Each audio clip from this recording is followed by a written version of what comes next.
loaded. In the 11th inning, you to go force a game to the 5. easiest place. But if you're throwing home where it has to be a perfect throw and tag him, that's idiotic. I mean, listen, bro. Idiotic is the right way to describe it, my right? last time playing baseball on the team, I was in the 9th grade. That's my last time playing. And I would know if I got a force out at first. This guy's on third base. He's going home. He's doing that to distract me. Go to the damn easy out. You throw it there. He catches it. He's out. Yeah. I got to throw a perfect ball, and you got to let him tag him? Yeah. No, I mean, it was a force out at home, too. The bases were loaded. Force out at home as well? Okay. I mean, the thing was the runner probably would have beat the throw even if it was good. The catcher was standing on home plate pointing to first. Like, throw it over there. Throw it to first. So, so the catcher's not even set up for, like, the collision or whatever. And then it was a terrible throw, too. Oh, man. And not to mention, in regulation, didn't they walk in? Listen, baseball was the second screen for me last night. I was watching football.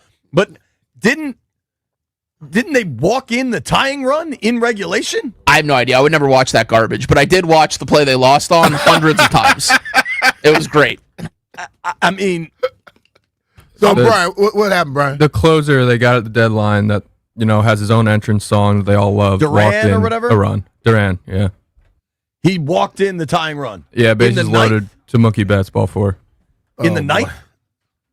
7th or 8th. They brought him in early.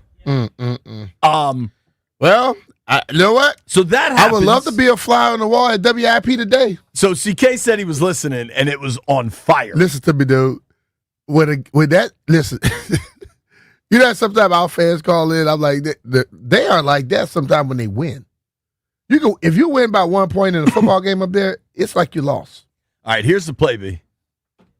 Hold on. I'm going to start it over. So this is the play. Can you see? Look, throw to first. Wait. You didn't tell me it was the pitcher who threw the ball. Yes. The pitcher threw the ball that horrible? All they have to do is just field it, turn around, and just do a quick little toss. Like you throw to your little kids in the yard. You know, you try to throw the ball to your girls, and you got to throw it to like a little looper? Yeah. That would have worked at first place. He missed the catcher by like 5-6 feet. Here's what I'd like to do. 800-636-1067. Is Jeff here? No. White Brian, you got to answer the phones. Where are the Philly fans? Because I know you're here in the D.C. area. Like, you guys show up to the games. Nah, they're not going to be here today. Phone lines are open to any Philly fan all day. 800-636-1067. Yeah, phone lines are open to Philly fans all day. Because I was listening to PFT's podcast this morning, pardon my take, and they have a big Philly guy on their show, Max. He was apoplectic. Like, he said he's quitting sports, like he doesn't want to do it anymore. He's not going to quit. He said, of course not. He said, he's going to be trying to climb a pole soon. He said, and Landfill, I'm curious what your take on this. He said that's the worst playoff loss since Bill Buckner in the World Series. The worst way to lose since Bill Buckner in the World Series. I don't know. I mean, it's pretty brutal. I don't know about that. It's brutal. It's a division series game, so you can't compare it to something like the World Series. Yeah. It's so early. It's one thing if you get walked off in the bottom of the 11th, if somebody just makes a play, like somebody slaps a double down the line and you get walked off. The bases were loaded, Jay. Sure. You're in a bad situation anyway. But still, routine play, field, first base, done. Oh, somebody's calling. Be a Philly fan. Field, first place, done. That's how it goes. So that game ends around 8:30, 9 o'clock-ish. It was very odd timing. They had the Phillies-Dodgers game early and then Cubs-Brewers late. I don't know why they had the West Coast game earlier, but whatever. Then lock in for Eagles-Giants, Thursday Night Football. That O-line. The Eagles are a mess. Right? Listen, bro. I know they say nothing is going on, but one thing I know about sports, when you're playing sports and there's internal strife, you get what you saw last night. You watch them from the offensive coordinator trying to force the ball to A.J. Brown to Jalen Hurts is like distant from his teammates. The offensive line, complete garbage. Listen, that was one of the best. They say the best offensive line. Man, Mulata was getting whipped like Little League football whipped last night. So when you got all those different things going on, bro, things don't work. You got your Jalen Carter didn't play. Your D-line still wasn't stopping no damn body. Wouldn't get no.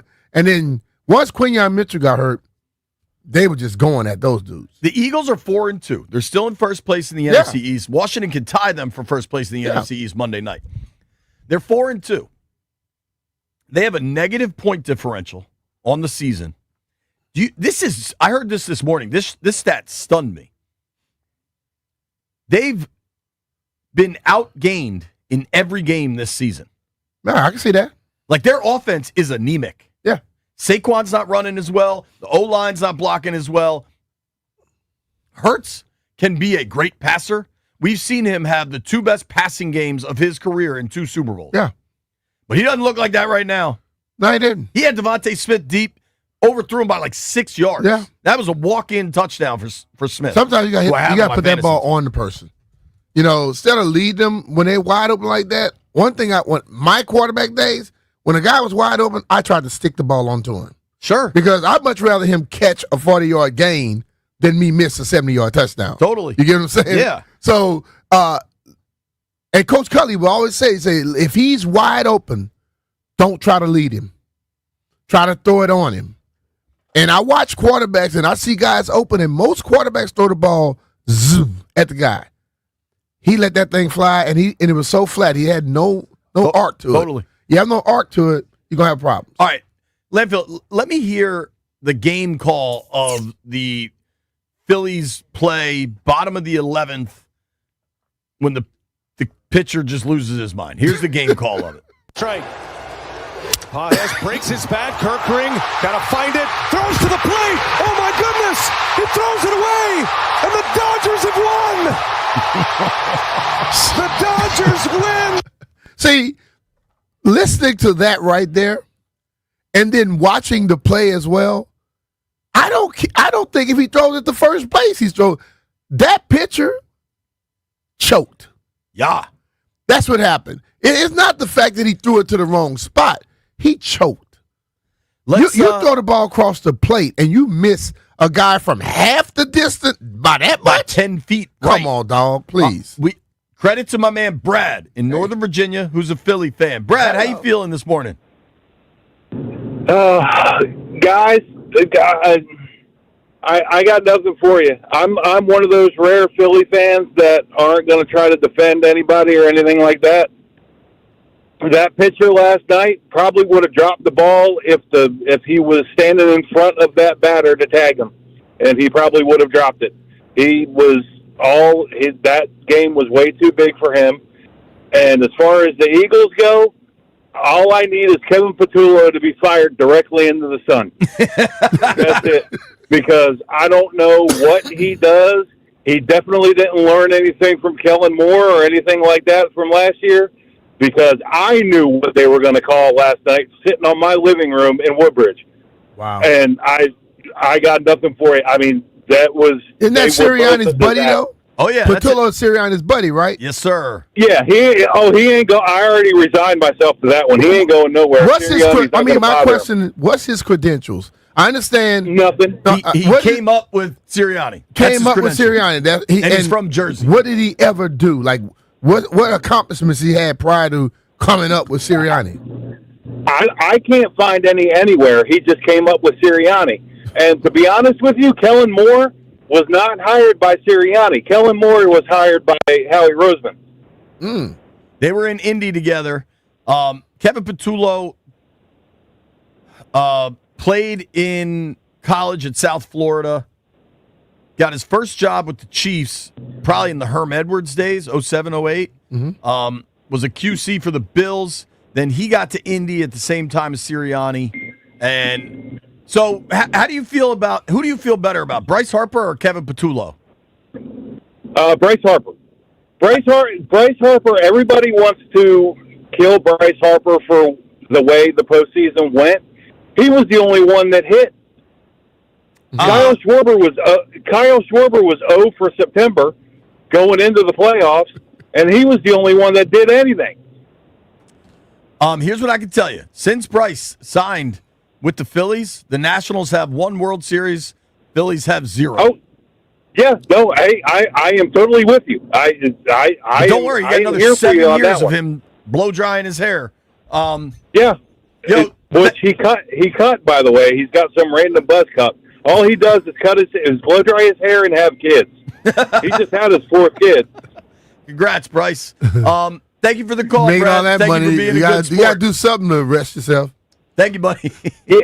All right, guys. What they call this guy, the stress buster. The slump buster. No, this guy is a comedian. He calls himself the stress buster. Well, Bryce Harper, he's busting stress. I'll tell you that, boy. Phone lines are open for Philly fans all day. You want Bryce gone? You want Patullo gone? You want Sirianni gone? That dude wasn't a typical Philly fan. He was very calm. He's look, lived in Virginia for but a he while. say he's one of those that don't sit up there and try to make excuses. That's cool. I almost want to get like Ike on the phone or something just to check in with WIP. I bet your boy Angelo, that's like the legend of Philly sports radio. Angelo retired, didn't he? Yeah, I bet today he doesn't mind being retired. No, because Angelo liked to stir stuff up. You know, he liked to stir it up, man. Who's your buddy that has his own show that left WIP and just does his own thing now? Oh, Anthony Gargano. Text Ant. See if we can get him on. Let's get a vibe check in Philadelphia. Will do. Listen, the Phillies are cooked. That season is over. The Eagles, however, are still 4-2. But they got problems. They got combustible personalities. And I said this after 5 weeks last year. They ended up turning it around, went to the Super Bowl, won it. Philly was a great team last year, period. I'm taking nothing away from what the Eagles accomplished last year. But I thought for sure, I have thought this for some time, Howie runs that team, and then Big Dom runs that team. Sirianni is too volatile himself to be able to handle the low moments. So I don't know if this mini bye will take care of things. We got to credit the Giants. Oh, yeah. Jackson Dart is giving them something. Cam Scatterbo runs like a badass. I don't know the longevity of his career with that running style, but damn, he's good right now. Yeah. The Giants deserve credit. And They I were can tell you good this, last night. Jackson Dart, they better get him to stop running. They can say what they want. He had a concussion last night. I have never seen the blue medical tent handled like it was last night. But as soon as he got hit, what's the first thing he did? When he went down, he grabbed his head. Yeah. When you grab your head immediately, you're telling someone, headache. He got a damn concussion last night. But the NFL say what they want to say. He was going back in the game. The coach walks into the tent, which is not supposed to happen. No. And the then damn player goes into the tent, not supposed to happen. I'm going to tell you, he's an electric dude. Jackson Dart, I have to give it to him. Dude's electric. He gonna get knocked the hell out. This is what I hate about the commentators too. You heard the commentators last night? Oh, just let him play. That's his style. Well, why the rest of the quarterbacks that run, they can't? That ain't their style. You see what I'm saying? It was a complete different narrative. But that dude last night, he gonna get the bleep up. Yeah, if he keep running like that. The way the He blue medical he's tent, trying to lower his shoulder on people. I have never seen a blue tent situation like that.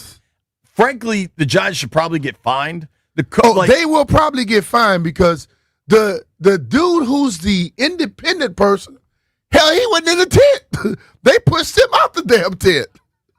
Am I right, Brian? The independent dude was standing there. They pushed him to the side. I've never seen something like that. That is not how it's supposed to go. You claim you're going to take head injuries serious. But White Brian, for you and your Giants, how you feeling this morning? I feel great. Jackson Dart looked like Josh Allen light. And my favorite part about the injury is he holds his head, and then as soon as the doctors come over, he starts flexing his hamstring. Yeah. You saw what I saw. He had a damn concussion. Yeah, he did. got his bell wrong. Because what happened, the head came down right on the top of the guy's knee. Yeah. Boom. Yep. And like, you could see the jolt. So I was watching with my wife. She's like, "Oh, he's hurt." Yes. Like, because you saw him hit the knee. And look, I've never seen, like, the fact that a rookie running back is running in the blue medical tent, that sideline might be a little out of control, Brian Daboll. Their rookies are running the team. the rookies are running the team right now. Well, did you see? So Dart has to go out, and the medical tent situation is a disaster. Is just a mess. Mm-hmm. Did you see the one pass Russ Wilson threw? Yeah, I saw it. And that's when Daboll was like, "Get the kid back in." Russ looked god awful. Yeah, I saw it. All right, Charles is on the line. Charles, you are a Philly fan. How you doing, buddy? Can you hear me? Yeah, we got you. Good morning. I didn't say I was a Philly fan. I said I was a Jalen Hurts fan. Well, how's that going?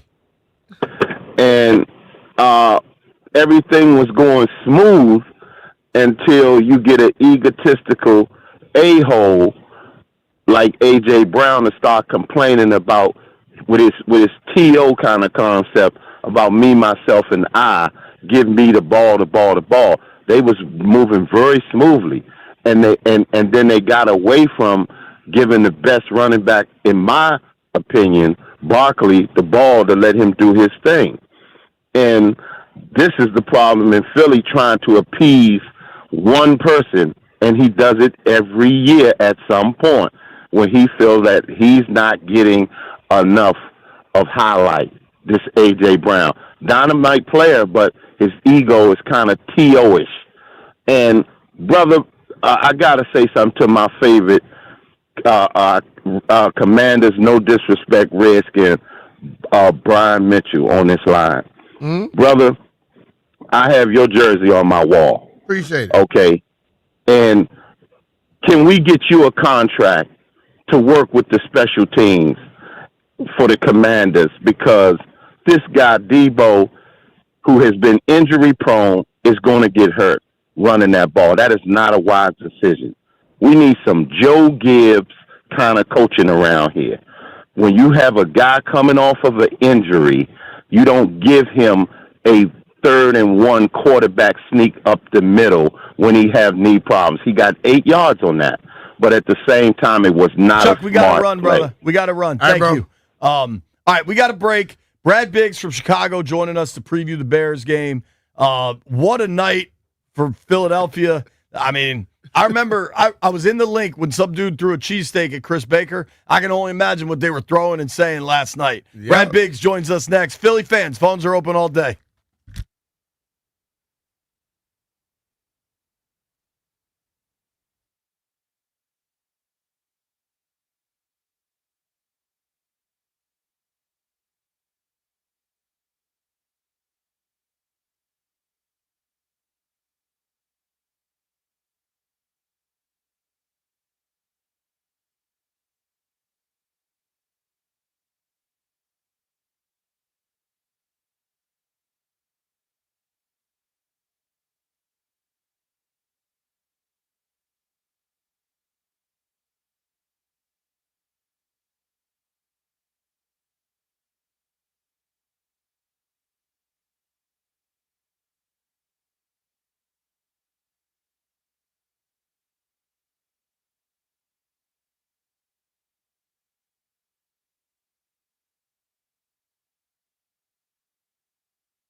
Jets edge rusher Jermaine Johnson, who missed 3 games with an ankle injury, will play on Sunday against the Broncos in London.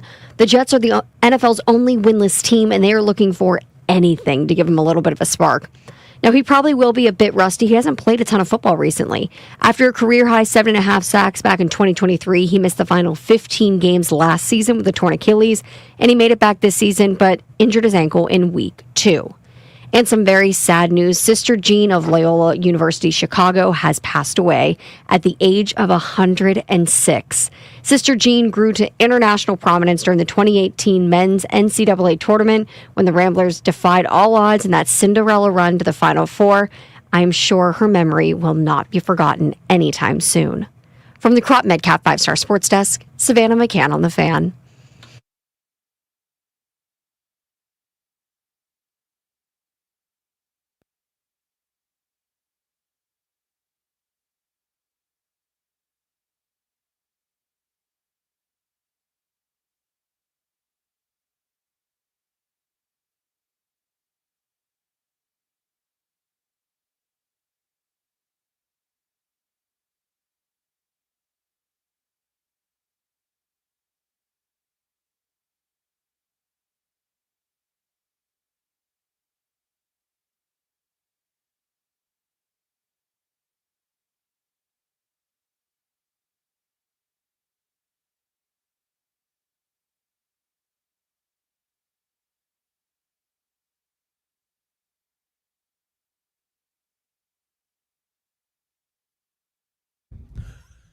B. Mitch and Finley on a Scotty's Vodka Red Bull Friday. We generally don't start the celebrating until 11 a.m. just to be responsible, but considering all the things that happened in Philadelphia last night, should you choose to start celebrating now, I ain't mad at you. Joining us right now is our friend Brad Biggs Bradley from Chicago. Brad, I know you've been out in Chicagoland for a long time now, but you're a DC boy at heart. Did you enjoy what happened to the city of Philadelphia last night? Oh, yeah, I mean, that was a hell of a baseball game, wasn't it? What a way to end. And just that pitcher better not go back to Philly. Yeah, just a brutal ending. You, as much as you loathe Philly, like, you got to feel for that cat, right? Yeah. I mean, just like... He just had a brain melt. And they all talk about it. They do PFP, pitcher fielding practice, for hours, day after day in spring training, and the guy froze in the moment. The replays of that were really hard to watch. Yeah. Oh yeah. Totally. Oh yeah. And then the Eagles, man, I get they're 4-2. They have a loaded roster, but they've now been outgained in every game they've played. Lost 2 in a row. Just there's trouble brewing up there with that Eagles team. Oh yeah.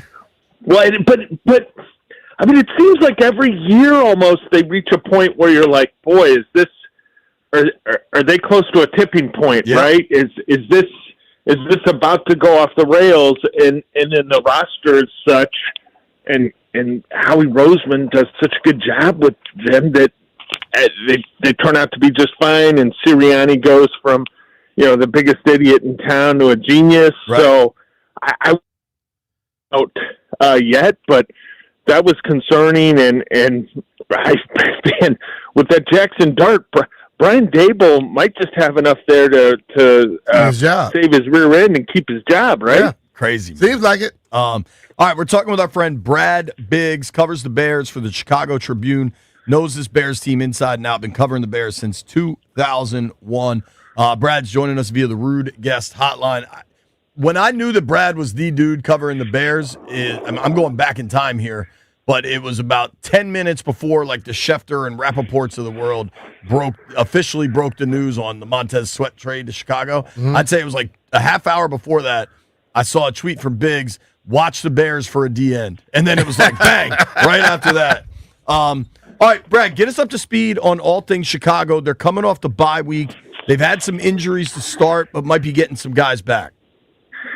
Yeah, they're doing all right health-wise. There's a Grady Jarrett. They paid him an awful lot of money to come over in free agency from Atlanta, the defensive tackle. He's banged up with a knee. He's been kind of playing on one leg before He missed some time, and so I think there's a level of concern for him, and that's problematic because defensively they're not rushing the passer. That's what you'd hope he'd help with, and getting a push up the middle. They've been atrocious stopping the run, guys. Brutal run defense. It's last in the league, and not only are they giving up yardage, they're giving up explosive plays. They are allowing opponents 6.15 yards per carry, which is more than a half yard worse than the 31st ranked Miami Dolphins. I went and looked at it. I said, when's the last time some team allowed 5.5 yards per carry over the course of a season? And we're still dealing with a small sample size through 4 games, but 5.5 yards a carry. Last defense to do that was the 1959 Redskins. Damn. Yeah. I wasn't even born. No. No. I mean, that's how bad it's been. The opponents have been ripping off big runs on them, and then they've also been horrible on first down. Like they're giving up like an average of about 8 yards a play on first down, which you get a 65-yarder here and a 40-yard play there, and it can really screw those numbers up in a hurry. But they've been bad there. Now, in some respects, though, they've been really good. That's why it's hard to figure out. They've got 9 takeaways. I don't know how sustainable that is. They had 4 last time out against the Raiders. Geno Smith's been a turnover machine. You guys probably saw that earlier this season. And they're actually, I got to look at it, but going in the last weekend, they were number 1 in the league on third down. So they've been really good if they can get you in third down. 3rd and 5+, opponents have converted 3 of 25 opportunities against them. So it's striking because in a couple key respects, they're terrible on defense right now. And a couple of those metrics that you look at and you say, these are really telling statistics, they're very, very good. They should get a little bit healthier this week. They're getting linebacker TJ Edwards back. That ought to help the run defense a little. And then their nickel cornerback, Kyler Gordon, pretty good player, signed to a $40 million 4-year extension this offseason, made him the highest paid slot corner in the league. He should make his season debut Monday night. He's been out since training camp with a hamstring injury. Well, what people care about? People care about, what is he, number 15? That what Caleb wear? 15? Something like that? 18 maybe? 18. I don't know. Caleb Williams and Ben Johnson. How has it been working for y'all so far? Yeah, Caleb and Ben have gotten off to a nice start, and that's been one of the impressive things that people have seen during this 4-game stretch is the growth and development of the quarterback. It looked, awkward in training camp. The offense was getting, quite frankly, dominated most days by the defense, and you looked at it and you said, I don't know that the defense is a world beater. Like, this isn't the 85 Bears out there. How concerning is this? But Caleb's made some real strides in terms of pocket presence, being able to play in rhythm and on time, and that's been a big boost for him. And their sacks have dropped dramatically.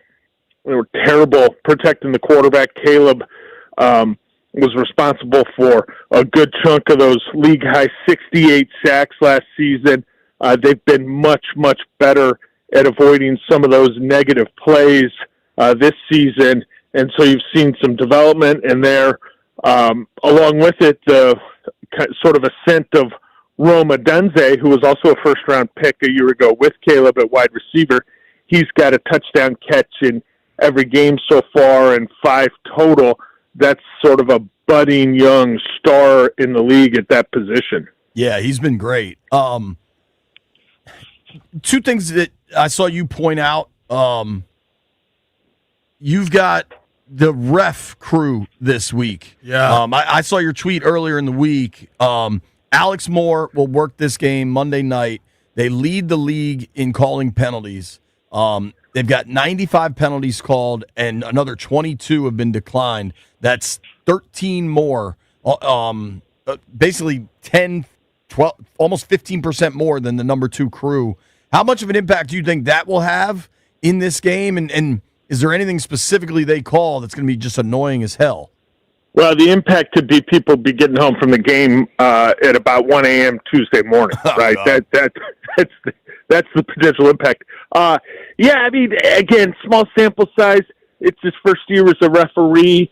You know, I bet there's a chance you throw on tape of those games they worked, and you're like, yeah, you have to call that hold, or that's clear pass interference there. You got to throw that. Penalty-wise, the Bears have had some issues with that, and one of the things they're really working to clean up is pre-snap penalties on offense, and that was an issue for them in training camp in terms of delay a game, false start, illegal shifts. I mean, you name it. Everything was out of sorts, and because they've added a lot of pre-snap motion to what they're doing, that's something that Ben Johnson believes highly in, that they did a lot of in Detroit. And so throwing that on the plate of the young quarterback who's learning a new system, they've got new offensive linemen working with each other. So that's been something that they feel like if they can tighten that up, they can start putting more points on the board, because nobody can make a living if they're consistently getting themselves in a 1st and 15 or situations like that. But, you know, hopefully it's not a dreadful game with flags everywhere, or, you know, who won't handle that well will be Joe Buck and Troy Aikman, and I don't blame them one bit. They're great. Yeah. Honestly, the Buck-Aikman pairing. Like they call out the refs, which I love. Troy has entered this IDGAF mode in his career where he's not kissing ass to the league or anything. He's been fantastic. You know what? I really enjoy them because they call it like they see it, and more times than not, I think what they're saying is what you're thinking as you're sitting there at home watching the ball game. Like, yeah, I can't believe how poorly this quarterback's playing, or can you believe how sloppy this game is? Like, they bring it to you. They don't try to gloss over that, and that makes for a good broadcast. It does. Yeah, I love it. Last thing, Brad, I don't know how this works in the Bears locker room. In the Commanders locker room all week, starting with the head coach and the quarterback, they have zero interest in discussing the Hail Mary from last year. I think for Washington, that's the right way to handle it, because last year means nothing. What does last year's impact, the way that game finished, and then what happened to Chicago after that? What is, if at all, the carryover this year? Yeah, I don't think there's much, if any. Like some people on social media have tried to label this as a revenge game for the Bears, and revenge for what? Like the Commanders didn't take that win. The Bears gave it to them. Like Bears need to get revenge on themselves for some of the ridiculous things that happened. Not just the Hail Mary. Remember the fumble at the goal line, and I mean there was all sorts of self-inflicted wounds, and things obviously spiraled out of control for the franchise.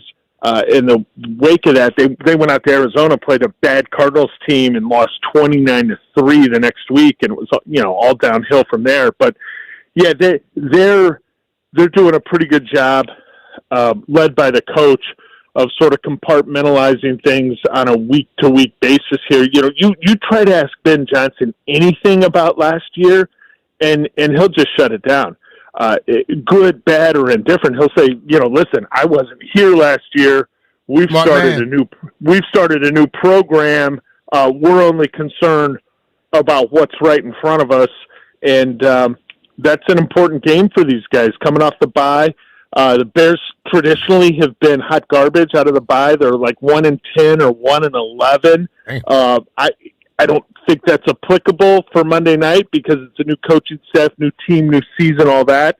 But we'll see how they come out, because they took advantage of a terrible Dallas defense, and the Cowboys were without CeeDee Lamb for almost the entire game. and they got very fortunate with a blocked field goal on the final play against a really bad Raiders team. So how do the Bears look when they have to take a step up in class? It's going to be interesting, man. I'm excited, and I know you're excited for the press box in Landover, Brad. Oh, it's a great spot. That's a great spot. Good news, it's a night game, so they won't be serving the runny eggs. So we'll see what we get in there. Yeah, but I mean, with the night game, it really probably shouldn't be a whole lot of traffic either, right? In Green Bay? Bro. Give yourself plenty of time, Man, Brad. please. Thank you, man. Appreciate you making time for us. All right, Hey, Brad. go Caps. Take care, buddy. Go Caps, guys. Go See ya. Caps. Take Damn care, right. Brad Biggs, just an absolutely great reporter covering the Bears and a DC boy at heart. Nobody go anywhere. Nikki Jabal is going to join us at 11.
Make sure you arrive early, wear black, and be ready to bring the fire.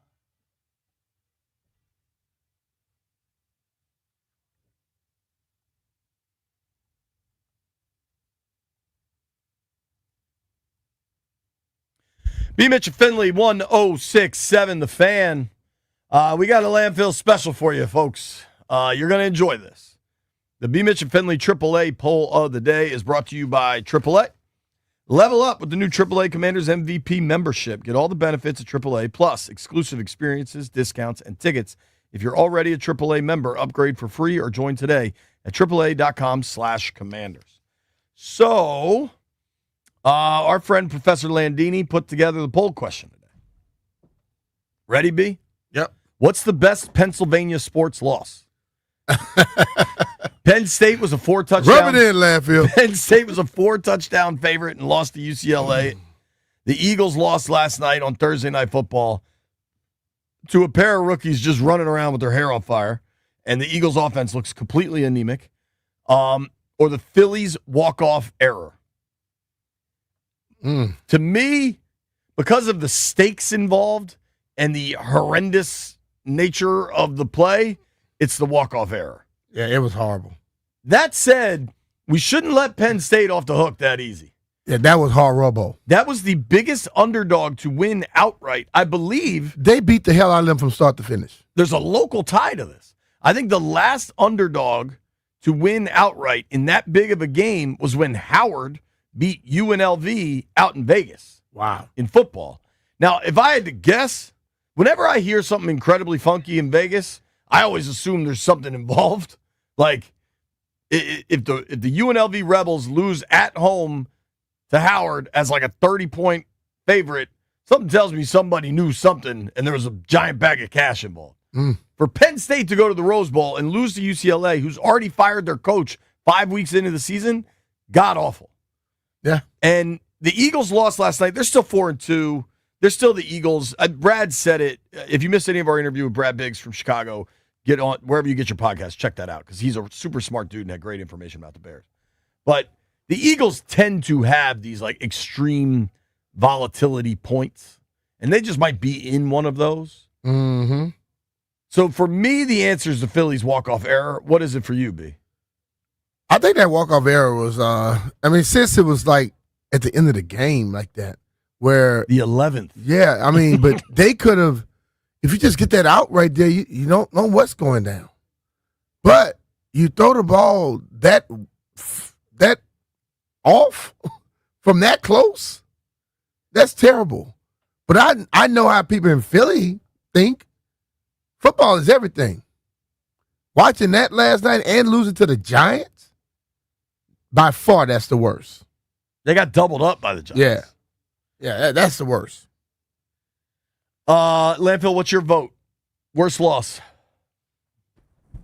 The one that made me happiest was the Eagles loss because most people saw that. Plus, the Giants are just terrible. Losing to the Dodgers, it's an embarrassing way to lose, but the Dodgers are a good team, and Penn State's season was already over when they lost to UCLA.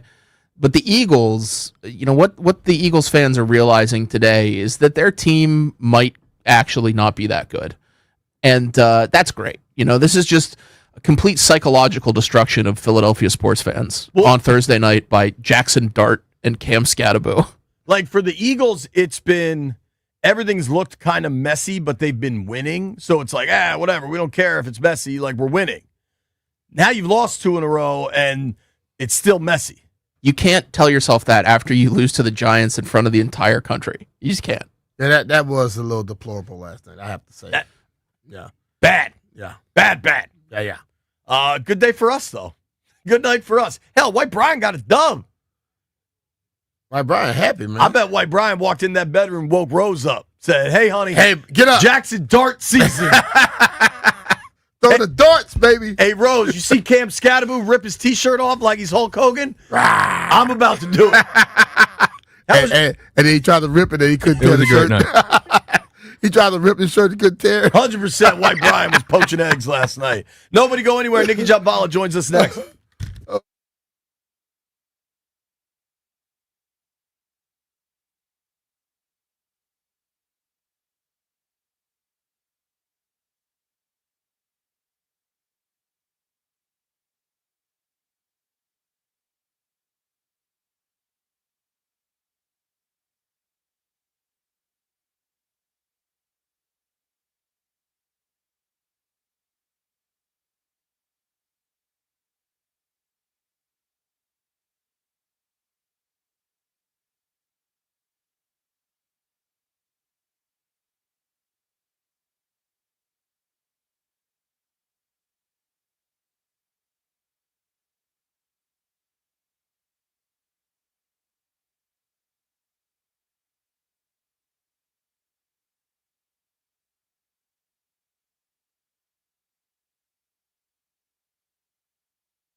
This sports update is brought to you by Baldino's Lock and Key, your hometown security team.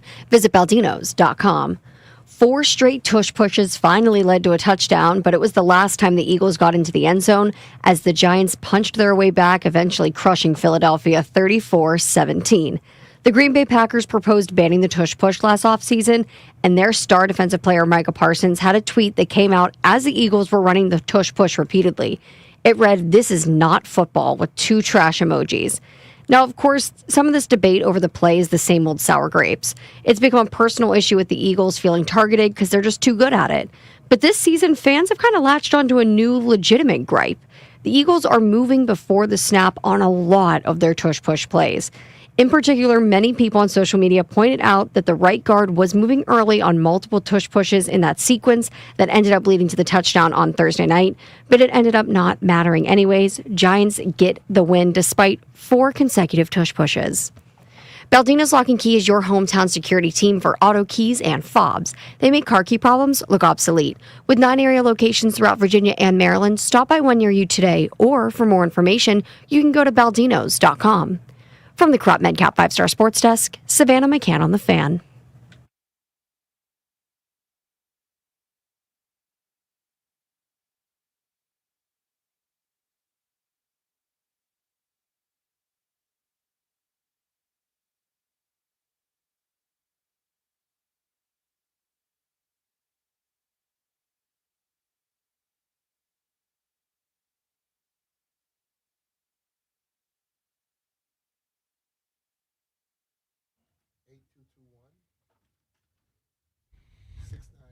(2002) RJ Bentley's.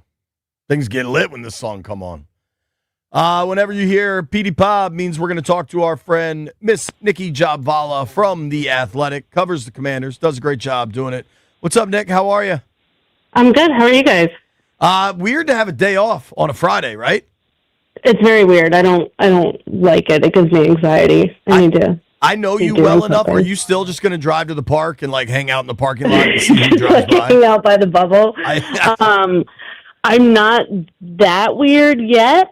Another few years on the beat, maybe. I think motherhood has calmed you. Yeah, isn't that amazing? If we can call you calmed. Yeah, right? As close as I'll get. Yeah. Before we get to this Commanders-Bears matchup, Eagles-Giants last night was a wild game. Quickly, especially, I think you're president of PFWA. Your thoughts on Brian Daboll going into the blue medical tent and then Cam Scatterbo going into the blue medical tent. Fine. While Jackson Dart is supposedly getting checked out for a concussion.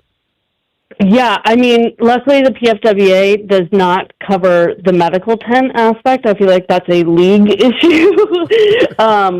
It would seem ill-advised, isn't that for medical stuff? But Daboll's not a doctor.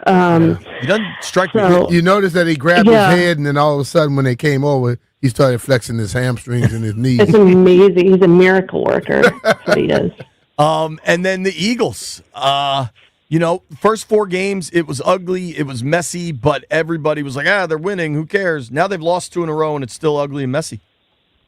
Yeah, I would be concerned if I were an Eagle fan, but then again, we've seen it here where they go on a 3-game losing streak and they bounce back and make it to the NFC Championship. So if you're going to lose a couple of games, now's a good time to do it. For sure. Lose them early, not late. Yep. Talking with our friend Nikki Jobvala from The Athletic, covers the Commanders. You can read all her work in The Athletic. You can follow her at Nikki Jobvala, JHABVALA. Joining us via the Rude Guest Hotline. Rude makes the most reliable HVAC products in the DMV. All right, let's get to what is really a big matchup for Washington. If they win Monday night, they'll be tied with the Eagles for first place in the division. How do you feel Washington is playing? They haven't put a clean game together, a clean, complete game together yet, and yet they're 3-2, and I'd say trending the right direction. Yeah, I thought their last game was the closest they've had to a complete game, but that first quarter, it's just ugly. It was more of blown coverages, giving up chunk plays, missed tackles, but unlike the last 2 losses, they managed to bounce back. They didn't let it snowball. And to me, it started with that Quan Martin forced fumble. I don't know why or how, but that totally changed the energy for the entire game. The offense started rolling. The defense cleaned up their acts. Special teams did their thing. So for 3 quarters, they looked like a complete team. If only they could do that for 4. Let's go through the injuries. Terry McLaurin's at the top of the list. We saw him yesterday, albeit briefly. How you feel about Terry's chances for Monday night?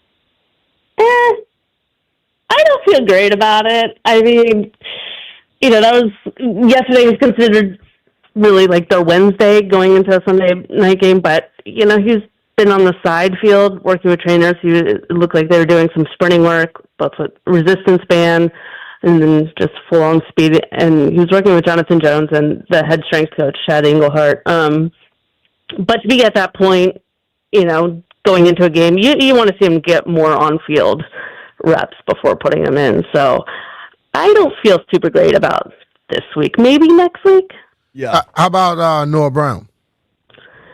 I think there's a real chance for Noah Brown. I think if you go beyond this week, you're going to raise questions about why didn't you just put him on IR, because this is the 4th week. So if he's missing 4 weeks, why didn't you just put him down on IR? Yeah. So I think that he's been on the field, he's been taking game reps. I think they listed him as limited yesterday, if I'm correct. But I think there's definitely more of a chance than Terry for sure. And then I've been saying I think Cosme's coming back for Dallas. Yep, I agree. Okay, all right, so we're on the same wavelength. Like, yeah. I feel like Sam keeps kind of saying, he's like, yeah, I'm back from the injury. I do need to get in football shape. I do have to hit some people and just remind my body what that's like.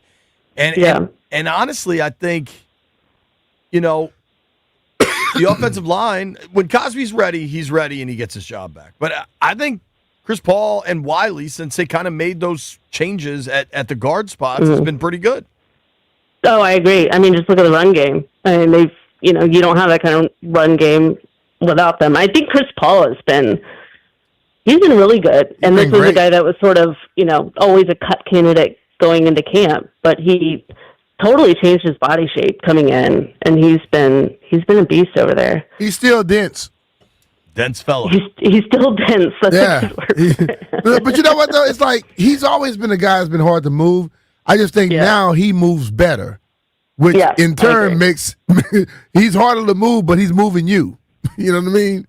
Exactly. So he's been good, man, for me, because like that interior has been solid.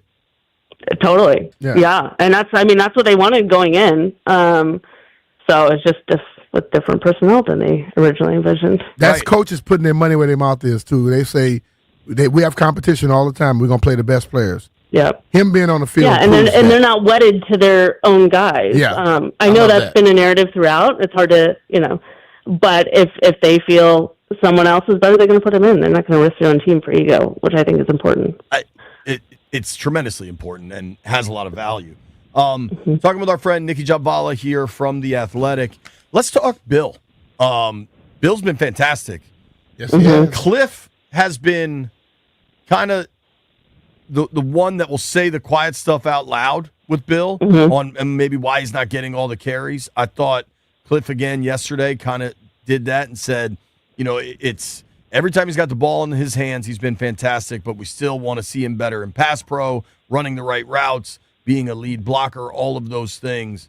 Do you think Bill has kind of cemented – this is going to be a committee, period. I just think that's how they're going to operate. But do you think Bill has now cemented a role where he's getting 2/3 of the work? I can see it. I don't – like, Cliff hasn't lied with that. I think he's serious about that. And remember when they why am I suddenly blanking on his name? Jahan Dotson. They traded him away to Philly largely because he wouldn't block. He wouldn't be active away from the ball.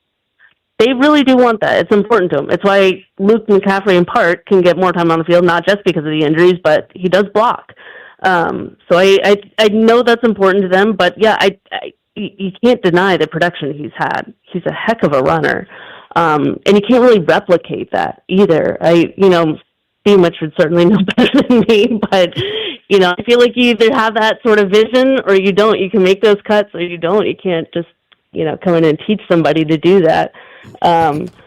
So to have a runner like that, this is what they've needed and what they've wanted when they tried to revamp the run game. This is what was missing late in the stretch last season when it was, their run game was Jaden Daniels. Yeah, I think the ultimate thing is like with Bill, he has natural stuff that, you can't teach. Santana went as far. We were watching the game the other day, and both of those runs, based off of Biotis, they were supposed to go inside. Both of those touchdowns, but you saw him hit that stutter, but he still was able to immediately go back to full speed, get outside, and nobody was close to him. And he compared him to Edgerrin James. That's a big one there. Wow. But the thing of it, if you watch Edgerrin, he would always dip inside and outside, nobody would be close. So when you have that type of ability, just use it. And then he does a great job of it because he can get from start to full speed in no time. Yep. He just kind of glides out there. I hate to even make this comparison because I don't want people to get down a rabbit hole, but I only make it because I saw him up close once. It was Saquon. I was a pool reporter for the Eagles ahead of the Super Bowl, so you get to see like what he does in practice every day, and he just sort of glides, and that's sort of how I view Bill. He can just sort of glide back and forth. It's almost like he's skiing upfield. He does kind of glide. Yeah, he does. The comps for Bill game gets dangerous because he's played 5 games in the NFL. Exactly. Yeah. The names you start throwing around are kind of crazy. Yes. Because I've heard a lot of them, and Bill was on with Grant and Danny and said, he grew up loving Barry Sanders, and who doesn't love Barry Sanders? Yeah. Right. Hell, stop. He grew up loving Barry Sanders. I'm probably watching He highlights. watched some highlights. Yeah. When he was born, Barry was done. Yeah. But the thing of this is, we go back to it. I know people keep mentioning it. This dude, as a college student, practiced scout team, knowing he wasn't playing games. When you say that, people go, "Oh wow, that's amazing." But when you really think about it, what damn college kid is going to still do that? So this says a lot about his football acumen and his drive. Because believe me, I'm going to tell you straight up, I know I'm crazy on the football field. I wouldn't have done it. There's no way I could have stayed there, ran scout team, knowing I wasn't going to play. Right. After being screwed over. But you know what? He had a plan. He knew something. And straight from that to getting the MVP of the All-Star game. Yeah, the Shrine Bowl. And now in the league, averaging over 6 yards a carry. Yeah. Can I give you mine? I've been hesitant to say this, but the way he makes his cut and gets upfield, just that similarity to me, I see a little bit of Thurman. Thurman Thomas? Yeah, planting that outside foot and going. Yeah. Now, the touchdowns in L.A. were all just runs. He didn't have to plant. So we named 3 people. Well, we named 4 I was people. going to say, no, it was more than that. It was Edgerrin James. It was Saquon. So we got 3 of them already in the Hall of Fame. One of them possibly could get there. 2 of them are Heisman Trophy winners. Might as well just get the gold jacket now. The other name for me, especially the way he jump cuts in the hole, is LaDainian. But again, this is all banana land to discuss. You know what? But the thing of it is this. We're making those comparisons. Yeah. He's not making those comparisons, so we could do it. Right. Just keep playing, brother. Keep playing. Nikki, serious question for you, because everybody on the team, on both teams, says, hell no, we're not thinking about it, we're not talking about it. What, if any, impact does last year's Hail Mary have on Monday night's game?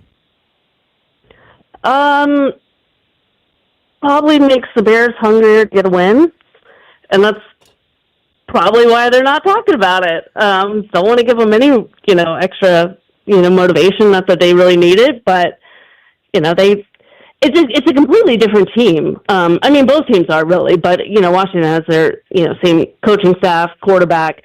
To have Ben Johnson calling the plays, it's a completely different team over there. So it doesn't have a ton of impact beyond just the psyche, I think.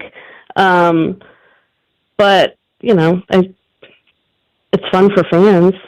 Yeah. You always look back on it.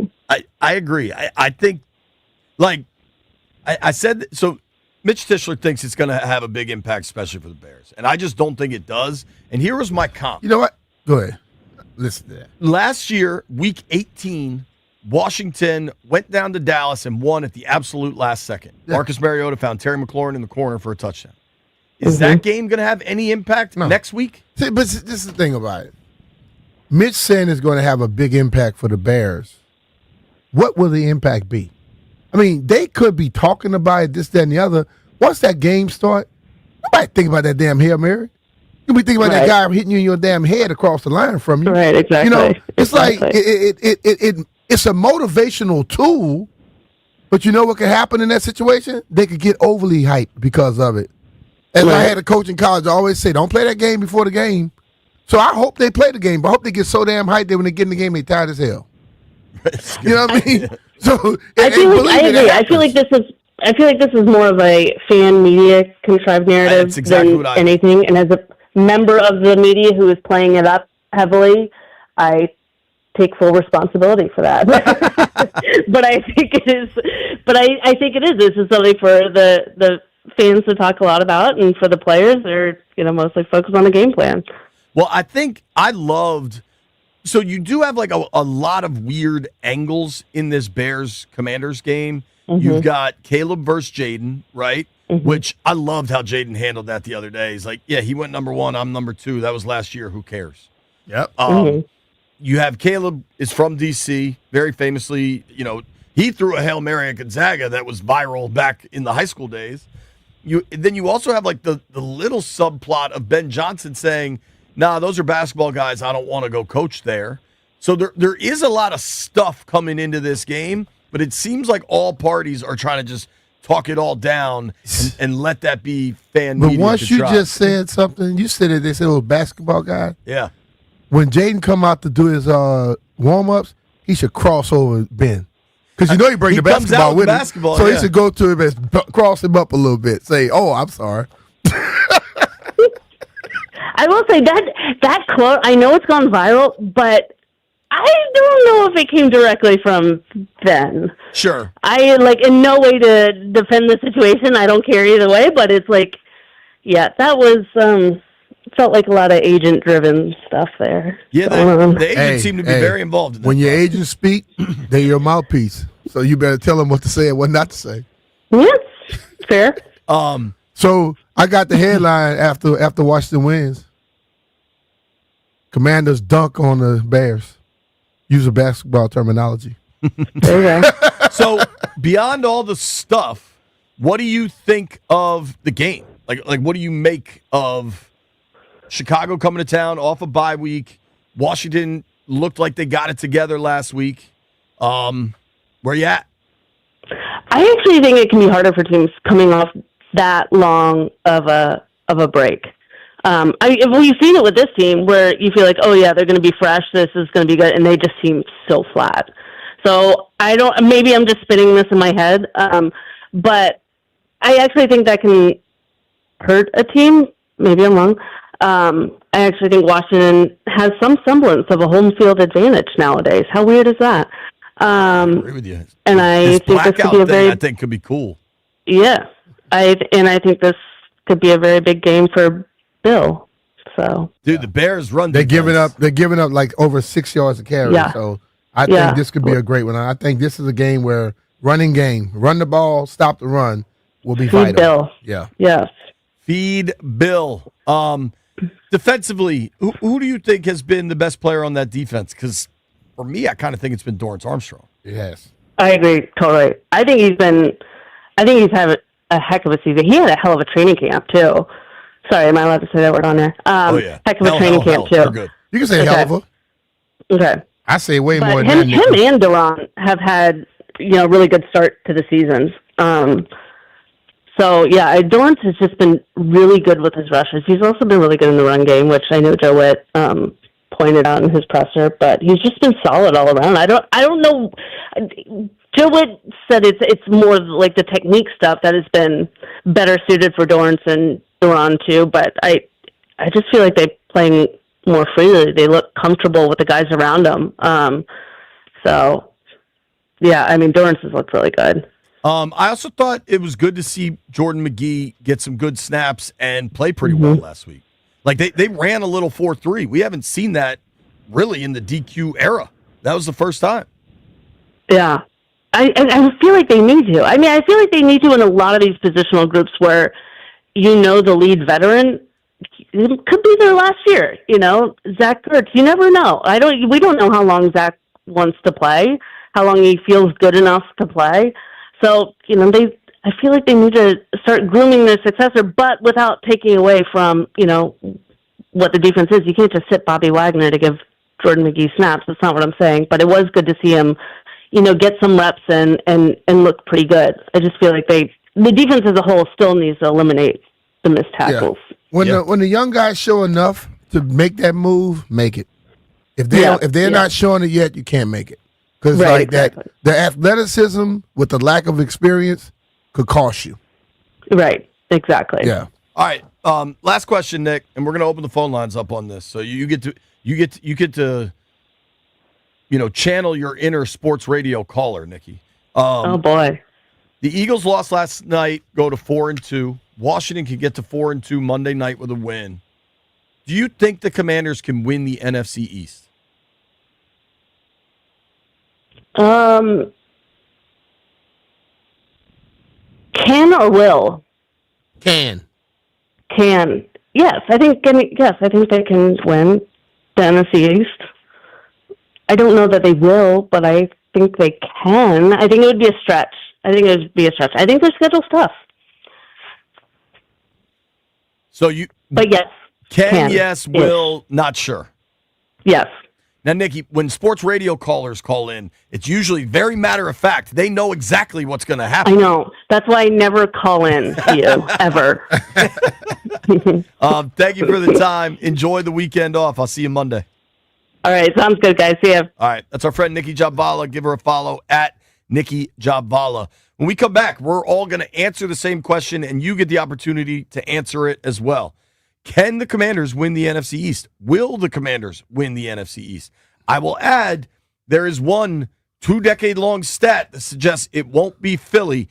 Phones are open, 800-636-1067. Nobody go anywhere.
It's looking like Lamar Jackson will miss a second straight game for the Ravens as he's dealing with a hamstring injury. He missed his 5th straight practice yesterday. Now, the Ravens have their bye in Week 7, which would give him an extra week of recovery time in hopes that he could return against the Bears on October 26th. Another regular starting quarterback who could be sitting out Week 6 is Brock Purdy of the 49ers. Toe injuries kept him off the field, opening the door for Mac Jones to step in for another week after leading the 49ers to 3 wins in his 3 starts. Kyler Murray also missed practice on Wednesday and Thursday with a foot injury. Arizona Cardinals head coach Jonathan Gannon called the quarterback day-to-day, meaning today is very significant to see if he's going to go against the Colts. From the Crop Metcalf 5-Star Sports Desk, Savannah McCann on the Fan.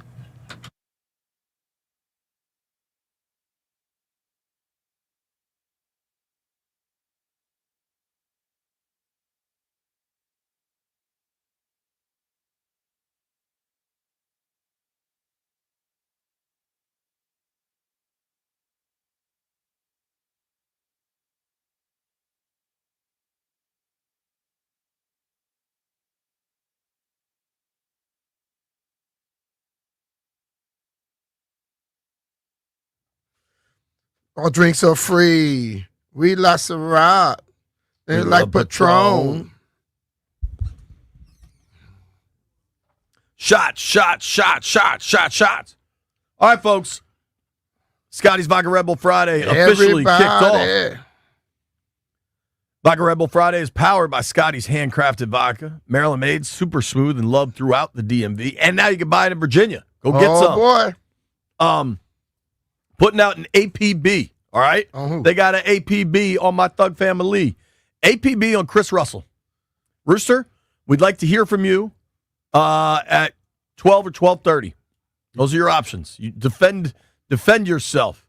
Also, I have Rooster been losing his mind with his assessments. Right. Rooster, we need you. Landfill, see if you can get a hold of Rooster's agent. The question right now, Brian, can Washington win the NFC East? Yes, they can. Listen to me. This team is right there with Philly faltered last night, but they got to keep improving. They got to get back to what they were last year, to where they were clicking on all cylinders, which will enable them to win more games. Right now, last week, in the last 3 quarters, they played some terrific football. They have to be able to parlay that into more than one game. And let's turn that 3 quarters into 4 quarters. Because I think if they go out and play legitimate football like they're capable of for 4 straight quarters, they could beat anybody in the damn NFL. Let's hit these phones. John is in San Antonio. What's up, Johnny? Can Washington win the NFC East?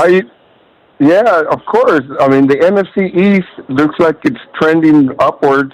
All 4 teams, that we, the Commanders, have a young team, and the Giants are proving that their young team can also bring it together. So it's definitely trending up that I don't see why we can't win the East. Also, I'm at the airport in San Antonio, Texas, getting for my annual football journey to the Promised Land.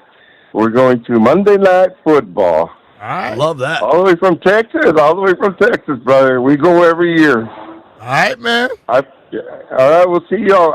I've had the pleasure of meeting all you guys, and I had the pleasure of meeting Captain Raleigh last year, so hopefully I can hook up with him again. Let you guys see where he's going to be at. Yeah, all right, sir. We'll find you, man. All right, man. Thanks for the call, John. Right. Safe travels to up here, okay? All right, brother. Thank you. See you, buddy.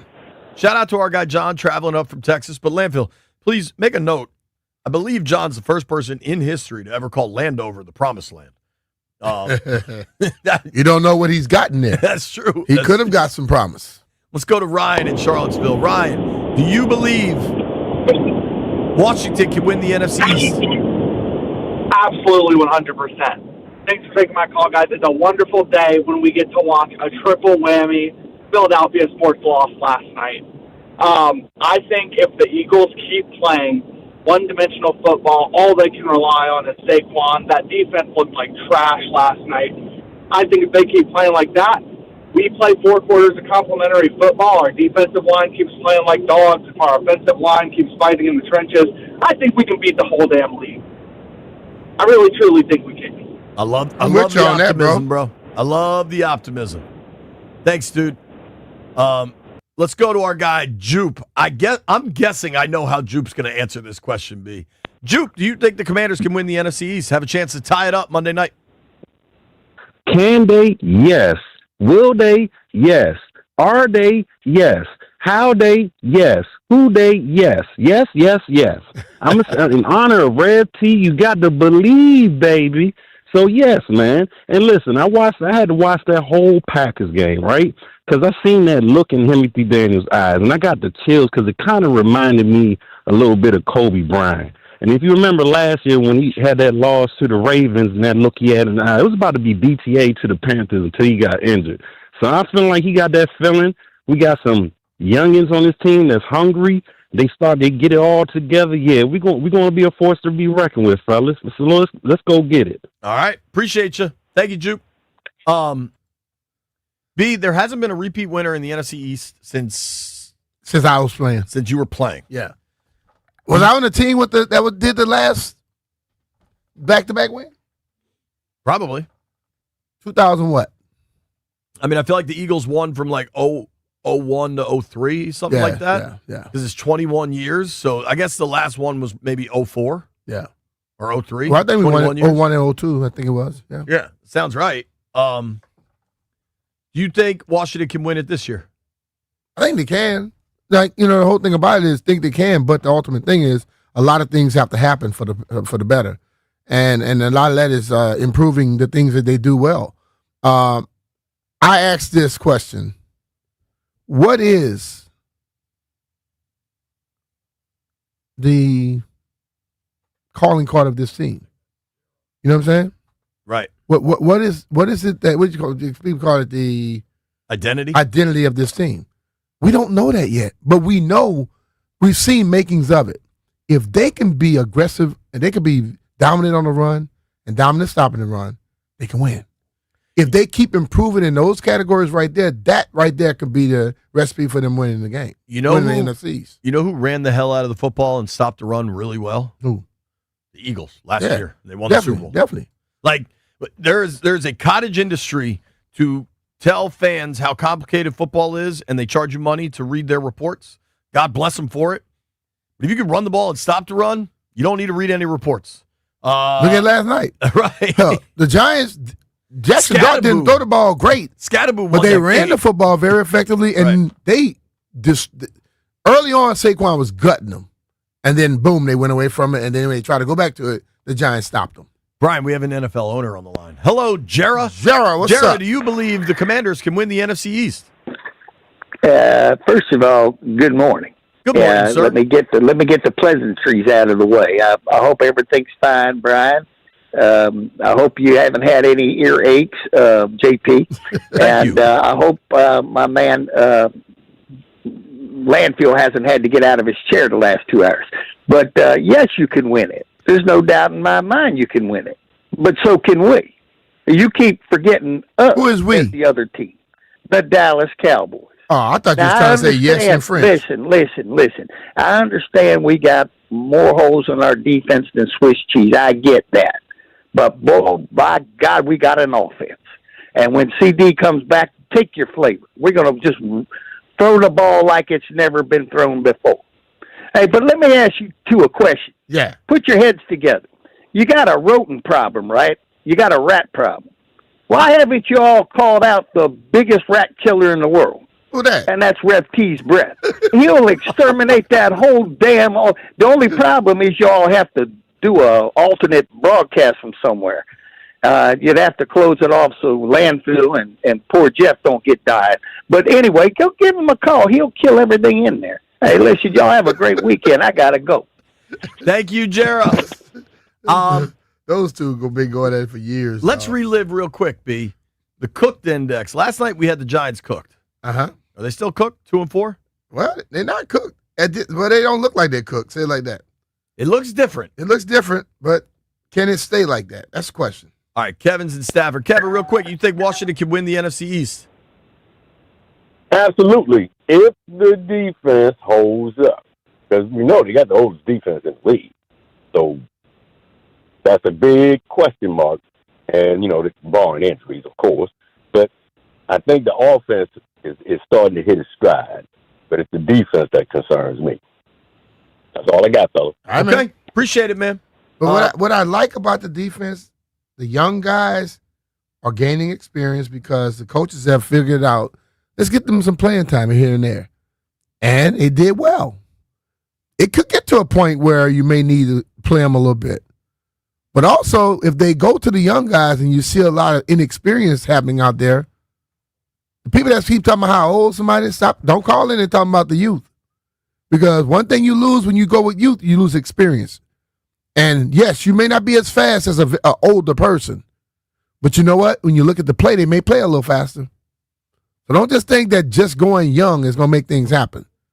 You got to have young with experience, young and have very good ability. Not just going young. Nobody go anywhere. We'll keep the phone lines open. Maryland Governor Wes Moore is going to join us at 1240. If we can track down Chris Russell's agent, he will join us. And Doug Kammerer, look, the weather's supposed to be god-awful this weekend. Will that stretch into Monday night? Doug Kammerer, NBC4 chief meteorologist, will join us next. It's B. Mitch and Finley.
B. Mitch and Finley, 1067 The Fan. Landfill, let it play. I'm going to ask our friend Doug Kammerer is joining the program, chief meteorologist at NBC4, friend of mine.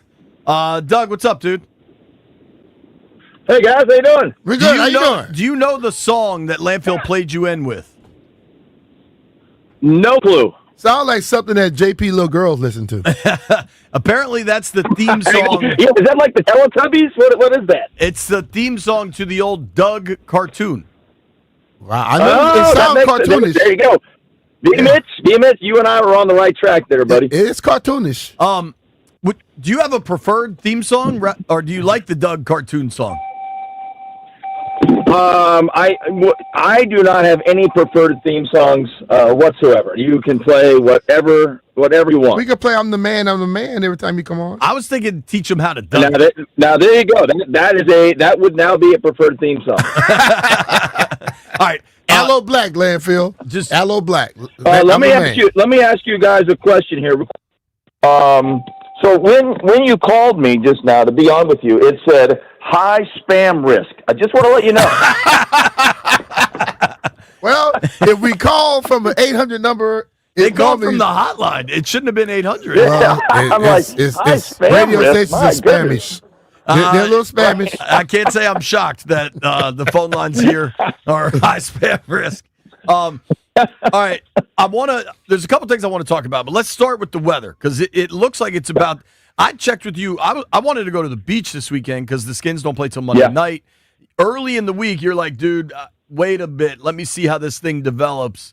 Now it looks like it's developed, and we got a rough weekend on our hands. Before we get to Monday night, we need to know about Saturday. Yeah, B's trying to figure out his golf schedule, too. Yeah, I mean, I Saturday is going to be a day. I think we're going to be okay tomorrow. I really do. I mean, we're going to see the increasing clouds. We'll see a chance of showers later in the day, but I really think most of the actual day, especially the morning hours, should be on the drier side. So if you're thinking about playing golf, I've gotten that question a lot.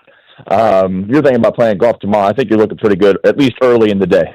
The earlier the better, but I think you could even go into the early afternoon and be okay. All right. So Saturday, I got dueling kids soccer games. My little one has a game at 9 a.m. My older one has one at 9:30. Will kids sports be good Saturday kind of till the afternoon?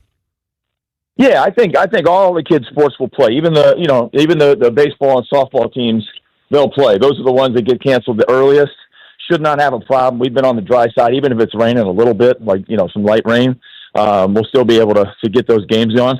So I think you're going to be just fine on Saturday. Sunday's the day that I think we'll see some cancellations.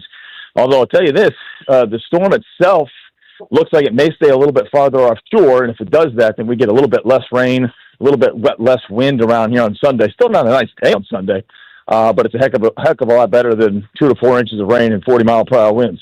Oh, yeah. Damn. All right, but the beach is going to be awful all weekend, right? Yeah, beach is no good. I wouldn't go there. I mean, a good day, a bad day at the beach is still better than a good day at home. But if you're driving all the way out there and you're gonna get nothing but rain and wind, that's no fun. I mean, out towards the beaches, you're easily talking 40-mile-an-hour winds. Jeez, no thanks.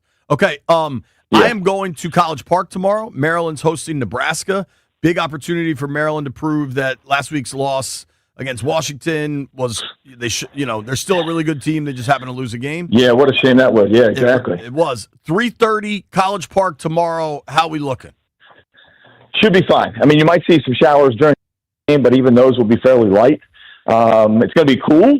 It's going to be you know what it's going to be?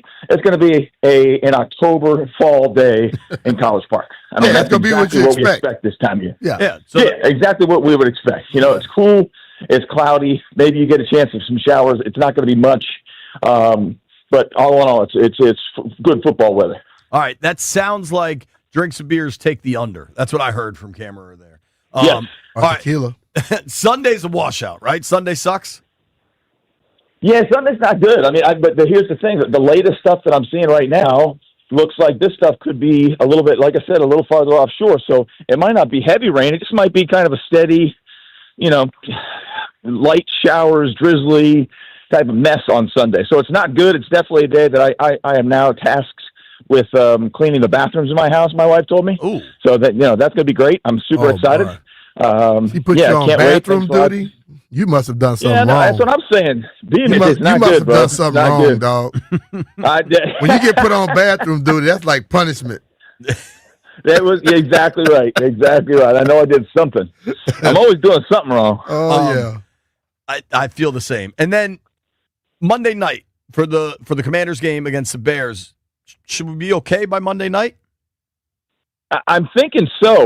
Last 2 days, it was looking like that stuff might wrap around, and we might actually be seeing some rain on the backside of that on Sunday on Monday night. But now it's looking like that should be all out of here. So Monday night's actually looking pretty good. A little breezy, cool, but does not look like we're going to see much rain. I'm still looking at it, getting the latest stuff. Matter of fact, hold on, because I'm getting like the latest computer model in right now. Wow. Breaking weather news. And I was kind of exciting. breaking news. Let me see if it goes out far enough. It does, and yeah, I mean, could have a couple of showers on Monday but Monday evening, I bet we'll be okay. Okay, good. All right, so it sounds like Sunday's bad, but from a straight DC football perspective, the Terps game should be fine. The Commanders game should be fine.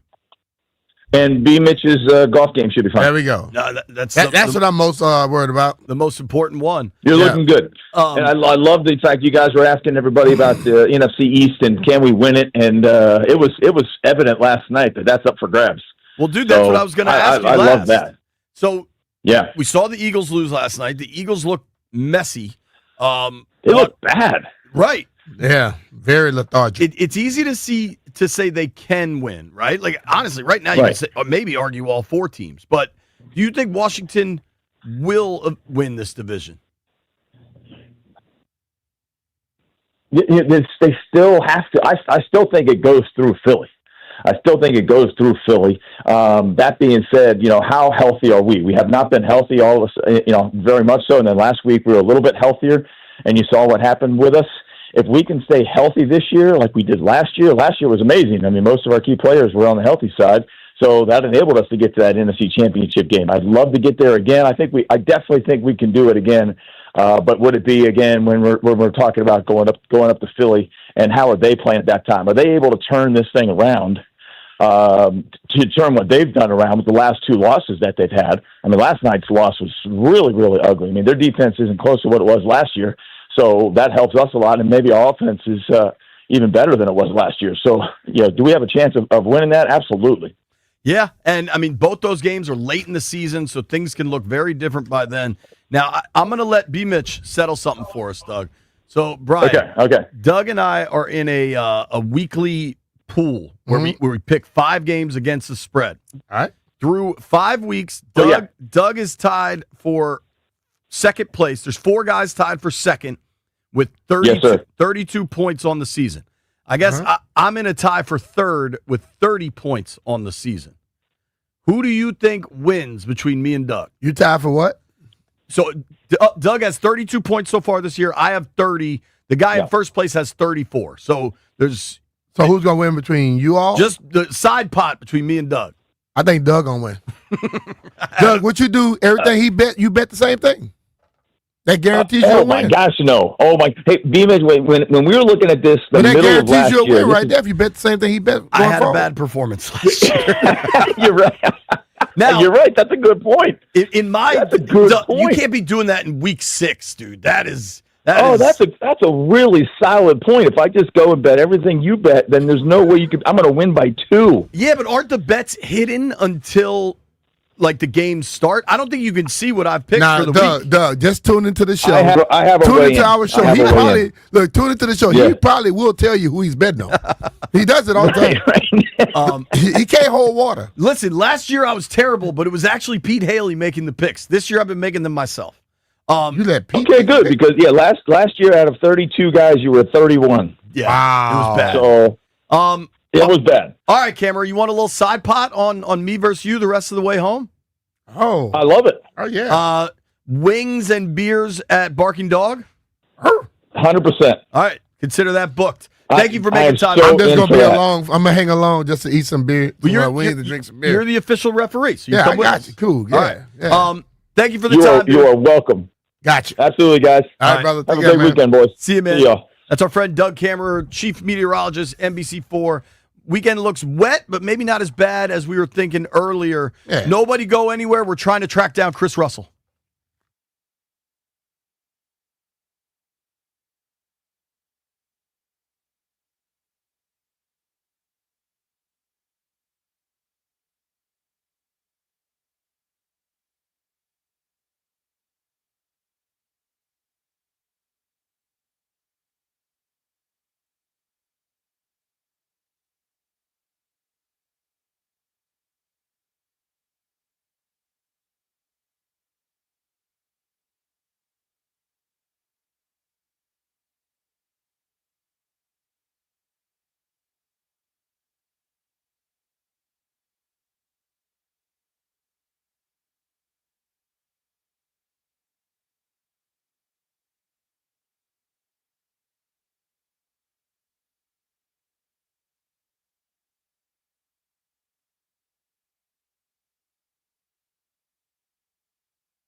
This Sports Update is brought to you by Baldino's Lock and Key, your hometown security team. Visit baldinos.com. Commanders wide receiver Terry McLaurin has missed the past 2 games with a quad injury. Now, head coach Dan Quinn expressed optimism earlier this week that he could return for the Monday night game against the Bears. McLaurin, though, did not practice yesterday, and he hasn't practiced since week 3. The Commanders also practiced without wide receiver Deebo Samuel, who's dealing with a heel injury, but also some veteran rest there, and running back Chris Rodriguez, who has a calf injury. Tight end John Bates and wide receiver Noah Brown were limited in practice, but both were there. Offensive guard Sam Cosmi and quarterback Jaden Daniels full participants. Sam Cosmi is still in his 21-day return practice window and could be returning this week. And the Buccaneers expect to be without wide receiver Chris Godwin as they host the 49ers on Sunday. Godwin is dealing with a fibula injury, hasn't practiced at all this week. Baldino's Lock and Key is your hometown security team for auto keys and fobs. They make car key problems look obsolete. With 9 area locations throughout Virginia and Maryland, stop by one near you today. Or for more information, you can visit baldinos.com. From the Crop MedCap 5-Star Sports Desk, Savannah McCann on The Fan.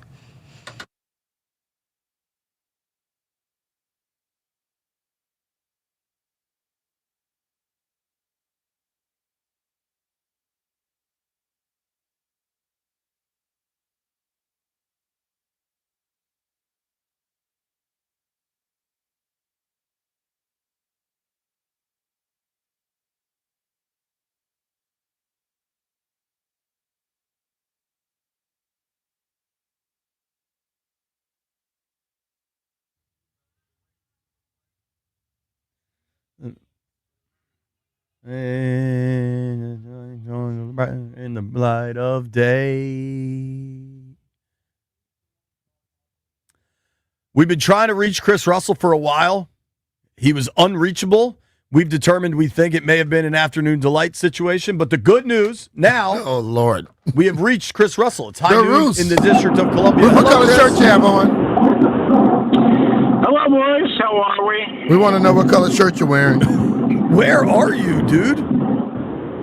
I am on 395 heading towards the radio station. Are your windows down? Windows down.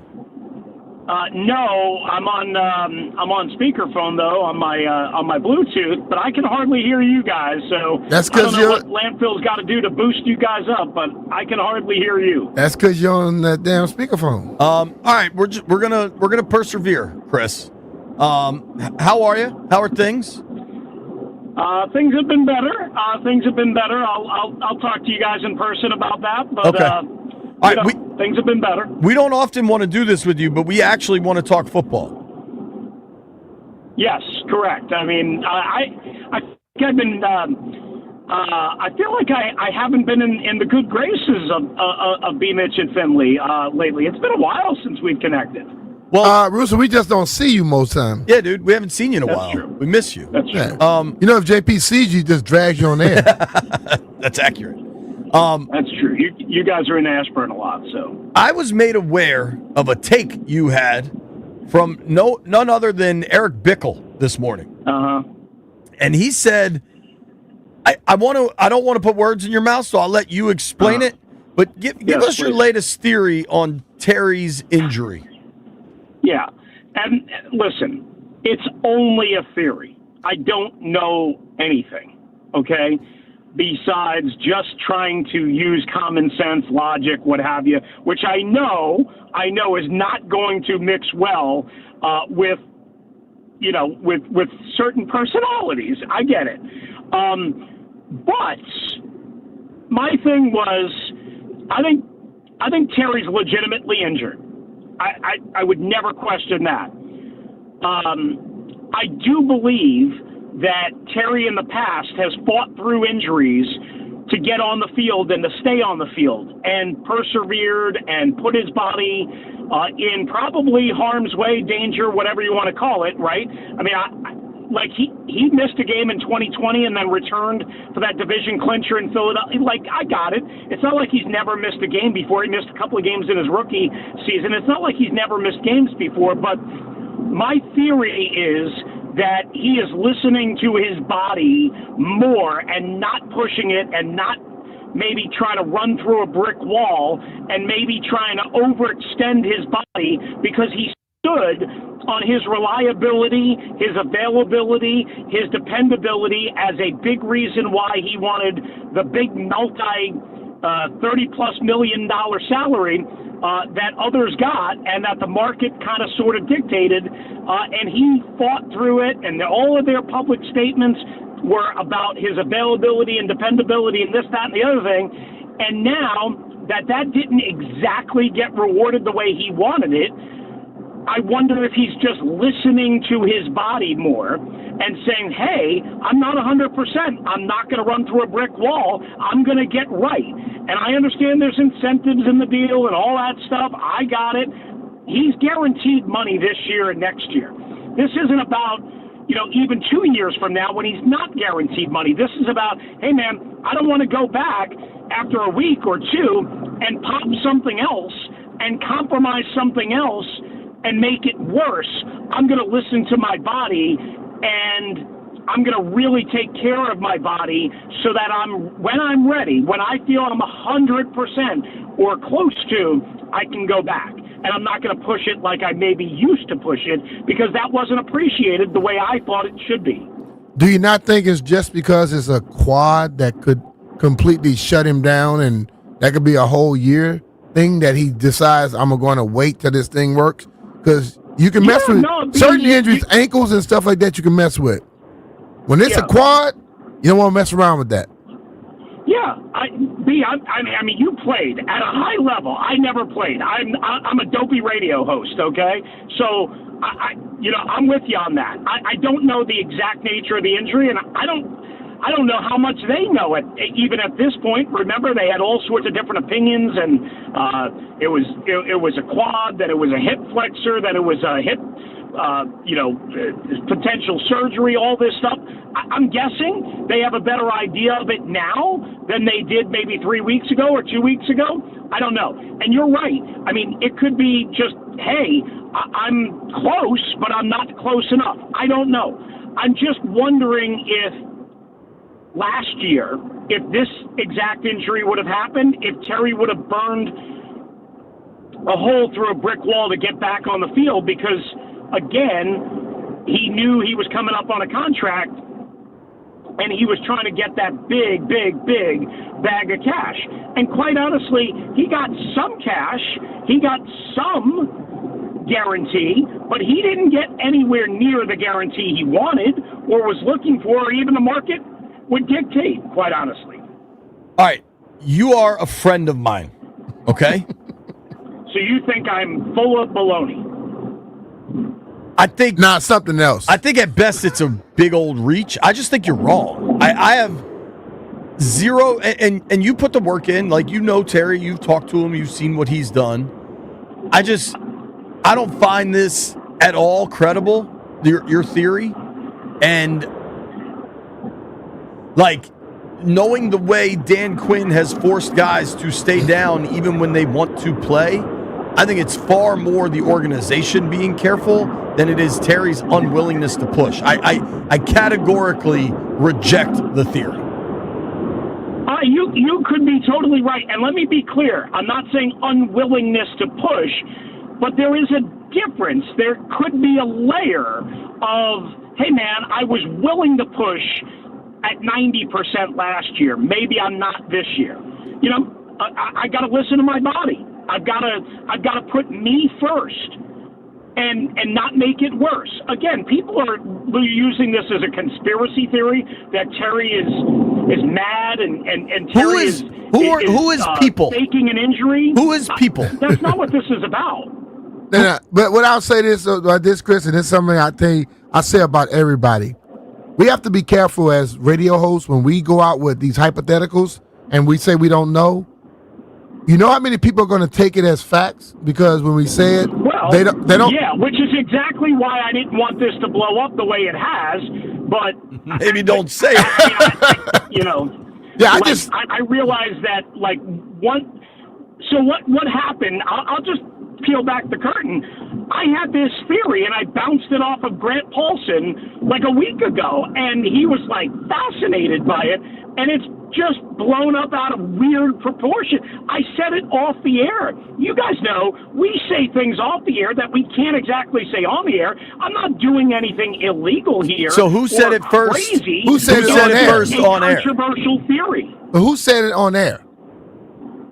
Well, Grant brought me on to parade me on about it, and then that led to the Junkies, or then Grant doubled down on it 2 days ago, and that led, or yesterday I guess it was, and now it's the Junkies, and now it's you guys.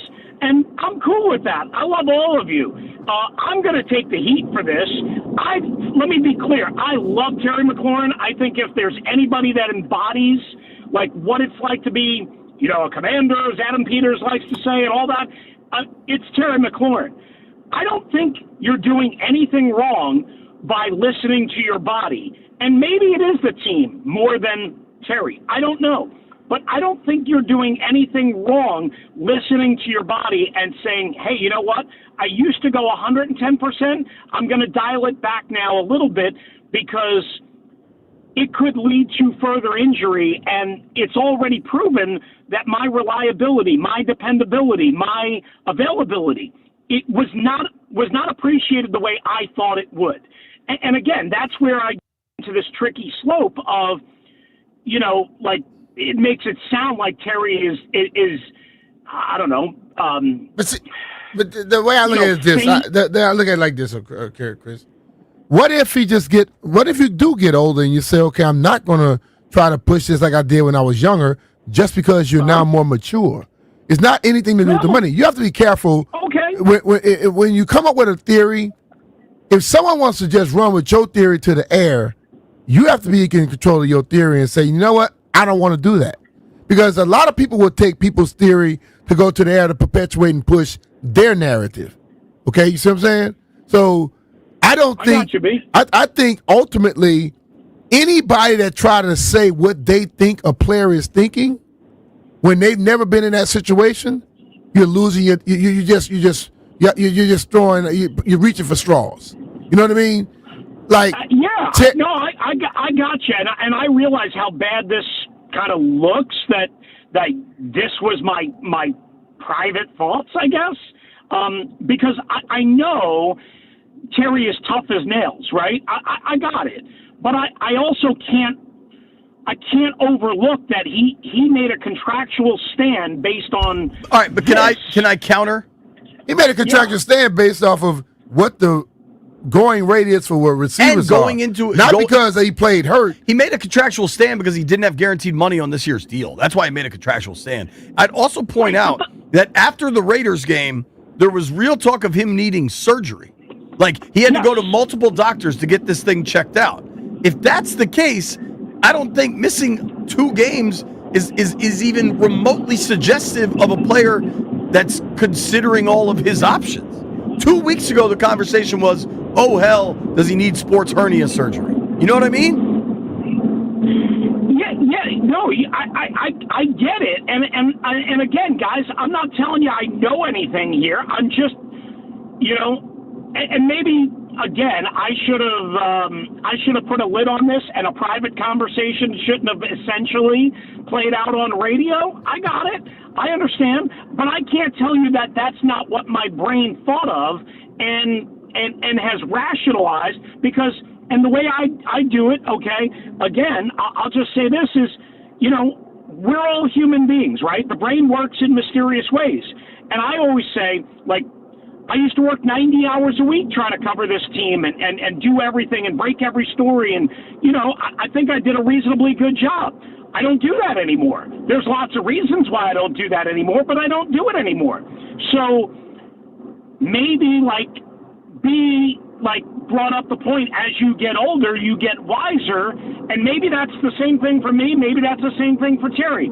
Maybe I went too far just trying to connect the dots between what he stood for in his contract negotiation and what the agent and what the reports mentioned about really valuing his as to why they should pay him the money he was asking for. So maybe I took a leap that I shouldn't have taken. I'll raise my right hand and say, you know what?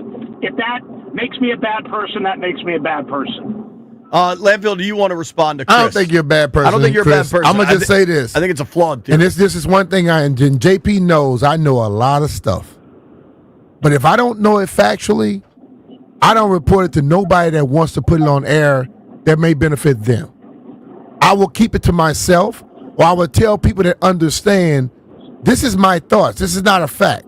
People that want to run on the air without a fact, they're BSers, straight up.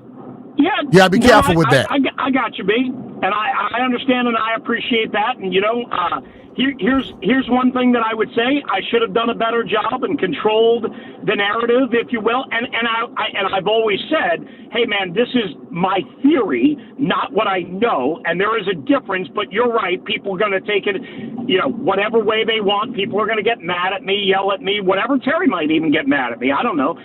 But And I love Terry. Again, let me just be clear. But, people like Landfill are probably going to use me as a punching bag here because they want to see me suffer and they want to see me get, made fun of and they want me to be the butt of controversy. And I allowed it. I'm sorry. I'll say that. I wish it didn't blow up. I wish it would have kind of stayed private and I didn't agree to making this a public thing. It was just a theory. It was just a thought. Again, maybe it was complete bull, but it is what it is. Landini, do you want to respond as you laugh maniacally in the aquarium? I'm just saying the mind of Chris Russell is a terrifying place. Well, I don't disagree with you on that, Landfill. I mean, I am scarred from working in this business and this industry and from covering this organization for 16 years. So I don't disagree with you on that. Many people are. Thank you, Chris. We'll see you guys, soon. But, all right. Hey, Chris, bring some food when you come in, bring man. some food. Since you show up when I our have food some normally come. I have some leftover salad and Chinese food. You want to share? We don't want with no me? leftovers. Hold on. We don't know how long your leftovers are. Yo, if I may, real quick, stay on the line, Roos. Brendan Darr worked with us for years. Oh, God. Brendan Darr, known to be a pretty snarky fella. Yeah. Rooster, he just tweeted me this. Rooster in a wind tunnel complaining about traffic and his life, spouting off a conspiracy theory, then blaming Grant Paulson for it becoming public, only to back down when B-Mitch says quads are a tough recovery, is exactly how I thought this call would go. Yeah. Brendan Darr is, he's a little bit of a conspiracy theorist. He's just mad that, that I'm, I guess, getting some run here and that, he's not. That's the nicest thing I can say. I don't know. I mean, the bottom line is I wasn't looking for run here. I've got enough problems in my world that I don't need any extra exposure, but I'm sure the phone will be ringing from somebody over on the other side at some point as soon as they listen to some of this nonsense. I'm sure it'll be an easy day for your mentions, Roost. It's at WrestleMania 100? 621. At WrestleMania 621. At WrestleMania 100, yeah. Let them know how you feel. All right, enjoy the leftover salad, Chris. Good luck on the highway. Hi, Roos. Thank you. It's Chris Mad Dog Russo, by the way. Goodbye. That's Chris Russell. And Brian, I don't like to speak for you, but I believe I'm willing to in this case. The B. Mitch and Finley program categorically denies Chris Russell's theory. We'll be right back.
As expected, Yankees outfielder Cody Bellinger has opted out of his contract and will become a free agent next month.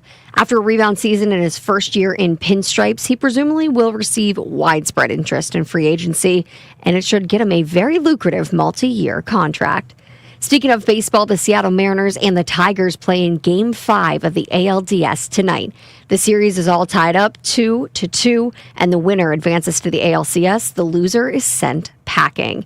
And as if this game needed any more oomph, ace Tarek Skubal is on the mound for Detroit, going up against George Kirby for the Seattle Mariners. From the Crop Medcap 5-Star Sports Desk, Savannah McCann on the Fan.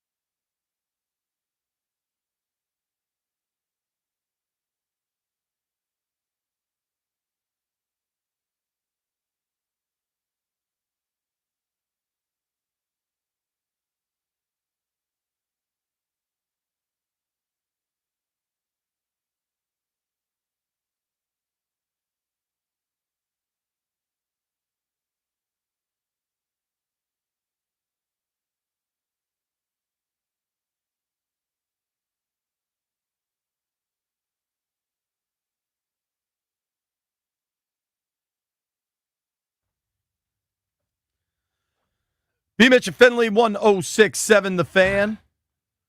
It's kind of weird going into a weekend knowing there's no burgundy and gold.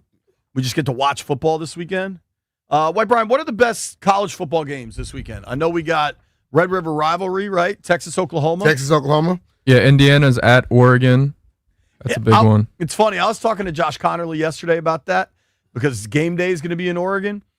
And he's like, I know, man, big game, Indiana coming. And Cosme, whose locker's kind of next to Connerly, he's like, wait, Indiana's good now? And it is Indiana's bizarre. real good. Yo, they're good in football. Yeah, They've never been basketball. Yeah. That's a school that's done NIL right. They just have some cash, got a good coach, and they let him spend it. That offense moves the ball. They also stole the best cornerback in the class from last year. He has He a good was from thing going Alabama, on. and he was supposed to go to Auburn. They Game's supposed at to- 12. I need to call and see the Louisiana people. I may go to James Oh, yeah, Madison. you were talking about going to JMU, right? Yeah, I You may gonna go? have to go to that game. I may call some people right now and see. Who's got JMU? B. Mitch needs a suite. We're putting it out there for the JMU I don't need people. a suite. I just want to sit in your suite. Right. He doesn't need his own. He needs a pair of Let me tickets call in a I'm suite. going to call Wingard and see what's happening. There you go. Bama's in I think this Bama game is tricky as hell. They're going to Mizzou. I think Bama's favored by 3. That seems like a weird line. Where the hell is it? Where's James Madison? What's the name of the city? Harrisonburg, I think. Harrisburg, right? Harrisburg's Pennsylvania. Harrisonburg's JMU. Harrisonburg. Yeah, I believe that's correct. What's the Ohio State, Illinois, maybe? Yeah, Ohio State's favored by 2 touchdowns. Damn. Any other big SEC games? Texas A&M, Florida? Yeah, Auburn gets Georgia at home, so they're only 3-point dogs. I think put all your money on Georgia. What you think about that, White Brian? I think you're correct.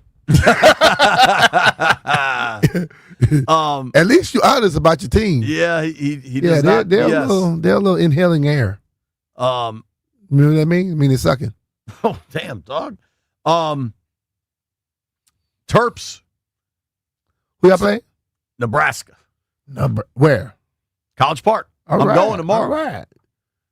If you go, did you go to the other game? I was in L.A. Okay, good. So if you go in there and win, then you got to go to more games. I've taken my daughters to lots of games. You know me well. I like to leave early. Like halftime. Don't leave early. Just let the kids watch the whole damn game. Ainsley is adamant that we're staying the whole game. Well, you're not leaving. Do you think we'll stay the whole game? Hell yeah. Because if you try to leave, she's going to cause a ruckus and you won't be able to handle it. So if Ainsley wants to stay, we're staying. Shout out to my boy Matt Swope. We're not worried about the weather where we're sitting, so we'll be good. You need a Swope down at JMU to set you up in a suite for Cajuns, Dukes. NFL Sunday, it's you get to just chill and watch Red Zone, be with your family. You don't have to commit your day to a Commanders game. Some good games. There's an early game. The Broncos are playing the Jets in London. The Rams are traveling to Baltimore. The Ravens are just complete desperation mode. I got one for you. What do you got? Oh, the Roost. The in the Roost. building. Got on a blue shirt. I kind of like. We need to Roost.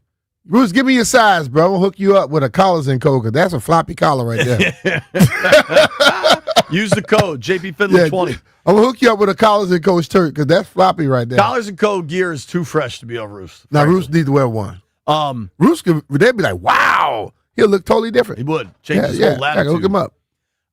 I like the Panthers getting 3.5 at home against the Cowboys. The Panthers against the Cowboys at home. I don't know.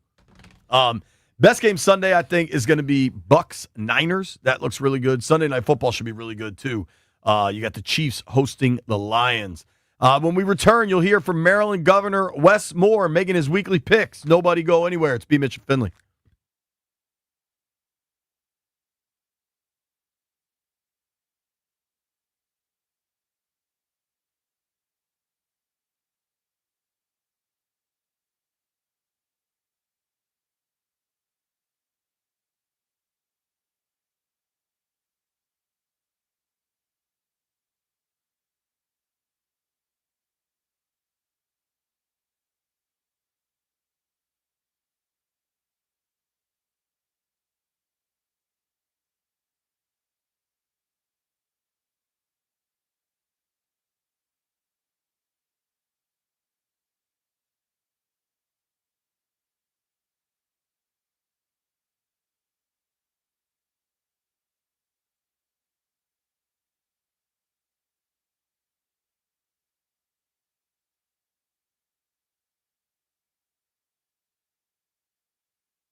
trying to consume. All right. Only one man cool enough to walk up to Nate Dogg and Warren G. Mr. Warren G. Very excited to have the governor of Maryland join us right now, Mr. Wes Moore. Gov, how you doing? Man, we damn good too. Gov, we have a lot of football to get to, but you're a busy man. I don't know if you got to watch Eagles Giants last night, but the Eagles look messy, man. What do you think of Philly? So here's the issue. First of all, Dart is playing like this dude belongs in a league. I mean, like he's really playing some good football. But importantly, I think you're right to start with the Eagles. The thing I was impressed by the Eagles at the start of the season was that they just know how to win close games, right? I mean, like that's what champions do. Champions know how to win close games. But nobody has ever said all year that the Eagles look good. They know how to win close games. And I think that's a different thing. And I think that actually starts to show itself. And I think that we're starting to see that now, that the Eagles have not really played great football. They play good football, but they know how to win when it's tight. And so, I mean, like, I think we're just seeing for these past couple of weeks that the Eagles are a good football team. The question becomes for the Eagles is, can they do what they did last year, which is when it really matters and when you get it to playoff football, can they really kick it in? And I don't think anyone has an answer to that right now. It's going to be interesting to watch. All right. As much fun as it is to thrive in the Eagles' misery, things aren't going great for your Ravens, sir. Oh Lord, it's bad. And this week is going to get no better. And you know, and the thing that I'm actually most concerned about is you know, we have the best roster, and I still stand by this. It's on paper, it's the best roster in all of football. And actually, I would actually debate with anybody about how close it even is when you look at on paper what's going on. The thing that does get me is, yes, there's a lot of injuries, and I know there's a lot of Ravens fans like injuries. And the thing that I would just say back to that, guys, it's football. There are injuries. People get hurt. All the time. This is a next man up league. All the time. This is a next man up league. And so the thing that I just don't know, and I don't have an answer right now is, you know, we should be able to play through injuries. My question is, can we coach through injuries? Or, you know, do the coaches have the right type of philosophy? Do the coaches have the right type of mindset and game plan? Do the coaches still have the locker room? And that's I think the big test for the Ravens right now. We're going to find out because they got the Rams coming to town, sir. And the Rams are a pretty good team. You know, you're talking Stafford, Puka, Devontae Adams. How do you feel about that Ravens-Rams game? We'll start there. Yeah, no, I don't feel good. And so I will be there on Sunday, but I'm expecting to watch the Rams win. Okay. You know, I think that not only does it look like Lamar's not playing, and, you know, that is already, when you're watching the most dynamic player in the NFL who's not going to be, who's not suited up for you, that obviously hurts. But the thing I'm most concerned about is the Ravens defense. Is the Rams have actually a good offense. I mean, you know, you talk about Puka, you know, he's coming up on 600 yards, averaging like 11 yards a catch. And our secondary has not been able to stop average offenses. So I don't know how you're going to stop one that's actually looking really good. So, you know, I mean, in fact, I saw a stat which is crazy. Our defense has let up more points so far this year than like the 2000 team let up all year. Dang. It's crazy what our defense is letting up right now. So I got a feeling that this is, you know, I'm not going in on Sunday. I won't be at the bank on Sunday expecting for it to go well for us. Yeah. Do you think it's a simple fix for the defense? I mean, they're blaming Zach, but the players aren't making plays either. Yeah, no, listen, and I think it's easy just to say, well, it's the defensive coordinator, and listen, you're absolutely right. Where it's like, if you said, okay, let's get another defensive coordinator in, is that going to make it any better? I don't know. The problem that I do have, though, is that, again, on paper, it's a very good defense. I mean, you have a defense that's anchored by people like Kyle Hamilton and Roquan Smith and this and that. And so, yes, we've had the injury bugs, but that is a really damn good defense. And we should not be giving up 30 and 40 points a game when you're looking at the roster that we have. Yeah, it's been ugly. Gov, quick aside here. Will you be in College Park tomorrow? I'm going with the fam. No, I'm not, unfortunately. Okay. All good. I'm not. We have a couple other things we got to run to, but you're a busy man. That game last week. God, that was a damn bruiser, man. Yeah, that was hard to watch that second half. That's a tough one to lose. All right, so that was a tough one to lose because listen, and I still think that this is a team that if we can do what we need to do, we're still gonna, we should hit a decent bowl because I think we're showing real signs of improvement. And let's be clear, the biggest thing we got to do is make sure that we get Malik Washington back next year. Gov, but he's a real player. How many residents in the state of Maryland? Got to be millions, right? Oh yeah, about 6.5 of us. All right, I mean this sincerely. I am willing to pledge as a Maryland taxpayer $1. If everybody in Maryland pays $1, we'll keep Malik. So I think it may take more than $1 per person. I don't know how government works, but that's my proposal. Listen, I don't know what he's going to be demanding, but let's be clear. We have one of the most dynamic quarterbacks in the country under center right now. Yeah, and he's a real deal. I know it's not only us who's paying attention to that. And Maryland got screwed when the kid Stewart got ejected in the first half. Anyway, all right. Of course. I got you in the absolutely. books. I got you in the books for Rams over the Ravens. I know that you don't like making that pick, but it's hard not to. Let's go down to Florida. You've got 2 4-1 teams between Tampa and San Fran.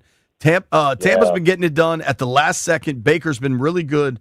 The Niners are held together by Scotch tape and chewing gum, but they just keep winning games. What do you like, Bucs Niners? It's funny because, the Niners did their thing last week, and the Niners actually, they actually looked okay. The only thing is, I just think that the Bucs are doing a better job of playing consistent football. Even in the games that the Bucs haven't won, they haven't lost really ugly.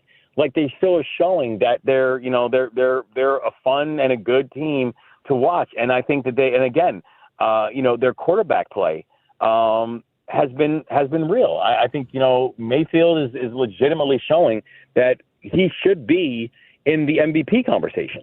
And so I think this one is going to the Bucs. I think they pull this one off, even though I do have to say, again, the Niners showed me something last week. They did. And Mac Jones has been good, which is a weird sentence to say, but he has been good. He has been good. All right, let's switch to Sunday Night Football. This one should be good. The Vegas line in this thing is funky, I think. Detroit heading to Arrowhead to take on the Chiefs. Lions have been great. Chiefs have been up and down at best, and yet the Chiefs are favored by 2.5. What do you think of Lions Chiefs? I don't understand the line on this. I really don't understand the line of it because let's be clear. The Chiefs have had kind of one impressive win this year. Honestly, where you really watch, they look like the Chiefs of old. And honestly, that was against the Ravens. So you got to take that for what it's worth because the Ravens are probably the most disappointing team in the NFL right now, just to be honest. So I'm going with the Lions on this. I think that Mahomes is still the Chiefs' leading rusher. You can't think that this is a complete team when Patrick Mahomes is your leading rusher. And I think they desperately, need Rashee Rice, who is, still, serving the last game on suspension. And so it's I don't know. I feel like the Lions are still legitimately a top, call it 5-7 team in the NFL right now. I think Jared Goff is legitimately playing well. And then you got Gibbs back there. So I think when you look at the offense that the Lions bring, I just don't see how the Chiefs are able to stop it. So I'm going to go against the Vegas odds on this. I'm going with the Lions. All right. I like it. I kind of like Detroit going in there, the way they run the football, man. All right, we got a doubleheader Monday night. I'll start with the one in Atlanta. Buffalo Bills heading to Atlanta to play the Falcons. Buffalo coming off that pretty surprising loss at home to the Pats. Yeah, I still think I'm not a believer in the Falcons. I still don't think they're consistent. I think Penix he's probably the answer for QB in Atlanta, but I'm not sure if I think that's the answer that's going to really take you very far. And I still do. I think you're right. You're right about the Bills loss. That was really bad. But I still think the Bills are arguably the best team in the AFC, just the most complete team, and playing some of the most complete football in the AFC. So I'm going with the Bills. I'm going with the Bills on this. I just don't think there's any section of Atlanta that's better than the Bills, and I think the talent is going to matter in this game. Yeah, it's hard to go the other way on that, frankly. Yeah. All right, and then are you going to be able to go Monday night? I will be there Monday night. Okay, awesome. I will be there Monday night. So will we. Watching the Commanders beat the Bears. I think the atmosphere for this thing could be pretty damn awesome. Team Source just told me the game is sold out. The team is wearing their black uniforms. I asked Deebo Samuel about them yesterday. He said, they tough. The team is asking all the fans to wear black. They want it to look like a blackout in there. I think it could be pretty cool. Obviously, there's a lot of interesting history and ties from Chicago and Washington, and then last year with the Hail Mary. What do you like? Commanders, Bears, Monday Night Football. I definitely like the Commanders on this one. I mean, the Commanders, I actually thought the most impressive win last week was the Commanders in all of football. I think, when you watch Jaden come back, and the first series was tough, and you watch how, they get scored on in the first, I think it was the first series, right? The Rams scored. But then after that, it was just everything calmed down. And you just watch the poise, man, that Jaden plays with. I thought that was the most impressive win. The Commanders' win last week was the most impressive win in all of football last week, because I think it said something, because they went on the road against a good team and handled them. And so I think that the Commanders are playing really good football right now. I mean, I think that, what's going to be fun is kind of seeing, watching that kind of, a bit of the homecoming that we have in a bit for what you're seeing for the Bears and their quarterback issues that I don't think are still sorted out. But I just think the Commanders are just playing really, really good football right now. The Bears are allowing the 10th most rushing yards in the NFL. I think that the Commanders take this one. It's going to be fun, man. I am looking forward to it. A lot of excitement for this Commanders team. If they win Monday night, they'll be tied with the Eagles for first place in the division. That feels about right, actually. But honestly, it's what we remember at the beginning of the season, and great, it's still early, don't get me wrong, but we talked about it, where I said, I think the biggest threat to the Eagles is going to be the Commanders. And so this actually feels about right. And I don't think that I think the Eagles, as I mentioned before, they're a good team. They're not a great team right now. But I think that the Commanders are playing some of the best football that we are seeing in the NFC. So I think, knowing that it's Commanders, Eagles kind of fighting for the top of the division, that probably actually feels about right. It's going to be fun, Gov. We will see you Monday night in Landover, sir. I hope you have a great weekend. Looks like some big rains could be headed to town, so bring your raincoat. Yeah, it's be some big rain. That should impact some of these games, some of these scores. But listen, the thing I love about football is rain, sleet, snow. Put your cleats on. Absolutely. There you go. Hey, Gov, last one, and I don't know if you got a chance to watch this. Did you see how the Phillies lost last night to the Dodgers? Yo. That's brutal, dude. I think that picture needs a detail, a security detail. Get him out of Philadelphia alive. I have noticed for all my friends who are Philly fans, I haven't heard from not one of them today. Yeah. Not one of them. I need to do a check on them. I need to do a buddy check on a few of them. I think you do, Gov. I'm looking forward to seeing you Monday, sir. Enjoy your weekend. Absolutely, guys. Thank y'all so much, man. All right, take care, All man. right. That's the great Wes Moore, governor of the state of Maryland. He likes the Bucks to beat the Niners, the Lions to beat the Chiefs, the Rams to beat the Ravens, the Bills to beat the Falcons, and the Commanders to beat the Bears. How about this? He's got 3 road wins this week. Keep an eye on that. Always appreciate the governor making time for us, and we'll see him Monday night at Northwest Stadium. Here's what we're going to do. When we return, the phone lines are open. Press the button, intern John. 800-636-1067. 800-636-1067. It is Ask B. Mitch Anything, brought to you by Collars & Co. Let's go.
This sports update is brought to you by PVI Office Furniture. Fast, excellent, affordable. Business grows with PVI. The NFL has initiated a review of the concussion protocol used in the evaluation of Giants rookie quarterback Jackson Dart and the second half of the team's game against Philly. Cameras caught coach Brian Daboll peeking his head into that blue injury tent on the sideline when Dart was being checked for concussion last night. Giants rookie Cam Scatterbo also peeked his head into the tent, but he said afterwards he was just joking to make sure that Jackson wasn't hurting anybody in the injury tent. Well, the league's chief medical officer doesn't find it very funny.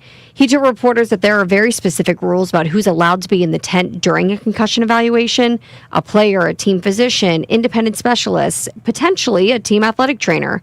But mind you, no coach or teammate was on that list. And Lamar Jackson is missing his 6th straight practice. Looks like he is going to be out for a 2nd straight game for the Ravens, meaning Cooper Rush is in line for the start. Kyler Murray, however, he has returned to practice today after missing Wednesday and Thursday with a foot injury, looking like he may be good to go this weekend. If your office setup is looking like a busted play, call the pros at PVI. Office Furniture, they will come to you to help design a game plan that actually works. No hassle, no stress, just a game-changing upgrade. Score big when you call today to score 15% off your purchase. Get your office in championship shape at PVIPVI.com. From the Crop Medcap 5-Star Sports Desk, Savannah McCann on the Fan.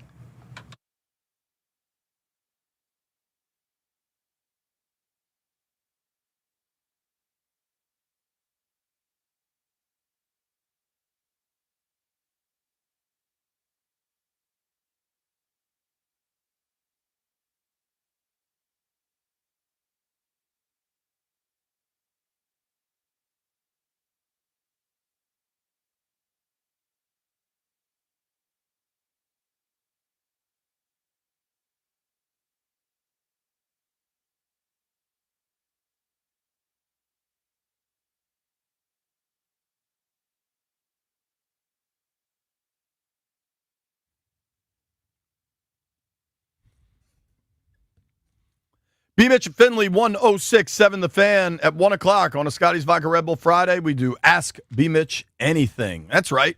You get to ask an NFL legend anything you want, especially about romance. Ask B. Mitch Anything is sponsored by Collars & Co., where comfort meets style. Upgrade your look with the dress collar polo today. B and I have been rocking the Collars & Co., and we love it. If you order some, use the code BMitch20 or JPFinley20. Get 20% off your order over $99. You ready to hit these calls, B? Yeah. All right, my guy Uncle David has been on the line. What's up, Uncle David? How are you, man? How's everybody today? We're good, brother. Good. All right, before the question, I just got to say, Wes Moore was born to be a politician because he can answer whichever way we want to hear it. He can answer it. So he was born to be a politician. Yeah, but when it comes to football, listen, he's a huge Ravens fan, and he picked the Rams this week. So he's calling it like he sees it. Yes. And we have alerted everybody that not only the Phillies and the Eagles lost last night, but the Flyers lost also, right? So, poor Philadelphia. What's the question? Give me one more point before the question. If you go back to last 4 years with the Bears and the Redskins, we won it by 3 inches in Chicago. Dick Butkus died, and they crushed us. Last year was the Hail Mary, and this year we're playing them again. All games have been at night. I can't wait. I'll be there. B. Mitch. Yo. Are you in Finley ever together in the studio now? We're in the studio all the time. Okay. So tell me the OV special that Alex Ovechkin eats every day in the morning before a home game. I don't know. What are the 4 sauces? David, we got to run, dude. I don't have a clue, we love man. you, buddy. Take care. I don't have a clue what Ovi eats before the game. We got to go, dude. If you want to call in about bringing food, talk to Landfill. Jim is in Manassas. Jimmy, ask B. Mitch anything. Oh boy, wow. V Mix, Finley, Aquarium Boys, how y'all doing? What's up, brother? Well, this is a topic that has caused turmoil and stress amongst the Washington fan base this past week. But you know what? The score must be settled, and the truth must come out. So Brian Keith Mitchell, yes, are Jaden and Juju related? Are they related? I don't have a clue. Because there's a lot going out here talking about their moms be sisters and they cousins, and then other people disputing it, and just no one's got an answer. Bro, I don't have a clue. Now I can tell you this. I can tell you this. Looking, when you look closely at his mom, you look at her, they do resemble each other. I don't know if they're related or not. Hey, the truth will come out eventually, y'all. Appreciate it. Thank you, buddy. You can look at them, they both good-looking people and they athletic as hell. They could be. I hope could be in their bloodline. I hope everyone's happy. Landfill, Jeff is off today. In his stead, kind of by happenstance, we had intern John. This segment is called Ask B. Mitch Anything. Yeah. And it's sponsored. Shout out to Collars & Co. Yeah. The first two callers barely asked a question. Intern John, tighten it up. He asked a question. He asked a weird question. It was a Uncle question. David, I don't think, asked any question. I mean, he did ask a question, but I damn sure didn't know the answer. Why would I know what a player eats before breakfast if I'm not sitting next to him? Eats before a game. Intern John, tighten it up in there. Your unpaid position is in significant flux. All right, let's get this show on the road here. Oh, you almost said it. Andrew's in D.C. Andrew, hello. Yeah. Ask Brian a damn question. I got you guys. So, my question is, even though our guys did better last week into, passes and protecting that, the Chargers still were able to get, consistently find our soft spots in zone coverage, especially, underneath and in, the seams. Is there any way that they can fix that? Maybe, adjust the zone drops, maybe try to find better ways to, match the receivers' routes so they don't, get a ball thrown and there's 3 defenders all around them while the catch is still made? Yeah, you can. You can play a little tighter on it. Like that zone, instead of just dropping into your area, you can play a little tighter. But what they're probably depending on in zone is that they get pressure on the quarterback. So if they can continue getting pressure on the quarterback, you'll notice that it gets a little tighter. Okay. Yeah. Thanks, buddy. All right. That was a question. Brian had an answer. Ta-da. That's how it works. Ed is in Potomac. What up, Ed? Hey, what's going on, guys? All right, here's a real question. All right. Do you think the most dangerous thing about the Washington Commanders is that Jaden Daniels has actually not really gotten into his 2024 form? And then I have a statement. JP, you owe me 3 beers. It's a beer, dog. A beer. Because every single day that you say, if you've made it this far, I owe you a beer, you owe me a beer. And so far this it doesn't week, multiply. I checked with the lawyers. I would love to buy you multiple, but it's just one. I don't know the lawyers. I don't think the lawyers told you that one, Jay. Dog, I'm telling the you. lawyer I talked to told me that if you said every day and somebody listens every day, you owe him a beer. What was your question for Brian, Ed? Don't pay up. We going to court. What was your question for Brian? It's on record. The question was what again? He hung up. I think Landfill hung up. Intern John, good God. He asked a question. Cody tweeted a question at me. It's pretty good. Cody Betts? Cody Betts. Oh, Lord. Cody Betts asked if Kirk Cousins had stayed his whole career in Washington. Yeah. Would he be considered a legend by now? No. Why? Because they never would have won the big games. Okay. You might have more yards than everybody, but they will also know him as a guy that could not win the big one or even get close. Like, Jaden has won bigger games than Kirk won. Correct. He's more of a legend than Kirk is already. Correct. Let's go to Walt in Tampa. What's up, Walt? Hey, guys, man. Hey, I had a question for B. Mitch, but I thought of another one. The first one was, where did they practice the choreographed celebrations? Does a team allow time? Do they do that on their own time? It's on their own time. If you were in the league today, B. Mitch, Yeah. whose celebration would be something that you could kind of get into? I don't copy off of people. I do my own thing. What was your What thing? would you do? I would just dive into the end zone sometimes from the 3-yard line 'cause I like to do crazy stuff. Or I just walk into the end zone and start talking trash to your fans. I was like that type of dude. I wanted to agitate the hell out of people. Different though, B. Yeah, it is. But see, the thing about it is, it was different then, too. People had their little dance, the shuffles and all. I didn't try to do nobody else's stuff. I wanted to do what I wanted to do. Oh, yeah. And I just never, like, wanted the to thing know about where it, they whenever I practice. did something, I never even thought about it. It just happened. Go ahead. Okay, that's good stuff. Yeah. Thanks. Yeah. Thanks for the call, Walt. Now, listen, players talk about the celebrations and stuff on their own time. That's like locker room. But we asked Debo about it yesterday because before Jaden hit Debo for that Yeah, I touchdown saw in that. L.A., they were kind of practicing the dance. It was a timeout. In the huddle. It was a timeout. Right. Yeah, you get to do what you want. But Debo said somebody had showed him that dance on TikTok during the week, and they're like, yo, that'd be pretty cool if we hit a touchdown. Sure Boom, enough, they hit one. Next play. And look about it. They didn't say when, they said if. Right. It just happened to happen a lot quicker than they thought. It sure did. Let's keep it moving here. Savannah is in Arlington. What's up, Savannah? What's up, Savannah? Hey guys, hey JP, hey B Mitch, happy Friday. Same to you. You too. B Mitch, my question to you is, how did you manage any pregame jitters or nerves before big games? I leave next week for my first U.S. national competition, so any advice is welcomed. I mean, just it's like you know what you have to do, and if you put in the work for it already, you should be good. Because I'll be honest with you, every game I've ever played, I was nervous until when I was in the NFL, it was so fun. When I was in college, it's like the first time I threw a pass because you're worried about the interception. If I threw a completed pass, boom, I'm the nerves just left. In the NFL, I could take the opening kickoff to the house. I was still nervous till I caught that first punt because all the punts are different. So if you've been preparing for your stuff, you know what you have to do.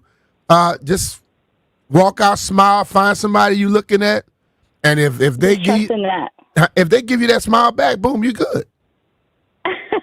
All right, thank you. I appreciate it. All right, because I know when I go speak, like when I speak to people now, they tell you look around. So I'm looking around, and if I got strange faces on some people, I'm gonna find that person that's smiling. Because when they're smiling and I say something, and they give you that direct feedback, I forget about everybody else in the damn building. I'll talk to that one person the whole time. Can I ask B. Mitch anything? Yeah, you always do. When that said Savannah in Arlington, I kind of thought it was Savannah. Just I thought it too. Also, when a woman calls, I get excited just to know that women are listening. Yeah, because I feel like we just JP. Not in like that way. I'm just saying it's nice to know there's chicks out there listening. I'm gonna throw you into this thing. We're two good-looking men. They listen to us too. Come on, dog. You ever said to me, B? She's from my neighborhood. That Oh, woman is that that just your called? cousin? Also, I'd like to clarify, I'm not like Jeff Walker slacking off here. I talk to these people, they tell me their questions, then they just get starstruck and they're like, they just tell you what they had for lunch and they don't even ask questions. So I take no responsibility for that. All right. Thank you for clarifying. Hamad, Hamad, hell, don't be blaming me. Hamad is in Chantilly. Keep the phones lit up. We'll What's take him the up, whole man? hour. How you doing? Hamad, ask B. Mitch something. Hey, V. Mitch, huge fan. I wanted to ask you, did you see the interview or hear the interview with Champ Bailey talking about you? And also, do you think when he left, was it like a negative thing? Was it okay? Like, are you cool with Champ Bailey? Yeah, Champ and I are still cool today. We had Champ on the show. I saw the interview, and I was happy to hear it. I was proud to see it because when guys came along, I was always the one to try to welcome them in, and and it's just like when you talk to your kids. If you talk to your kids and later on you find out that they were actually listening to you, because most of them act like they're not listening or they don't want you to think they're listening. But Champ talked about the things like I would help him with stuff on the field, or we hung out together. I would try to teach guys more than just the football field. Wanted to teach them stuff outside the field as well, and it worked out. So we're still good friends today. Thanks for the call, Hamad. Have a good weekend, man. That was a good one. That was a good one. Let's keep it going. Antoine is in Waldorf. What's up, Twan? Hey, what's going on, fellas? What's up, bro? Yeah, I just wanted to know, well, B. Mitch, you definitely should be in the Hall of Fame. Appreciate it. But I wanted to know your 3 Redskins/Commanders that you think should be in the Hall of Fame with you. London, Joe Jacoby. Hell, Gary Clark. Gary Clark got better numbers than some people in the Hall of Fame. Michael Irvin. Be honest with So you. what about Charles Mann, Dexter Manley? Well, you asked me 3 people. I was giving you 3. Look, Yeah, I don't I know. know. I don't know if like when you look at Charles and Dexter's numbers compared to a lot of other people, they may be a little bit behind some of those other guys. But the impact that they had here, we all feel they should be given some, given some credit for it. Okay. Yeah. So yeah, man, I can't wait. I can't wait to see you in the hall, man. All right, bro. Appreciate you. Appreciate it, man. All right. Jake Fletch B. Make it happen. I don't know how to handle this, B. Line 6 is a fella named Jim. Hello, Jim. What's up, Jim? Great job, Jim, John. you're on, bro. Great job, John. I've never said this in my life. God, I wish Jeff Walker was at work. He wasn't even driving when I called him. He had a great question, too. What was his question? Hold on, John. Talk to him and see if you can make it work. All right, I'll get back on the phone. I think John was better at call screening when he worked here when he was 17. No, John is better at going to get the food. John was elite at getting the John food. was back in Shout I out to looked John. up. I was like, damn, he's back. Alec. John now trying to rap to everybody from here to the place and back like Jeff does. I think this dude's name is Alec in Leesburg. Alec, are you there? What up, Alec? Yeah. Hey, B. Mitch, you know a lot about diet and training. Yeah. So my question I've had for a while is we're going to take a lot of discipline, which got to come from somewhere. But how long do you think it would take for Chris Russell to, let's say he's 385 pounds now. He's not being 380, dude.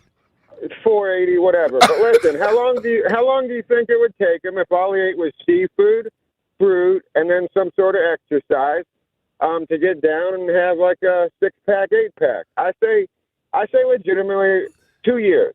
What do you think? I think if he put the right dedication, it'd take less than 2 years. I think, honestly, yeah.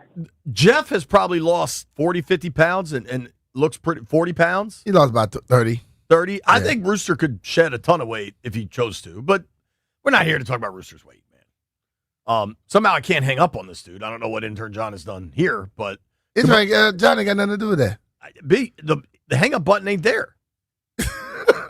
My boy Jim from Haymark decided to go in the car wash while you guys called him. So, I mean, just Jeff is sabotaging. He's doing something. All right. Jeff is at home just sabotaging the whole segment. Jeff does plenty of sabotage here. I don't think he needs to do it from home. We're going to keep the phone lines going here. Ask B. Mitch Anything brought to you by Collars & Co., where comfort meets style. Upgrade your look with the dress collar polo today. 800-636-1067. If you are on hold, stay there. We're coming right back.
As Noah Brown returned to practice, a quad injury has kept Commanders wide receiver Terry McLaurin from the field this week again, but head coach Dan Quinn expressed confidence that he could be available Monday night against the Bears.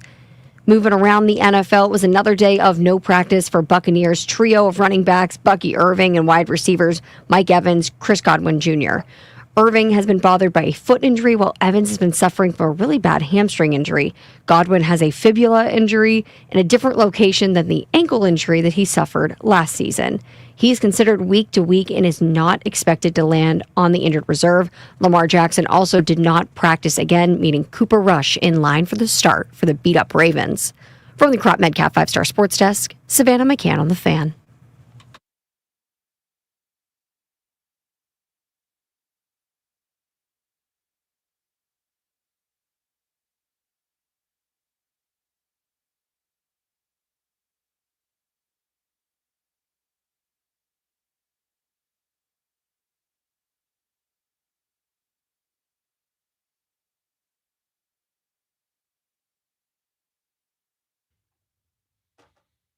One more time, we're going to celebrate. Yeah.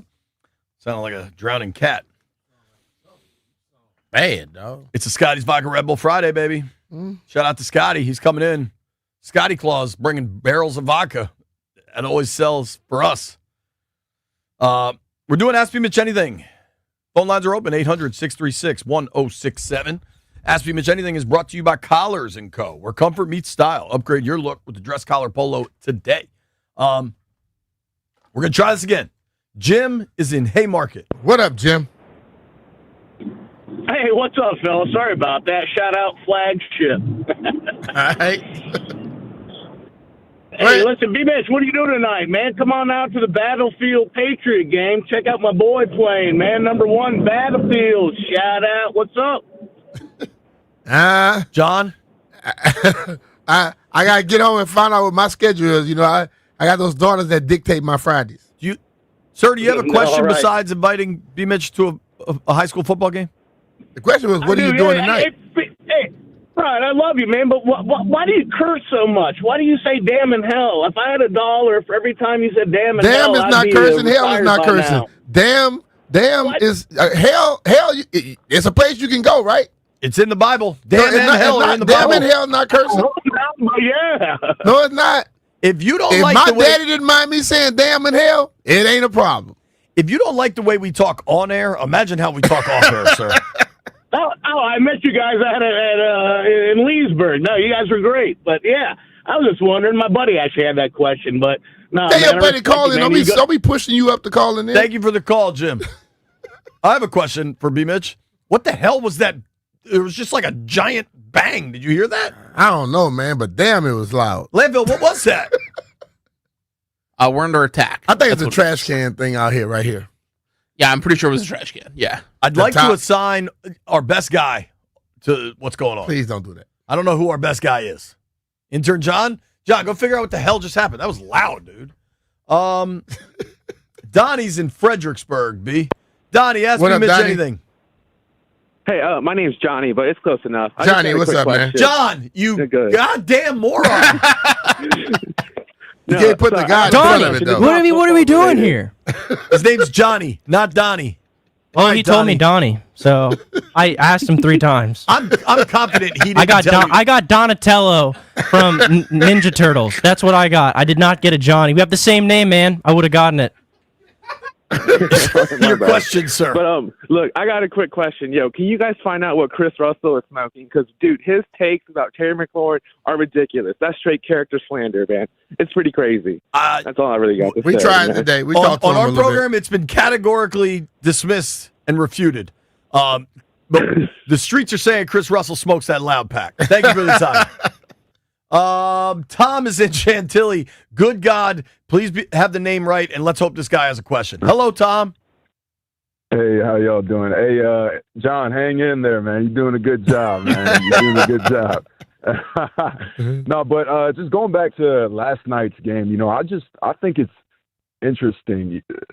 Philadelphia Eagles, it seems like, especially since Sirianni's been the head guy there, it just seems like when it rains, it pours. You know, when things go bad, they go really bad for them. So that leaves me to say, who exactly is the biggest threat to the Commanders, in the NFC East? Because when you just kind of sit back and look at it, you got a Giants team that, probably won't do much this year. They'll be competitive. But then, you got the Cowboys that are just offensively, they score at will, and they're extremely talented there. And defensively, they have their struggles. But just who is going to be that threat? Is it going to be the Eagles? Is it going to be the Cowboys? What do you guys think? I think it's still the Eagles, man. Definitely the Eagles. Still the Eagles. Through 5 games last year, Nick Sirianni brought his kids with him to be a human shield at a press conference and was fighting with fans on the sideline, and they went on to win the Super Bowl. Talent is what wins in the NFL. They still have buckets of it. I'm not ready to count the Eagles out yet. Yeah. Thank you, Tom. Sounds good. Thank you, guys. Hey, Tom. Appreciate it. Really well executed. We knew your name, where you were from. Yeah. You had a good question. Thank you. Credit to John right there. You're a team player. Thank you. All right. That's it for Tom. Let's oh boy. Vic is in South Beach. What up, Vic? Hello, Vic. Yeah, he messed up again. It's Zeke. Hi, Vic. Hold on. This is Zeke in Southeast, right? Wait, is Zeke and he said Vic? Hold on. Zeke, hang on for me. I know Zeke. We were at MGM together like 2-3 weeks ago. Yeah. Zeke calls in all the time. Correct. He is Zeke in Southeast. Yeah. Intern John wrote Vic in South Beach. Where is this kid? White Brian, go find him. Get his ass back in here. Oh, he's over there in the other studio now. Hey, I miss Jeff. That's all I got to say. Hey, it took me 3 calls to get on, man. I don't know what he was doing. He kept dropping me. But anyway. Oh, my Lord. Y'all ready for my question? Go ahead, man. Zeke. All right. Well, first off, before I say that, I say, hell, Brian, if that guy don't know a damn thing about you, if you think those are cuss words.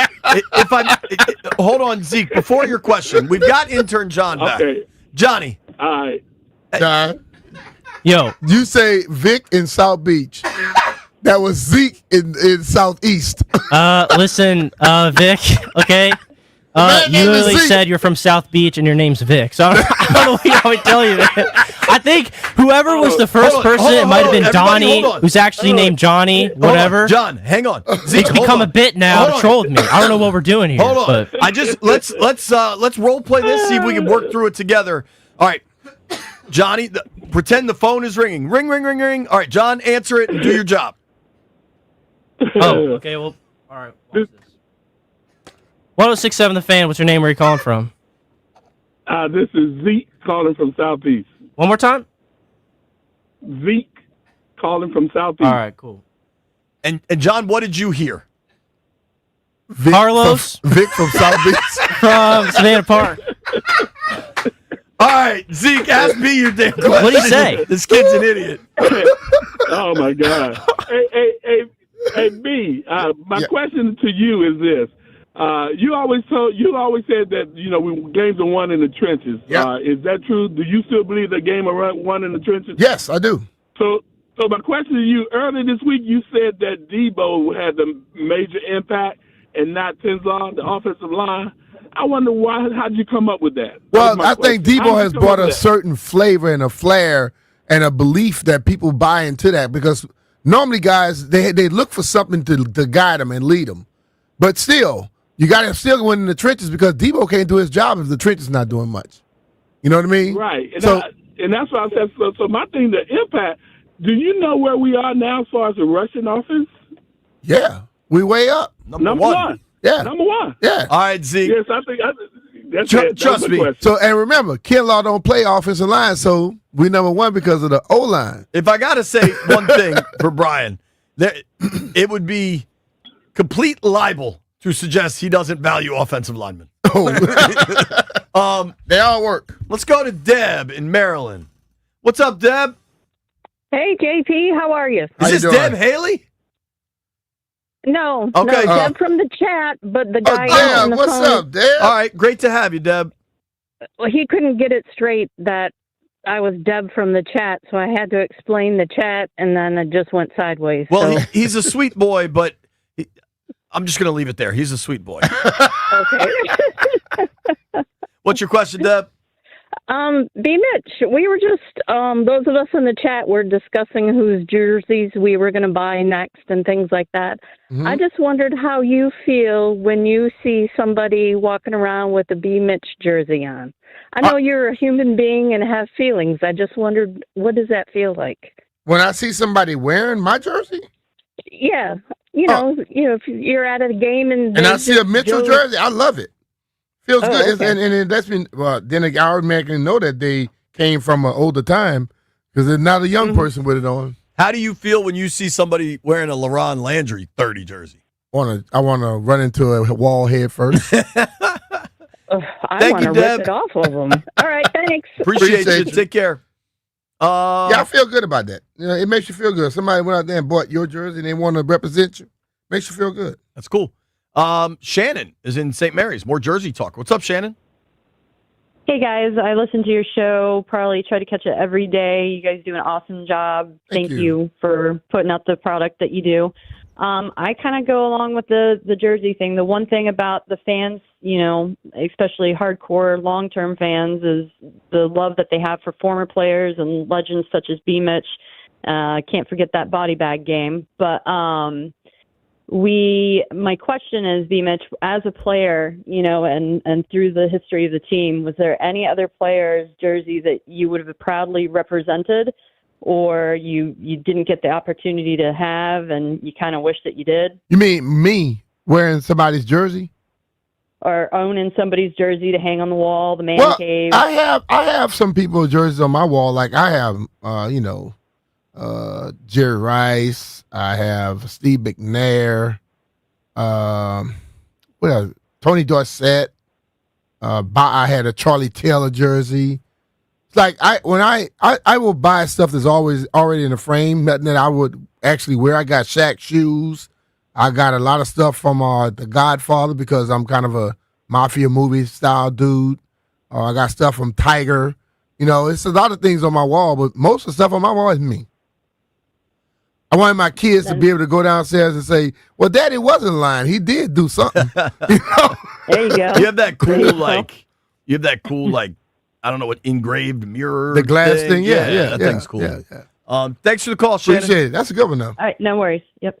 So, Brian, I don't know if you remember last month or, I don't know, all the days blend together. Remember that day we had, I believe it was 3 different people named Sinai listening to our program? Yeah. And that must have been some sort of record. I was hoping it was Sinai Layton. I think today, and Landfill, you can check the tapes on this. I think we've had 3 or 4 female callers. That feels like a record. Yeah. Says Jeff's not scaring them all away.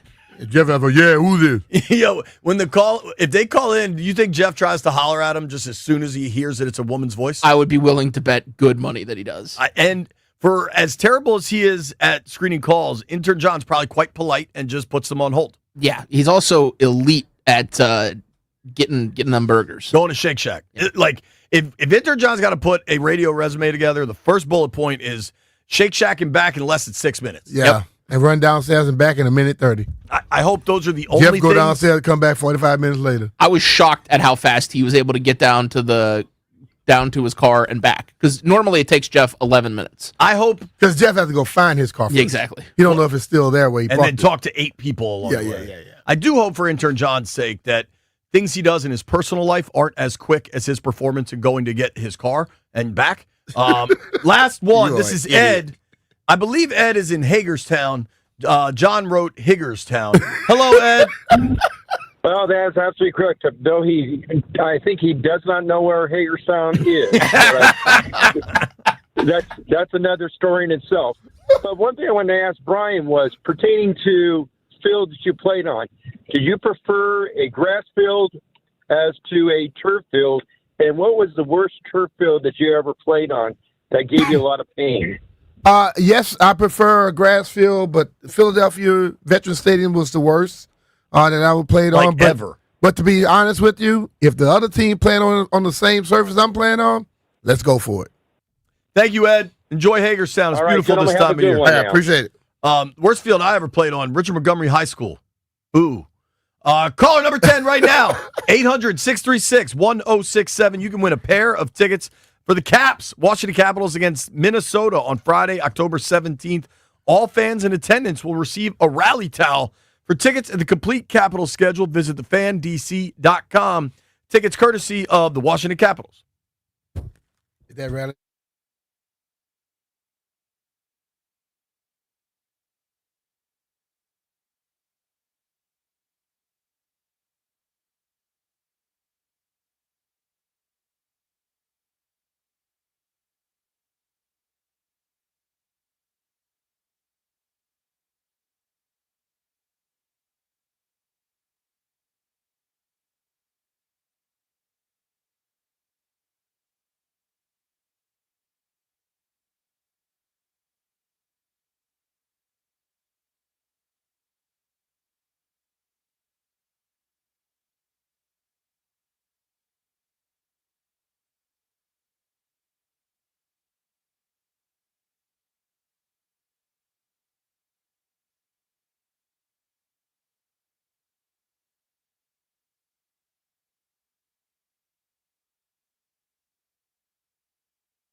Football Talk on 106.7 The Fan is presented by Paramount Plus. You can't count on much, but you can always count on Sundays with the NFL on CBS and Paramount Plus. Watch your local NFL game live every Sunday all season long. Visit ParamountPlus.com/NFL to get started today.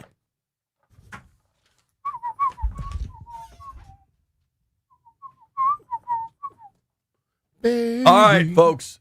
V. Mitch and Finley, Grant and Danny coming your way next. They're back at the JW Marriott in Reston at the Shar Bar.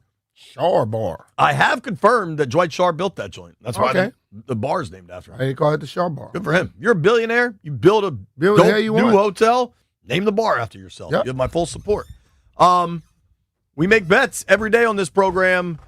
Landini, let's do it.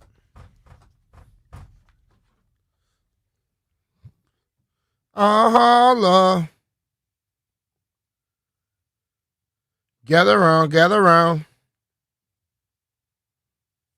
White Brian, before you tell us the results this week, what have you thought of working with intern John today? You know, I thought working with Jeff was an adventure. And this just continues that adventure. Listen, man, our show is the circus. The circus rolls into town every day from 10 to 2. You never Every know, damn day. You never know what the hell's going to happen, and today was just another one of those days. Like box of white chocolate. What you guys said? Life is like a box of chocolates. You never know what you're going to get. Yeah, we never know what we're going to get with those guys. That's us. Might be a bearded lady. All right, White Brian, who won? Yeah, we might know what we're going to get from JP's system. He's won 7 in a row. Let's go. System is hot. He hadn't done 7 systems in a row. Don't give him all Last that credit. night, I could have picked any system I want. Giants winner, Sam Houston State winner. Sam Houston State almost won outright. Yep. So I've hit 7 in a row. Yep. About damn time, because you sure been losing a lot. Now, the problem is, Brian, if I only made one of my actual bets. That's what I'm saying. If I just made one. See, this is the thing. You can't get credit when you don't put your actual money on it when you talk about some system. The system hit last night. Your boy had a good night last night. If you're not betting your regular money on it, then the system don't work, because if you really thought the system worked, you'd have put that money on it. Do you think I'm not putting real money on it? That's what you just stated, right? No, I'm saying the problem is I put lots of plays in. If I just put my one play in, like the last 7 I've hit, I'd be in business. So in other words, you out of business. No, it's been a good run. I'm seeing the board well right now. Okay. But like yesterday, I had like 4 bets. 3 of them hit. 3 hit. The one damn didn't. Nerfy I got for bees, no thanks. Well, I already told you what the guys said about bees. Let's do this. Intern John, thank you for the time today, buddy. You just decided to come in and work and not get paid for it, so we're proud of you. Yeah. I get you tested a little bit. Man, a few words all of a sudden. On a serious note, the station tweeted out a moment ago that 106.7 The Fan is saddened by the passing of our longtime friend and colleague, Craig Heist. Yes. Craig was a longtime anchor and reporter for 106.7 The Fan and post-game host on the Nationals radio network since 2013, and had a storied career at stations across the Mid-Atlantic region. But above all, Craig was a husband, friend, and sports lover. Press boxes across the DMV will never be the same without his wide smile and infectious laugh. We will keep his family in our thoughts. Definitely. Well said there. Clinton Yates is a friend of mine. He's doing radio out in L.A. Clinton Yates quote tweeted that, said, Heisty was the absolute best. When I first started at WTOP, he was there and was an institution. Always was supportive, energetic, enough of a crank, and knowledgeable in literally everything. The Baltimore Orioles are a baseball team that Heisty must have covered, I mean, no lie, thousands of games. Mm-hmm. The Baltimore Orioles tweeted out, the Orioles are saddened to learn of the passing of Craig Heist, veteran sports broadcaster who covered the team for more than 35 years. We send our condolences to his wife, Suzanne, and the many friends he made throughout his career. The Washington Nationals, who Heist probably covered over 1,000 games. They posted, we'll miss you, Craig, with words from Mark Lerner, managing principal owner of the Nats. The Washington Nationals are deeply saddened by the passing of our friend and colleague, Craig Heist, a longtime Nationals radio broadcaster. Craig was a fixture in the press box and the clubhouse and on the field as our team celebrated wins. He was a friend to all who met him, and we will be profoundly miss his kindness, enthusiasm, and passion for baseball. Our thoughts and prayers are with his loved ones at this difficult time. Yeah. I imagine for Heisty, we're gonna hear tributes throughout the weekend. I've known Craig for some time now. Probably I have to. Yeah, and I think Heisey covered me back in the day. I mean, I've been in press boxes with Heisty at Northwest Stadium, at Bird Stadium, at Capital One Arena, Nat Stadium, Camden Yards. Dude had a passion for sports, loved what he did, always considered himself lucky to be able to cover these events. It's been a really weird, rough year. A lot of folks have passed. Yeah. Mark Zuckerman just tweeted, I can't begin to fathom the press box at either Nats Park or Camden Yards without Craig Heist in his usual second row perch. Aside from only a handful of occasions, he covered every single home game for both teams for decades. Wow. That's crazy. Heisty, you're loved here. You'll certainly be missed. Our best absolutely to your family. Sad news. Safe home, Craig Heist.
This sports update is brought to you by the Reynolds and Power Home Team, Keller Williams Realty. A calf injury will keep Panthers running back Chuba Hubbard out this week against the Cowboys. Rico Dowdle will be RB1 for a second straight week and will look to build off his 206-yard performance against the Dolphins in Week 5. The Bengals are set to face Green Bay Packers in Week 6 with new quarterback Joe Flacco. They might also be without Jamar Chase. The wide receiver is listed as questionable with an illness. But this game has a chance to make NFL history. The Packers only have one loss this season. It came back in Week 3. The Packers lost to the Browns at the hands of quarterback Joe Flacco. If you see where I'm going with this, thanks to the trade, Flacco can become the first quarterback in the Super Bowl era to beat the same opponent twice in one season while starting for a different team. Also happening tonight in the world of baseball, we get the greatest thing ever, a win or go home Game 5. That's over in the ALDS. The Tigers and the Mariners facing off in that game. Cy Young favorite Tarek Skubal on the mound for Detroit. It is going to be a matchup for the ages. Do you want to hear the fastest way to know what your home would sell for? Reach out to the Empower Home Team. Simply text your address to 800-763-3000. No phone call, just text your address to 800-763-3000. That's 800-763-3000. From the Crop MedCap 5-Star Sports Desk, Savannah McCann on the Fan.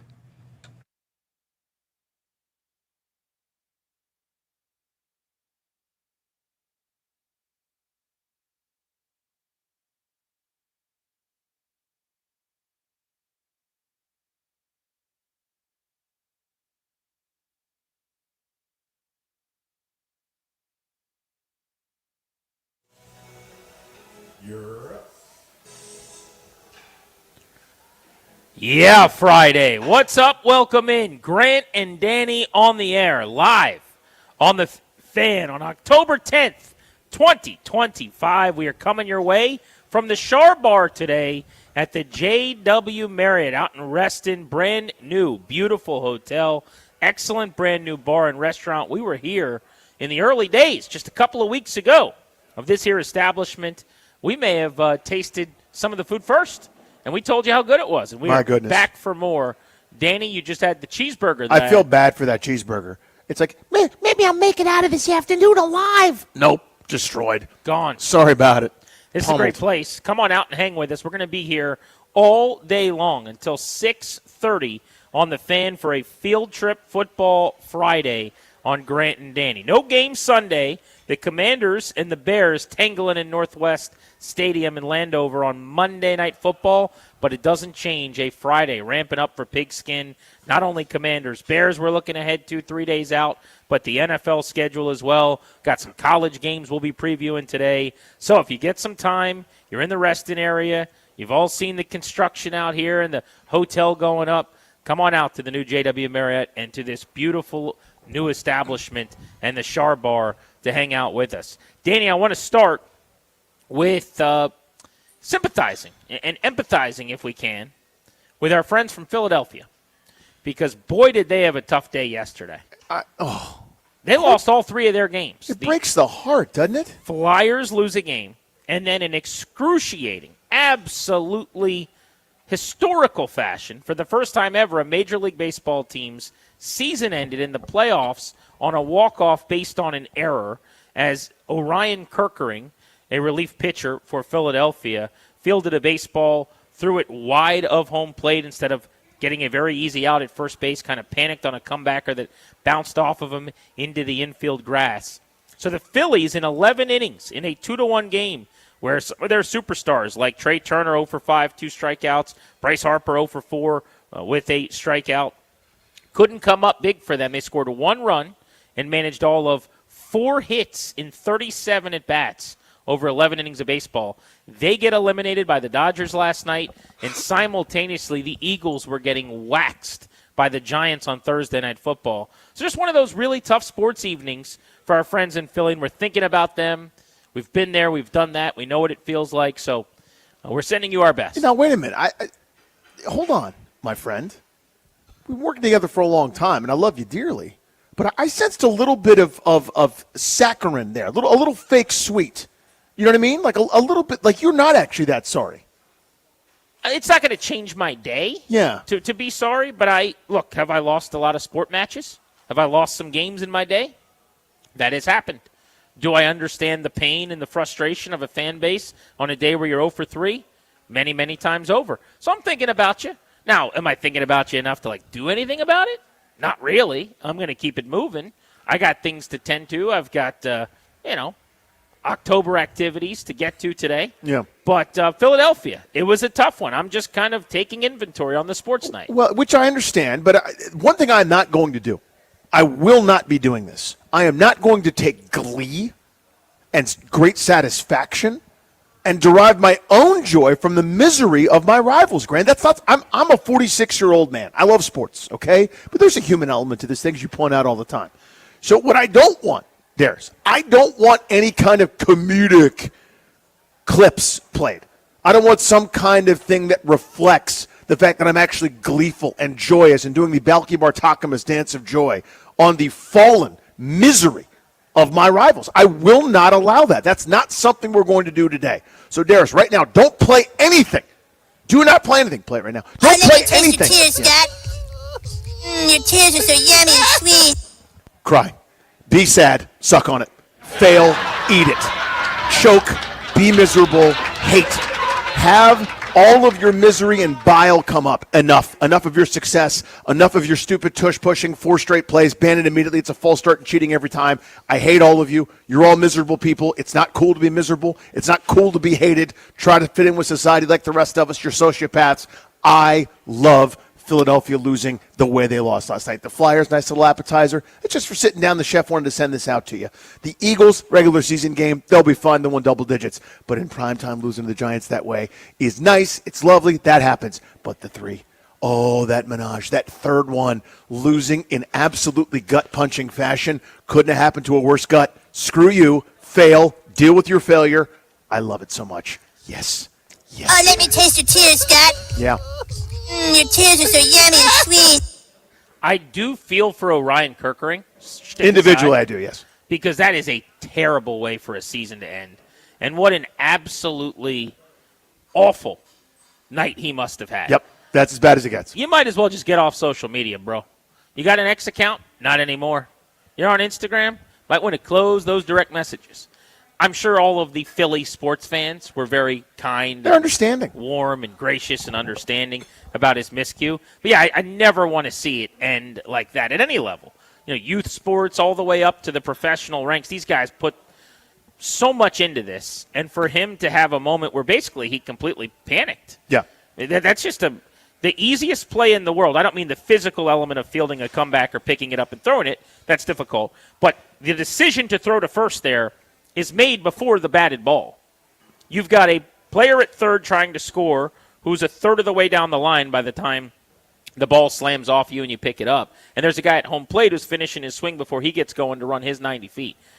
Pretty obviously. Yeah, the math is right there. 2 out, the play's at first. And if you see the aerial view or any of the replays of what cost the Phillies their opportunity to try to win and force a Game 5 and ended their postseason last night, it was a complete no-brainer decision. And the errant throw looked like he'd never thrown a baseball before, and the motion was completely unorthodox. Yeah, you're conditioned to pitch it, and then you got to make a regular throw like a normal human being. Yeah. Everything about the play was bad, but I did feel for him, and I actually have talked to him many times over on my prospect show on Sirius XM. So, you joke about the Phillies and the departure and Phillies fans and all the whatever the things you just said were. Yes. We don't view it the same way, obviously. I don't have the same animus toward other fan bases necessarily that you do. I certainly understand that Eagles fans are annoying to Commanders fans, but specific to the Phillies, there's a lot of guys on that team I really like. Spent a lot of time around Trey Turner in the Nats clubhouse. I've always got along well with Bryce Harper. Kyle Schwarber's one of my favorite players in the big leagues. Those guys last night were a combined 1 for 14, by the way, and didn't do enough in a game where the Phillies managed 4 hits. But to see that at the same time simultaneously, the Phillies are getting walked off by the Dodgers, and then you flip back over, and the Eagles somehow have no answers against the Giants. The Giants. That was as bad a sports night as you're going to have. That was a check out WIP at 6 a.m. kind of morning for me on the stream. Can't wait. Just to see what it sounded like. Yeah, but stick aside, and actually being serious about this. In general, in sports, I don't enjoy the failure leads to the game ending. Like if somebody hits the dramatic shot, like when Damian Lillard pulls up from 60 feet away and drills a step back three in your face, you just kind of go, all right, that was incredible. And it sucks. It's gut punching, but it's not the same as the Bill Buckner error or the dramatic failure in kind of that key moment of panic, as you kind of alluded to. So I take no relish in that as an individual person for sure, because he actually seems like a great story and a good dude. And individually, I like Trey Turner a lot, and Schwarber was great, and You've really changed tune in the last couple of minutes. Well, no, I'm saying individually. Yeah. However, zero sympathy for the people that ruin my sports experiences dozens of times over. So swallow the sadness. Please live in it. Please draw a bath and hope it gets cold on you as your skin shrivels up.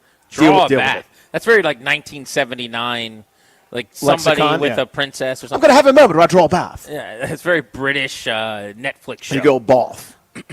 I want to talk Eagles, though, because last night, so let's talk Thursday Night Football here. The Giants are coming on, 34-17 winners. I just don't think Philly's very good. I said all offseason I thought they were going to take a step back. And through 4 weeks, while they hadn't played very well, it didn't look like that was happening. They were doing the Kansas City Chiefs of the last couple of years thing, where it didn't really matter if they played well for 3.5 quarters. They just kind of survived and advanced and found ways to win games. All of a sudden, the last couple of weeks, they haven't had that same end-of-game push. And so they lose to the Denver Broncos. And then last night in prime time, they get doubled up by the New York Giants. But they have been outgained in every single game this year. Yep. They have been outscored now. They have a minus point differential over 6 games. They are a blocked field goal on basically a chip shot from the Rams away from being 3-3 right now. Remember, the blocked kick return for a touchdown, still in a one-possession game, but that made it look a little more lopsided than the 1-point lead they had in a comeback, kind of miraculous win over the Rams. If not for that blocked kick in return, they're 3-3. Yeah, it took block kicks on 2 straight possessions. With a win of those 3 wins at 3-3, by the way, with a win where they got outscored by 12 points in the second half. That was the Tampa Bay game where, they got out to the huge lead and then played really badly. But in week 1, the Dallas Cowboys, I didn't think they played well. Thank God for them that CeeDee Lamb couldn't catch a cold that night. And then week 2 in Kansas City, by far their most quality win. It was by a field goal. You chalk that one up, that they win that one. But this is a team, Danny, that right now, this moment, minus point differential, outgained in every single game. Their entire identity last year was Saquon Barkley, who's been held down all season. Yesterday may have been his most efficient game, but he's been a shell of himself. They can't really run the ball. Their wide receivers are livid in posting social media veiled references about wanting out. Their quarterback is playing bad ball. Their offensive line's a little more banged up than it normally is. A very, very good elite, number 1 in the league for many, many years, offensive line. What are they? I mean, I'm not convinced. You said they're definitely going to, win their double-digit games and be the last team standing or whatever. They might get to 10, but I don't think this looks like a 12-win team. This is a wild card-ish, bad division-winning team if the division's bad enough right now, this moment. Now, maybe you tell me it's reactionary, but snapshot through 6 weeks, I'm unimpressed by Philadelphia completely. Which I get. And I would have said the same thing last year when they were 4-2. And you kind of go, does this really look right to everybody? They barely eked out a win against. Bad. No, but Barkley was running wild. Hurts was playing better. Their wide receivers weren't having meetings in the middle of the week that they'd forgotten because they're demanding trades. Like, this is worse. It is. And by the way, their OC stinks. Yes. Well, this is like 2 years ago when they still won 11 games, and then everything came home to roost in the second half. My point is they always do whatever this is. This is maybe the worst, most exacerbated version of it, right, where they're turning it up to 11. But they eked out wins against Cleveland and the New Orleans, who went on to be pretty terrible, both picking in the top 5 last year, on their way again to a 4-2 start. And then they kind of got right. There's so much talent there. It feels like at some point they'll flip the switch and be a really tough out. But this is regression, because they shouldn't have been 4-0. Everybody that does power rankings that is emotionless took out the fact that they're defending champs, whatever. Go look at their DVOA. Look at the fact that, as you said, they've been outgained in every one of these games. Look at how these games have played out where they should have lost. It took fluky, crazy things, and everyone does the tough guy, like, until someone knocks off the champs, they're still the champs. Well, someone did, and now a couple teams have. One's good, the other's the Giants. I still have confidence that they'll get right and be pretty good, but that's based on a change. Then other than what's happening right now. Like, in other words, they are not playing well right now. That's indisputable. There is chaos, as there always seems to be in Philadelphia. Nick Sirianni just presides over this wild zoo where all the animals intermingle, you know, like, and there's no really rhyme or reason to it, and then somehow they'll get right, whether it's a team meeting or something will happen. I have confidence because I've got 3 straight years where they've won enough games, and the roster's so talented. But you're just falling back on, historically, the Totally. fact that they figure it out. Yes, they have. So yeah. on a binary, you're saying this team's not very good. Right now they're not. Eagles fans should be panicking situation. You're saying this is the Eagles doing the thing they do, and at the end of the season we'll look back and they'll be really good, and this was a speed bump. Like on a binary, picking one of those two. Yeah, if I had to pick, I would pick that one. So I'm picking they're not very good. I mean, last year you referenced 4-2, and it's the same kind of deal.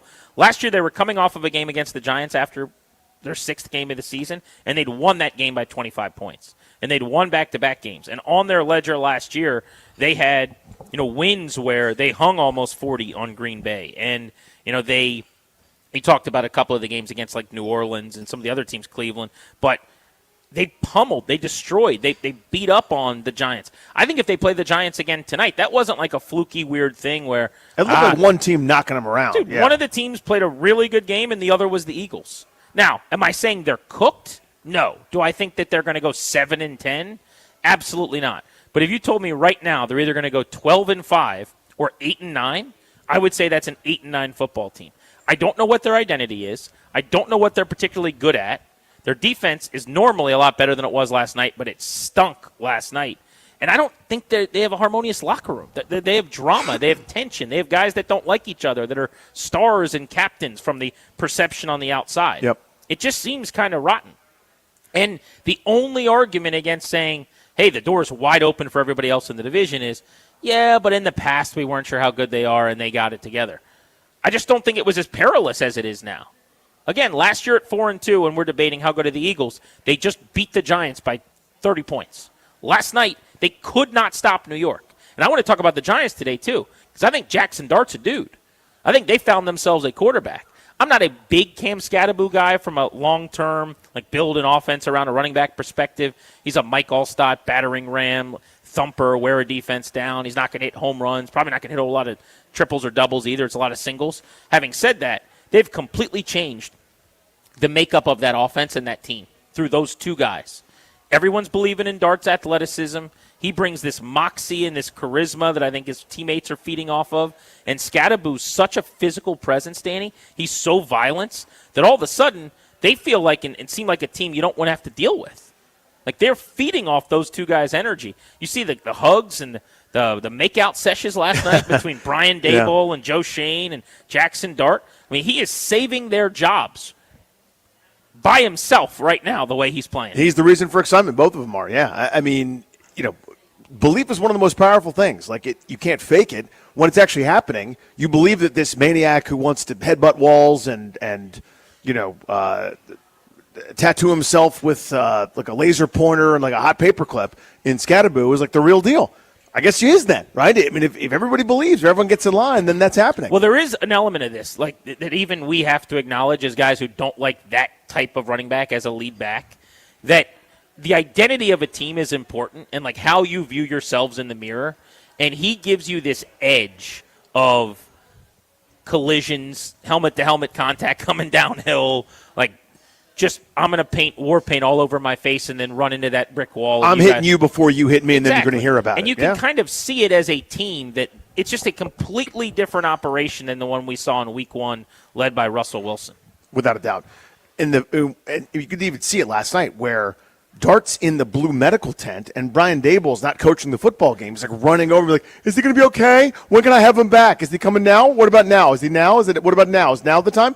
And he's like, yeah, sorry about that, but I was going to have to call timeout to avoid Russell Wilson handing the ball off. That was so weird. It was bizarre. By the way, he walked into the blue tent, and then he got kicked out, and then Cam Scatterbo went into the blue tent. And he had a great line after the game, by the way. He said, I was trying to protect the trainers from Jackson, which is pretty funny. But get out of the blue tent. Like, that was the strangest thing I've seen while he was in the concussion protocol. But it also was a terrible look, I thought, and just that was a bad thing to do to Russell Wilson. It's not really what the whole thing's supposed to be. You know what I mean? Like, but I'm not even talking about that. I'm saying Russell Wilson runs out there. This No, I guy know. that's played Yeah. hundreds of NFL games, and Daboll's acting like 1 single second of Russell Wilson I can't have is him too out many. there. Doctor, I can't do it for a single second. Yeah, I mean, right now he knows where his bread is buttered. Certainly it's with Jackson Dart. He looks good.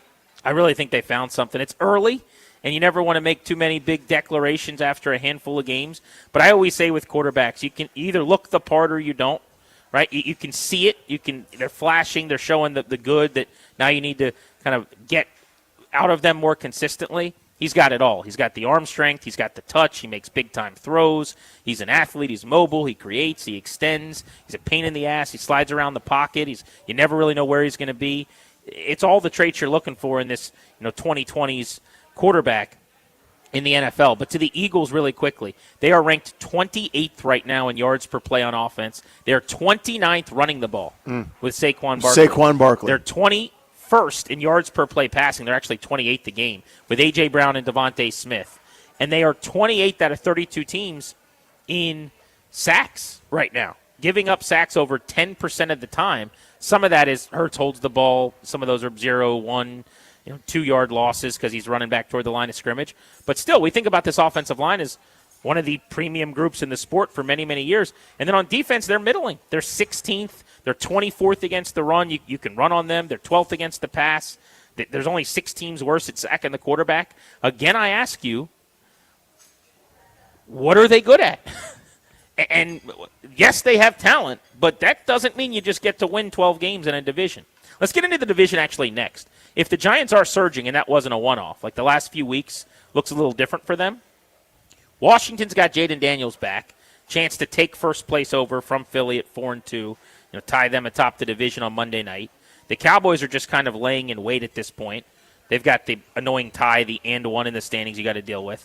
But they have a special offense, very, very good, bad defense. How's this going to look at the end of the year if we had to do some forecasting? We'll get into that next on Grant and Danny. It is a Field Trip Friday. We're out and about on a football day on the Fan from Char Bar at the JW Marriott. We're here in Reston. Come on out and hang with us today. We're here until 6:30 on the Fan.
I'm Toby Altizer with your sports update on The Fan. This update is brought to you by Main Street Bank, your local bank, local Main Street Bank. In the NFL, the Commanders getting set for Monday Night Football against the Bears. Their practice report yesterday, 3 players didn't practice. Terry McLaurin with the quad injury, Chris Rodriguez with a calf injury, Deebo Samuel with a heel injury, as well as a rest day. For Chicago, 4 players didn't practice. Jaquan Brisker, Grady Jarrett, Kyle Monangai, and Darnell Wright. Other injuries around the league, Ravens quarterback Lamar Jackson still not at practice, looking like Cooper Rush will get his second straight start for the Ravens, looking to avoid a 1-5 start to the season. Thursday Night Football last night, the Giants beat the Eagles 34-17. Hockey over the weekend.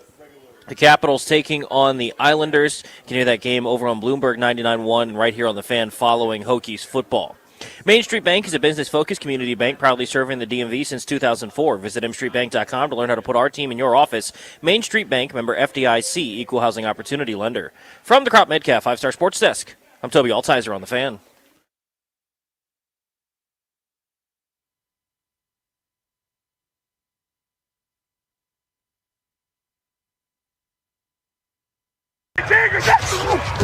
Interesting formation. Dart. Is he going to take off again? He might have to, but no, he finds an open man and hits him. Robinson stays in bounds. Robinson's going to go all the way for a touchdown. Al Michaels on the call. Amazon Prime telecast last night. Giants 34-17 beatdown of the Eagles that nobody saw coming. By the way, I need to stop betting on Thursday Night Football. I'll just tell you that right now. So, some idiot yesterday said they expected a shellacking. And I think you were right. I clearly meant the Giants would roll over the Eagles, who are 4-1. Well, it's back-to-back weeks where you and I have gone into those Thursday night games talking about the favorite rolling, and it's the underdog that's won the game. And then nope. So, yeah, just too weird. Thursday nights, man, they don't make sense. And I think bet on my final Thursday night game for the year. Maybe a player prop here or there, but that's going to be the extent of it for FanDuel Pulse. Weird bleep happens on Thursdays, man. So let's look at this division, though, because it sounds like we disagree a little bit on what the Eagles are going to be. I'm not saying that they're done. I just think that the ceiling for them is 10 or 11 wins, max. I think that they're very flawed, very susceptible. I don't think you get through 6 weeks of football being outscored by your opponents and are a team that ultimately is like Super Bowl caliber generally. You got to have some type of renaissance. I don't necessarily see that coming in that locker room with their guys that aren't on the same page. Having said that, they have a really good chance to win the NFC East still. If Washington beats Chicago on Monday night, they'll be tied with Philly atop the East at 4-2. The Commanders will be still 1-0 in the division, so by way of that metric, until they play a head-to-head game, that'll be a tiebreaker for Washington. But this is a sneaky important game for the Commanders as well because they're 1-2 in the conference. Yes. So, like, when you win, you want to or lose, I guess is more importantly. We'll say it that way. When you lose, you'd rather lose in the AFC.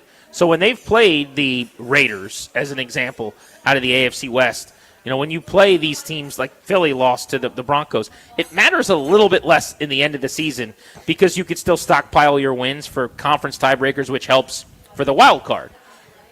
Washington would be 1-3 in the NFC if they lost to the Bears. It matters a lot. Which is something to just you have a chance away. to climb out of it, but again, you have to climb out of something. Totally. Yeah. It's just you're putting together a resume every single week. What's your resume look like right now? Not great from a wild card perspective. But if you win and you get to 2-2, big deal in the NFC. But more importantly, you're 4-2 overall because of the 2-0 mark in the AFC at this point.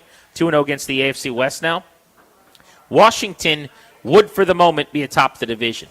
I don't think you can completely rule out the Dallas Cowboys, even though their defense is so putrid.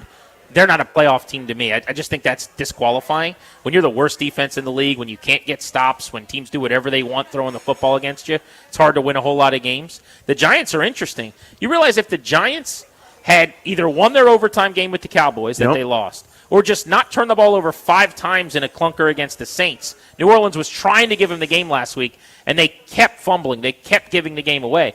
They'd be 3-3 right now, 1 game out of first, with a win over Philly on the ledger already. With an injection of life, too, right? Yeah. With the new quarterback that they waited a couple of weeks to pull that lever and, running back takeover in Scatterboo. And a last-place schedule coming. That's right, yeah. So, man, this is murkier, right? And that's week-to-week league. It's what happens, right? We always kind of, I don't say we overreact each and every week, but the story changes. It only takes a couple of weeks or 10 days in the Giants' case for it to happen. For me, I look back to last year, and I'm still drawing some strength in terms of my Philadelphia prognostication. In Week 6 last year, they barely beat Cleveland, and Nick Sirianni's yelling at fans. I've seen chaos before. This chaos feels like more, but they have too much talent for me to count them out. Even in their disastrous year, they won 11 games. It's 14, 11, 14. So even if they're at 11 wins, I still think that's a pretty good shot to win the division. Washington has work to do just to catch them. But the couple of other teams that we're talking about here, Dallas to me is the ultimate pain in the butt team that I don't want to see because that offense is so good. And Dak Prescott's going to get CeeDee Lamb back, and he's playing at an incredible level. They are proficient in that regard, and that defense stinks, but you can win some football games that way. In fact, you can go to the NFC title game that way with a really good offensive quarterback playing at a high level, some good weapons, and a garbage defense. The Giants went from garbage? Pretty bad, not that bad, but pretty bad. Yeah. The Giants went from I can't wait to play them to go, oh my God, we have to play them. And again, I don't think the ceiling is that high. I don't think that's a 9 or 10 win playoff team or something like that. It's important to remember that's a with pain the in the Giants. butt. Like last night happened, so did 7 days ago, or not even. Sunday was what, 5 days ago? They were in New Orleans. They lost to the Saints, a team that is going to win 4 games. That's right. And they lose on the road in that game, even though New Orleans didn't play well, because Jackson Dart threw a couple of picks. Jackson Dart lost a fumble, and they lost 2 other fumbles as a team. Now, 5 turnovers is a one-way ticket to a loss no matter who you are and who you're playing. That's kind of you dismiss it and you go, okay, it's a fluky thing. But still, Danny, 5 turnovers and a loss 5 days ago. So I'm not crowning the Giants yet. And at 2-4, you've dug a significant hole that they're kind of out of sight, out of mind. I just think, to your point, they're going to be a spoiler. They're going to be annoying to play. They're going to be able to possibly knock off Washington when they play, or the Cowboys the second time. They played everyone in the division once. So they've got Denver, Philly, San Francisco, Chicago, Green Bay, Detroit, Washington a couple of times, as I mentioned. So their schedule is actually among the tougher in the league when it comes to it. I mean, their quote-unquote easier games already happened, and they dropped one of them to New Orleans. So, again, I don't see them as a real playoff threat. I do see them as a team that I'm not that excited to play, right? Where, I mean, this is the group that I thought I was getting to a degree to start the year. Of course, they look terrible with Russell Wilson and company. We know the story and how wrong I was about week 1. But I thought they would be in that pain-in-the-butt tier, right? And I think that's where they are now. Right? A 7-win team, but oh, God, it's going to be a slobber knocker to borrow from John Madden. But here's where we are on the division then. I think we can agree that the Eagles are not as good as they were last year. I'll agree to that. So they have taken a step back.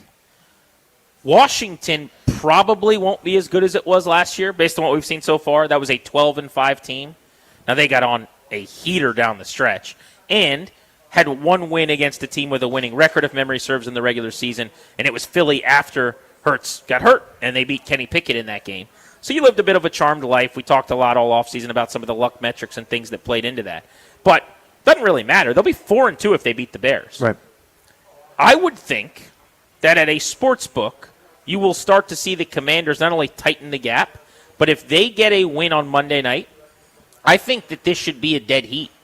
And I actually think there's a better chance Washington wins the division with its schedule than Philadelphia if they can get to 4-2 this week. The Eagles play a couple of games, including Minnesota coming up, and then have a bye. On the other side of their bye, they have the Packers and the Lions back-to-back weeks. That's right. You're going 1-1 in those 2 games probably at best. I guess if they win both, then what are we even talking about? They're back to being one of the better teams in the conference. But my point is, you can't stumble against Minnesota. They play the Giants again right after that, which you assume at home is a win, which saw them get worked and lose by 17. So they got a tough schedule coming up here. And Washington, if they can beat the Bears, is going to be very, very well positioned. I've said all along, I think the Commanders are taking a step back from last year. But if the Eagles take a bigger step back, you might still win the NFC East. Yeah, like you hop back and they do a leap back, right? I mean, if that's the case. And I think it's a good way to view it, right? The next handful of games, not that easy at Minnesota. Bye week they come out. It's Green Bay, Detroit, Dallas, Chicago, at the Chargers. So again, when you play them. Washington, remember, ends the season 2 out of 3 times against Philadelphia. They've got a Bills team that's probably going to be fighting for home field and the number 1 seed in Week 17 in Buffalo. That'll be a pretty marquee matchup as you look at it. But yeah, I mean, if the Eagles are what I think they're going to be, it really won't matter who's on their schedule, right? It didn't really last year. You know what I'm saying? Like whether it was easy schedule, hard schedule, et cetera. 14-win teams don't really go, oh, no, I've got to play blank. But if they are this, then, yeah, we got to start schedule watching. They're going, oh, no, is Chicago hot when we play them, right around Thanksgiving in November on Black Friday, et cetera. So, I don't know. I mean, the proof will be in the pudding, I think, over the next couple of weeks. I mean, really, I guess when you get to that bye week, do they self-scout? Do they come out guns blazing? Are they good to go? Or does this turmoil kind of pull them into that soup that we lived in for so many years? One of their Eagles thought, as we talk NFC East here, and the chances of the Commanders to win the division this year on Grant and Danny on a football Friday. We're at the Char Bar out in Reston at the new JW Marriott. I think this is a team that is a week or two away offensively, if they don't get right, from making a change as play calling or even at coordinator. Like, it's gotten that bad. Yeah. And the question is, well, how much of this is Hurts? Is he just not playing well? How much of this is play calling? I know that they have a first-time play calling OC in Patullo, and it's not going well. And generally, if you got pelts on the wall, if you've been somewhere and you've won, or if you've called plays for a bunch of years, you get a little more leash. Think about the Eagles and the trajectory here. Shane Steichen was awesome. Came in from outside the building. Got a head coaching job. They went to Brian Johnson, who was in the building and was basically a Sirianni guy. Mm-hmm. Went very poorly. They ripped away his play calling in season. Him and Sirianni butted heads, and then he left the organization. He's now here in Washington. The next year, they go, you know what? We're not going to do this Sirianni's buddy thing again. We're going to go outside the organization and get another stud. They go get Kellen Moore. Kellen Moore comes in. Long-time successful play caller. Does a great job, just like with Steichen when they got to the Super Bowl. Gets to the Super Bowl, they win this one. Kellen Moore becomes a head coach in New Orleans. They go back this is like boy, girl, boy, girl. This is 4 years they've done this. Yeah. So they do the Brian Johnson thing. All right, now we're going to go with a guy on our staff who's been developing. Another apprentice, yeah. We're going to go with another Sirianni guy, Patullo. It's going just as badly as the Brian Johnson thing did. So we've got a trajectory here. We've seen how this plays out if they can't get right. I saw this from Sharp Analytics. Second half drives this year for the Eagles. So you think about it. You come out, you've got your first 15 script, whatever you worked on all week long with the staff. Everyone has a hand in it. Now, as the game goes on, we got to make adjustments at halftime. We got to figure out what the defense is doing, how we're going to combat it. After halftime this year, this is where the Eagles rank in these categories. Dead last in points per drive, dead last in scores per drive, dead last in drives that reach the red zone, second to last in punt rate, dead last in yards per drive, 29th in 3-and-out rate, dead last in EPA per play, second to last in yards per play. Other than that, though, how was the offense done in the second half? So there's plenty of blame to go around. Yeah. If you want to tell me that the receivers aren't on the same page as the quarterback, that they're having these midweek meetings, you're right. If you want to tell me the O-line's not quite as healthy as it is, well, by the way, welcome to the world. Welcome to what every other team deals with all the time. But you're right. Okay, that's fine. Hurts isn't playing at the same level. There's probably variables there. I don't understand how you can continue to do the same thing from a coaching standpoint, though, with this much talent if you don't start getting better results. There's got to be some type of shift. I'm with you 100% on that. Just think about it. Yeah. Where does Saquon Barkley rank among running backs? Well, in terms of carries up at the top, other than that, that's it. Yeah. The best running back in the NFL, where do you rank him? What, second, third? Okay, You know, I'm going to say somewhere top there, 3. right? Where does A.J. Brown rank among wide receivers? Fourth, fifth, somewhere in there? I think he might even be top 3, but let's take that. Yeah. Where does Devontae Smith rank among number 2 wide receivers? He's up there, one or two. Yeah. Maybe the best. Where does their O-line rank? Like, how does all of that the case equal that? And your offense in the second half is the worst in the league by a large margin. That can't happen. No. Somebody's got to pay the piper at some point. And maybe again, after you get a Thursday night game, so you got a little extra time. Maybe there's your self-scout. Maybe it's bye week. I don't know. But you're right. I mean, change. What I'm assuming or believing still, given the last 3 years, is some dramatic change is going to happen, whether it's personnel, whether it's a coaching the move or restructuring authority, et cetera, or all this chaos leads to a bonding and then they go kick everybody's butt again. But the point that you and I agree on is something has to be different. Yeah. This operation ain't good, right? So, for the Giants, they were on their way to picking in the top 2 or 3, and their change was Jackson Dart, Cam Scatterbo after Tyrone Tracy got injured. So now here you go. That's a brand new season now. It's almost like they should have had rolled those guys out a little quicker. Isn't that interesting how they should have done that? And for Dallas, the Micah Parsons trade immediately followed thereafter. They're not great. They're not even good. But they again, both of those teams, Dallas and New York, slightly different, obviously because the way they're doing it. But they're both in the pain in the butt category to me. So last thing on this I'll get to next, and then we'll want to pivot to the best games in the NFL this weekend. But when we return, I want to look at the odds in the division. And might it be time to pounce on Washington at plus money still? Because the Eagles are still the favorites in the East, should they be? I think that's a fair question. And if Washington beats Chicago, and they're both 4-2 with their remaining schedules, I think there's a really good chance the Eagles win the division, but is it better than that the Commanders do? Let's tackle that next. Live from Sharbar and Reston, coming out to the JW Marriott. It's brand new. It's beautiful. We're Grant and Danny on the Fan.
I put on Toby's headset.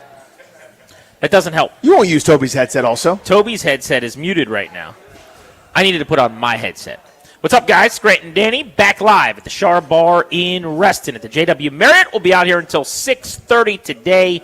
Come on out and kick it with us. So the odds in the NFC East, Eagles after last night's loss to the Giants, still favorites wherever you're looking, about minus 120, but it's tightening. This is getting closer. A little tighter. Washington at around plus 150 to plus 175 is the other of the teams that has a decent chance. The Cowboys, 5.5, 8 to 1, depending on where you're looking.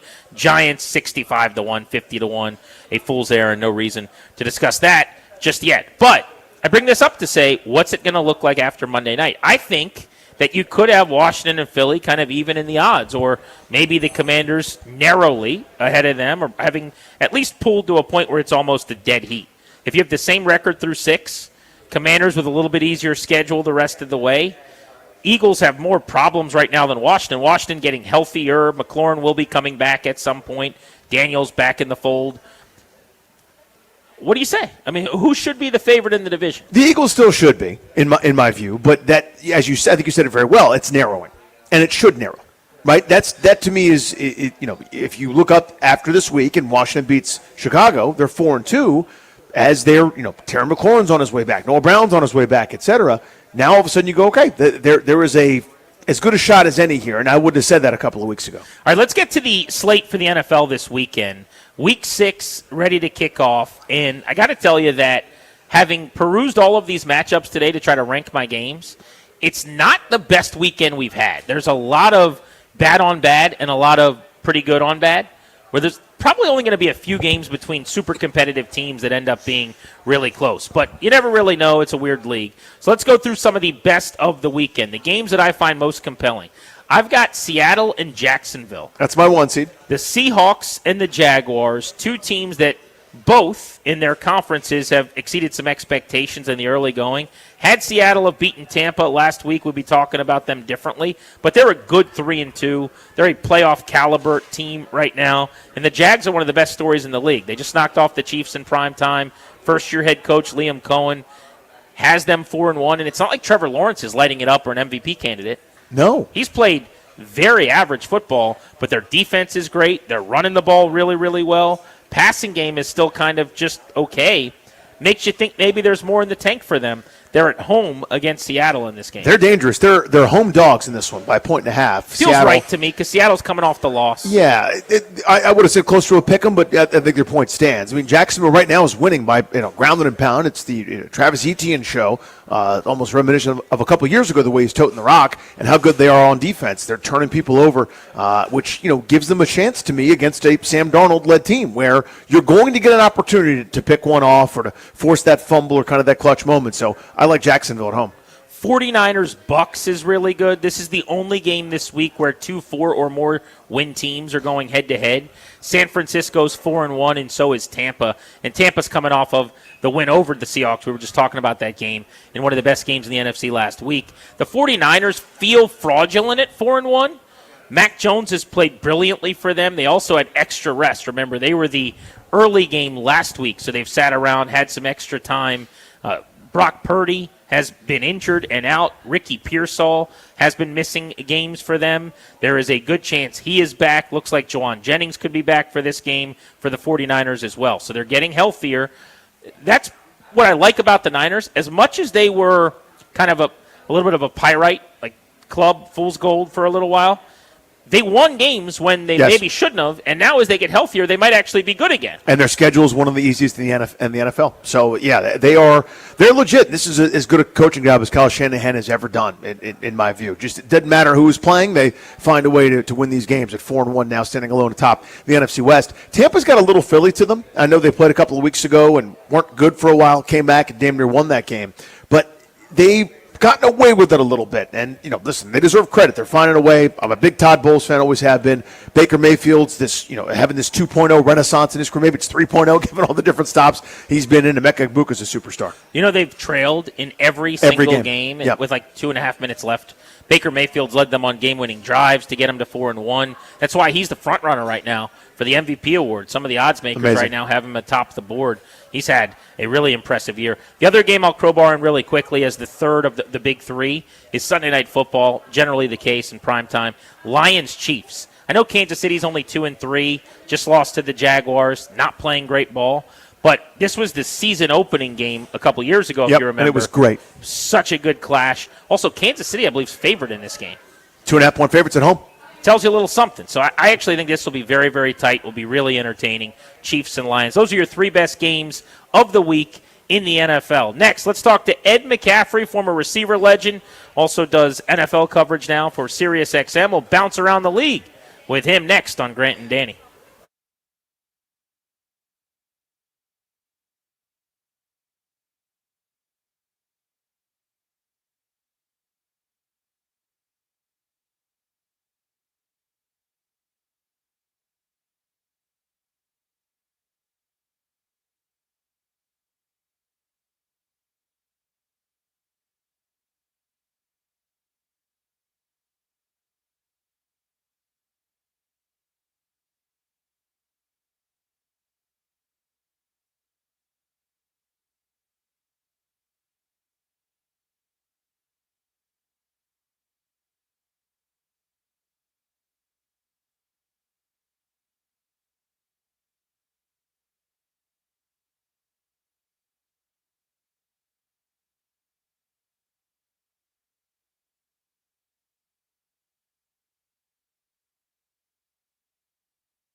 I'm Toby Altizer with your sports update on the Fan. This update is driven by your local Washington area Honda dealers. In the NFL, the Commanders getting set to take on the Bears on Monday Night Football. Taking a quick look at yesterday's practice report for the Commanders. 3 players didn't practice: Terry McLaurin, Chris Rodriguez, and Deebo Samuel. Other injuries around the league: the Buccaneers have already ruled out wide receivers Chris Godwin and Mike Evans. They've also ruled out their running back Bucky Irving. For the Ravens, quarterback Lamar Jackson still not practicing, meaning Cooper Rush likely to get his second straight start for Baltimore, looking to avoid a 1-5 start to the season. Thursday Night Football last night, the Giants beat the Eagles 34-17. College football coming up tomorrow. Virginia Tech going on the road to number 13 Georgia Tech. 3:30 kickoff. Can do the game right here on the Fan. The Terps in action as well at home against Nebraska. 3:30 kickoff for them as well. Can hear that game over on the Team 980. In hockey, the Capitals head on the road to take on the Islanders tomorrow night. 7 p.m. puck drop. You can hear that game on Bloomberg 99.1 and then right here on 106.7 The Fan following Hokies football. Game 5 tomorrow on the NLDS for the Cubs and the Brewers. That series tied at 2 apiece after the Cubs beat the Brewers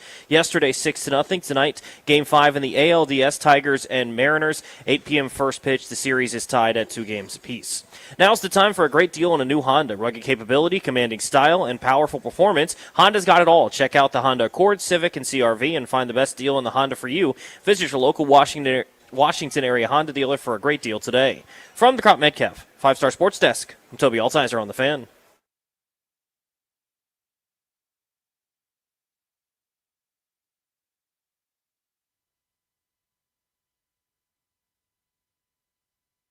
Release run out the half without giving it back.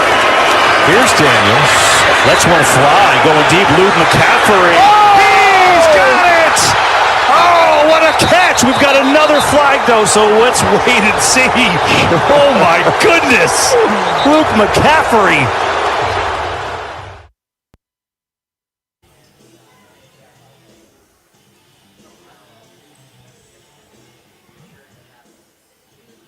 Welcome back to Grant and Danny from Reston at the JW Marriott. Today we're at Char Bar. Come on out. This is our second time out here this football season. We had a blast when we were out here with listeners last time. And as you get out of the office, we're anticipating a fun, football-friendly crowd today. So coming out and chop it up. We'll be here until 6:30. Come have your cocktails at happy hour and your evening fun. Dinner is going to be great because the food here is perfect. It is fantastic. What are you doing to protect your family's assets? As the exclusive sponsor of our show, the law firm of Condori and Morad can help you draft your last will and testament, set up a living trust, or put together a medical power of attorney. Schedule a free consultation with their attorneys today by visiting kmlawyers.com, and be sure to let them know that we sent you. That's kmlawyers.com. So we're awaiting word on whether or not Terry McLaurin's going to practice today. He ended up being listed a non-participant yesterday completely. So even though he was back out on the practice field, there was a little bit of optimism just because he's being seen at a practice. He did not do anything in the practice. And so it was a DNP. And because of that, the trend is headed toward him not playing, even though on Monday it sounded like he was going to via Dan Quinn, or that there was some hope internally that he would get to that point. The other side of the equation, though, is Noah Brown. And it's pretty positive. He has been practicing. He probably will play. It was Noah Brown, remember, Danny, against the Bears, who caught the Hail Mary for the game-winning touchdown. That, yes. A year ago against Chicago. So I'm wondering what you think changes about this passing game if the way this thing looks now is what plays out. And Terry's still not back, but Noah Brown is. How do you think this looks? I don't think there's all of a sudden, Noah Brown's here, we've got to make sure we feed him 7-8 targets. I don't think that's a thing. I think he's always been a supplemental piece. If you cover the first thing, the second thing, maybe the third thing, we'll throw it to Noah Brown. Don't make us turn this car right around. Otherwise, we'll do it. So I see him as a 3-catch, 38-yard kind of guy, and I think that will help. There'll be a third down in there that he helps on, or, whether it's kind of those middle intermediate type things, being a big physical presence. All about it. I want him back. It's having more weapons is better than having less, but I don't know that this is the quote-unquote missing piece to unlock the ceiling of this passing game. What I'm guessing is that it allows them to do more with Deebo as a non-traditional wide receiver. I think what you've seen from Deebo so far, if you look at his usage numbers in San Fran compared to here, he is being used both in the slot and out wide a little bit more often and in the backfield less. And they're actually targeting him down the field way more often. A lot of his passing looks, targets, opportunities with the 49ers were at or around the line of scrimmage. It's not to say he never got those deep overs or those digs or anything like that, but they were fewer and far between. And here, maybe out of necessity, maybe because of the McLaurin and the Brown injuries, he has been heavily utilized as a wide receiver. If you go back to this past weekend, none of Washington's wideouts other than Debo got more than 2 targets, and he had 9. So like the pie chart, if you're thinking about it, is a giant chunk of Debo Samuel, and then really small slivers of everybody else in the way of how they spread the ball around at the position. So I think what it would allow you to do is probably using Debo more in the running game, getting him back to doing a lot more of the motion and the jet action stuff. I could see that, yeah. And maybe it looks a little bit more like San Fran Debo, where it is some more bubbles and things. And because you know who's pretty good at running some of those in breakers and those digs is Noah Brown. Noah Brown. That's the point of him. He's this giant guy who can box people out. So I think it changes Debo's math a little bit, but I don't, to your point, they're not going to prioritize him. I don't think he comes back and it's like a 7-catch, 50-yard game. I think he gets 4 or 5 targets, maybe 3 or 4 targets. But if you remember in the Green Bay game, for whatever reason, they were throwing to him a lot. Yes. Like he was heavily involved in the plan, something they saw about the Packers the last time we saw Noah Brown in that game. Well, I think you're probably right. The Debo insight's a good one. I mean, again, because he's missing, we're sort of pining for a Noah Brown that to me doesn't even really exist, if that makes any sense. And I'm because you're anxious to get the guy back, and again, I'd rather have him than not have him. But this was a 35-catch, 450-yard player who was probably on pace for around 50 catches, 650, 700 yards, kind of a poor man's Anthony Armstrong type number 2 receiver season. I put that in quotation marks because it was really Zach Ertz, and it was really kind of a cobbled together slot receiver position. It was part-time De'Ami Brown, part-time Olamide Zaccheaus, Jamison Crowder got involved, etc. Luke McCaffrey early, not much in the second half of the season from him as his role kind of changed. But Brown is that supplemental look to me. It's like, I don't have a great example. I'll use a basketball one. But it's like you've got option number 1, option number 2, and if all else fails, option number 3, and the 4th guy happens to be a shooter, right? So you can kick it to him if all else fails and the play you're running for, somebody doesn't work out and somebody helps off, he can knock down an open shot for you. But he's not the guy you're running plays for. He's somebody that might be able to take advantage of a look or two, but it's not someone that, to me, merits Debo Samuel-like treatment. But I like your point, though, about using Debo like they really want to use him. Yeah, and one thing I wonder is, what does this mean for the young guys that have been coming on, too? Right? Luke McCaffrey. Does he step in front of Luke? Yeah. Last 3 weeks. Touchdown catch, 50-yard catch. It's not like he's getting a lot of opportunities. It's not like he's getting 8 chances a game to impact the offense by catching a football. Last week it was 2 targets. One of them was a 50-yard diving, incredible athletic play. You would think he's getting to a point where you're getting closer and closer to involving him more. Luke's lining up about 67% of the time out wide, and in the slot only about a third of the time. So based on the numbers so far this year, he's run 34 routes from a wide alignment, 17 from the slot. If Noah Brown comes back, does that mean that we see less of him? He's earned more playing time. Jalen Lane, similarly, is out wide about 65% of the time. He's in the slot about 35% of the time. So both of those guys have been doing Noah Brown-type stuff. So now if Noah Brown comes back, do those guys get shoved back down? These are young, ascending players. You should be giving them more looks. I mean, that's something that I'll be curious about as Noah Brown and Terry McLaurin get back on the field. The good news is, though, you get better because Luke has shown he can play. Yep. Jalen Lane has shown he can help you. And now if their roles do, for the short term, get a little bit smaller because you're involving Terry, you're involving Noah Brown, the depth chart at receiver starts to look a lot better than we thought it was maybe 4 to 6 weeks ago. Let's go to the Ruud guest hotline. Ruud, the most reliable heating and air conditioning products in the DMV, and talk to a guy who knows a thing or two about the wide receiver position and has a lot of interest in how Washington is going to be trotting their receivers out in the weeks ahead. Former NFL great, 3-time Super Bowl champion and Pro Bowler Ed McCaffrey is with us on G&D. Ed, it's awesome to have you back on in D.C. How are you? I am doing great, guys. Thanks for having me on the show. Well, we were just talking about how well Luke's been playing. Couple of touchdowns over 2 games and then the 50-yard diving grab. I mean, let's talk not even as a dad, as a receiver. How impressive was that catch and that concentration? Yeah, that was a tough one. That was a big catch for him. I thought it gave our team a real spark during the game. We kind of turned things around after that, gained the momentum. So, yeah, sometimes you need big plays like that to get going. I was really happy for him. I know he's working incredibly hard to make plays, and do his part to help the team, and that was a big one for him and a big one for the team. Ed, what kind of sports dad are you? Are you every time my kid sneezes, it's the best sneeze of all time, or is it what you could have done on that route is actually stack him a little bit so he wasn't draped all over you? Like which end of the spectrum are you as a sports dad? Oh man, well it depends. Well, I've coached all of my kids throughout their lives at some point. I was probably the hardest with my son Max because he was the oldest. He's coaching with the Dolphins now, but when I first started coaching him. I didn't really know when to take the coach's cap off and just be a dad. So, we'd go to practice, then he'd hear about it in the car ride home, then he'd hear about it at the dinner table.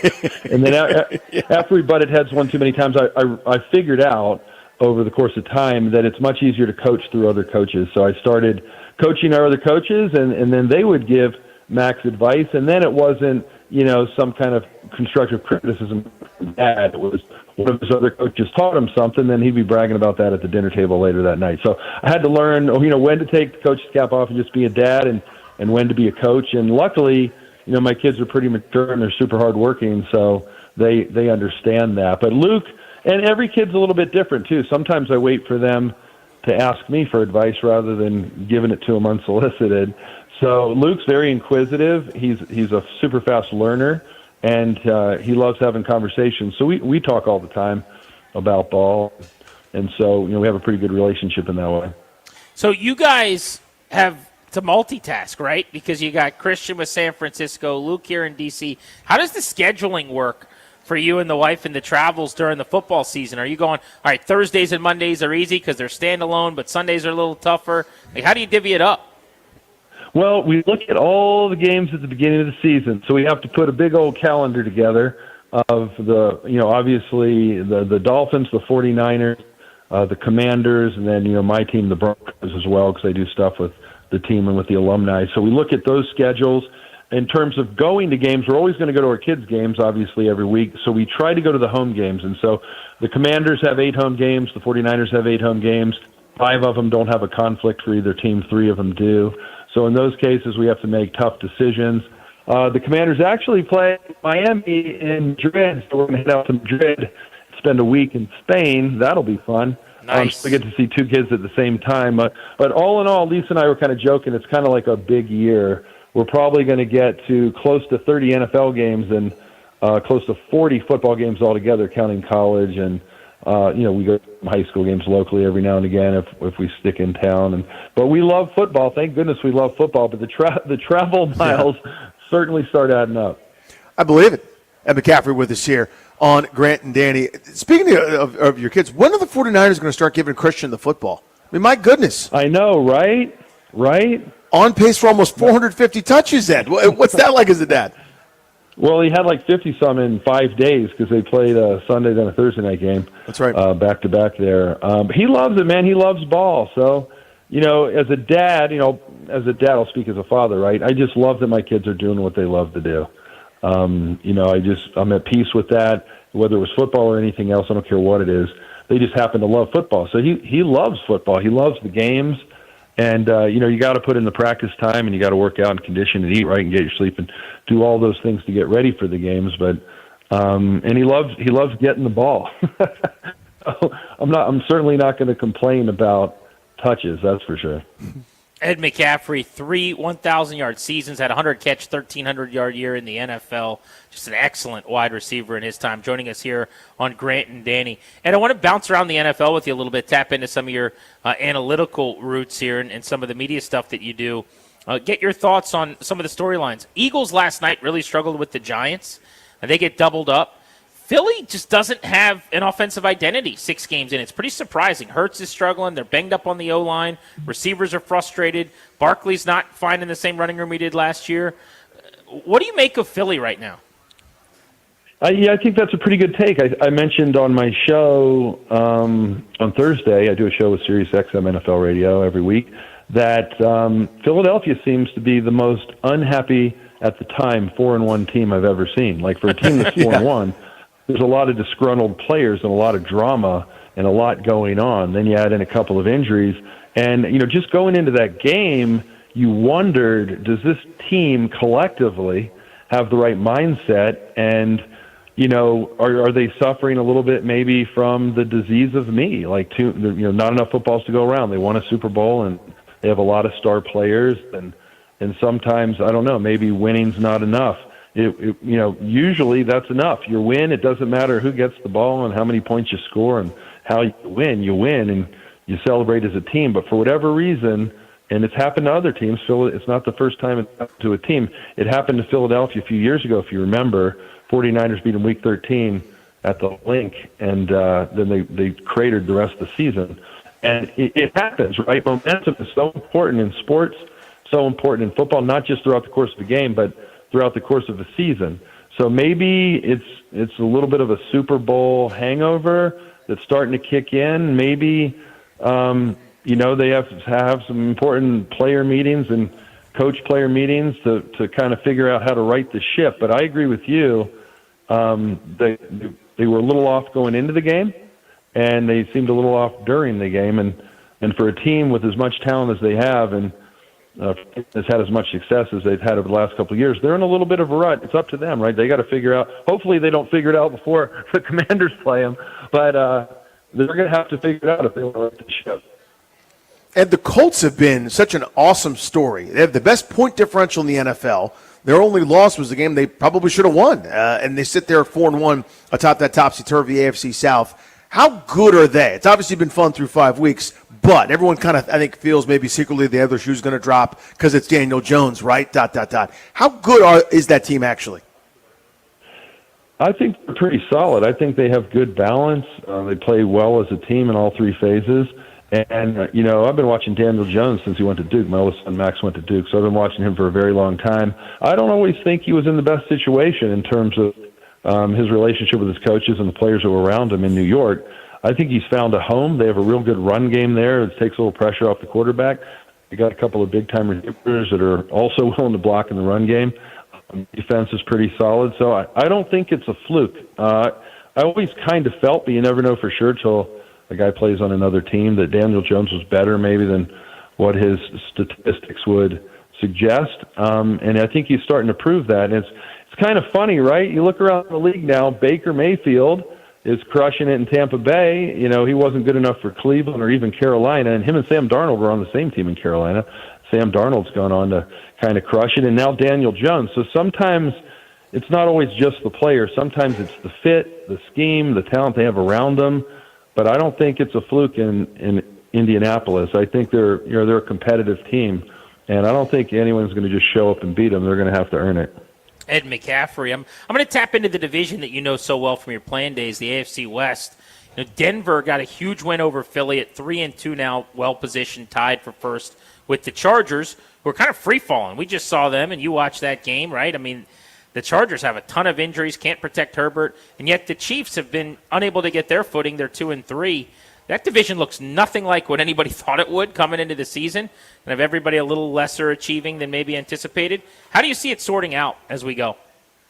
I think it's much more competitive than it's been in a long time. Kansas City has absolutely dominated the division since Super Bowl 50, the last time the Broncos were in a Super Bowl, and the Broncos finally got to the playoffs last year because the Chiefs rested all their starters last of the season, and they pretty much just completely dominated the division. So now it's a little more competitive. The Raiders are struggling.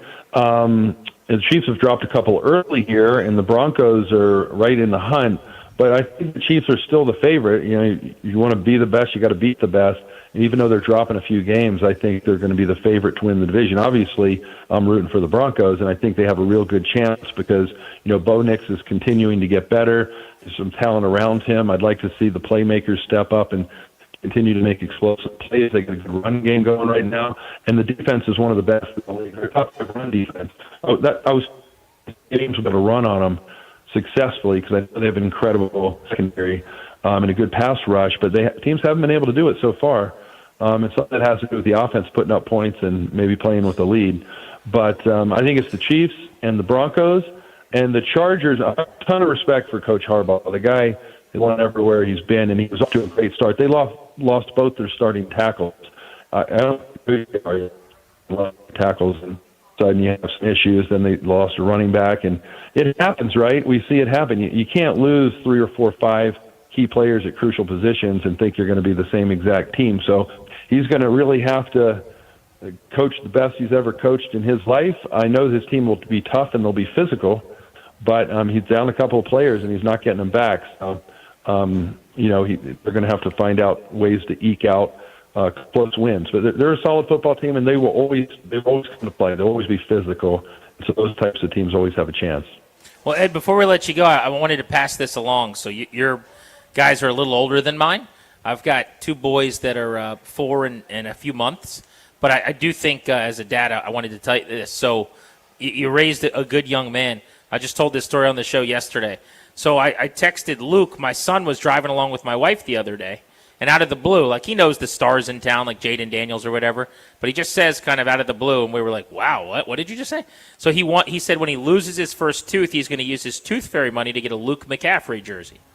And we're like, wow, okay. Okay, buddy. Now, by the way, he's not losing a tooth anytime soon. So my wife texted me. He's also this. not sure how much he's actually going to get for that tooth. Yeah, like jerseys are pretty pricey. It costs a little more than the going rate for the Tooth Fairy. to from what lose I a can few gather. mouth of teeth. But my wife texted me this, and so I just forwarded. I've gotten to know Luke pretty well, so I just forwarded him a screen grab of the text, and he got back to me. He's like, "Dude, don't let him do that. That's hard-earned money. Like, I'll put a jersey in the mail." And I was like, "Please don't do that." So I told him, "Do not send my kid a jersey. Like that is ridiculous. You're busy. Do other things."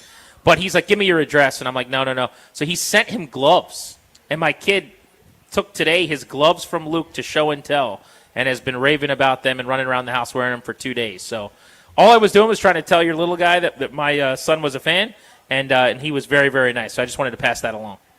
Well, that is good to hear. I appreciate, as a dad, I appreciate that. I wouldn't have known unless you told me, so thank you. And man, you have a pretty generous Tooth Fairy out where you're living. I was going to say, right? Ours was not nearly as generous if they remembered it all. So good job. I think Tooth Fairy. it's been a year or two now since my older daughter's last visit.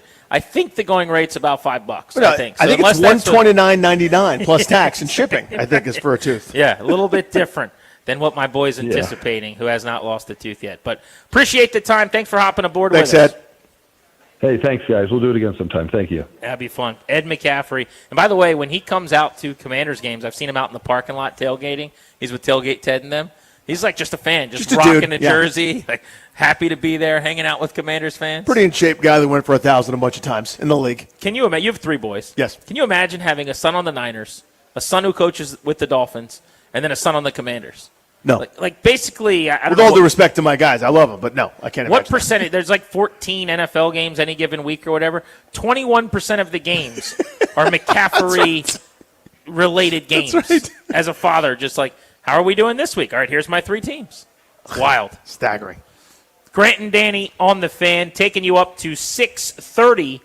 Has the gap started to close between Caleb Williams and Jaden Daniels, or is it too early this season to say that? We'll get to that next hour. Next, we were talking wide receivers. Noah Brown likely coming back. Terry McLaurin probably not. Could Washington's passing game really take flight this weekend? We'll get into that in moments.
I'm Toby Altizer with your sports update on the Fan. In the NFL, the Commanders getting set for Monday Night Football against the Bears. Yesterday's injury report, 3 players didn't practice: Terry McLaurin, Chris Rodriguez, and Deebo Samuel. Other injuries around the league: the Buccaneers have already ruled out wide receivers Chris Godwin and Mike Evans for Sunday's game against the Niners. They've also ruled out running back Bucky Irving. For the Ravens, Cooper Rush likely to make his second straight start, as quarterback Lamar Jackson still not back at practice for Baltimore. College football tomorrow: Virginia Tech going on the road to take on number 13 Georgia Tech. 3:30 kickoff right here on the Fan.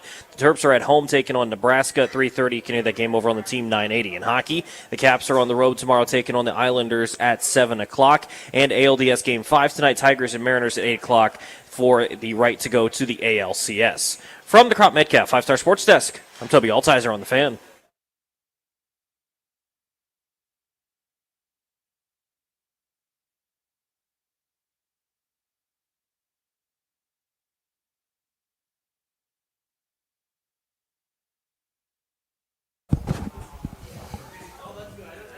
At 5:30 today, we'll talk to Patrick Finley, covers the Bears for the Sun-Times in Chicago, to scout the opponent. Want to get some intel on a Bears club that's coming to D.C. at 500. They've won 2 in a row, and they've already had their bye.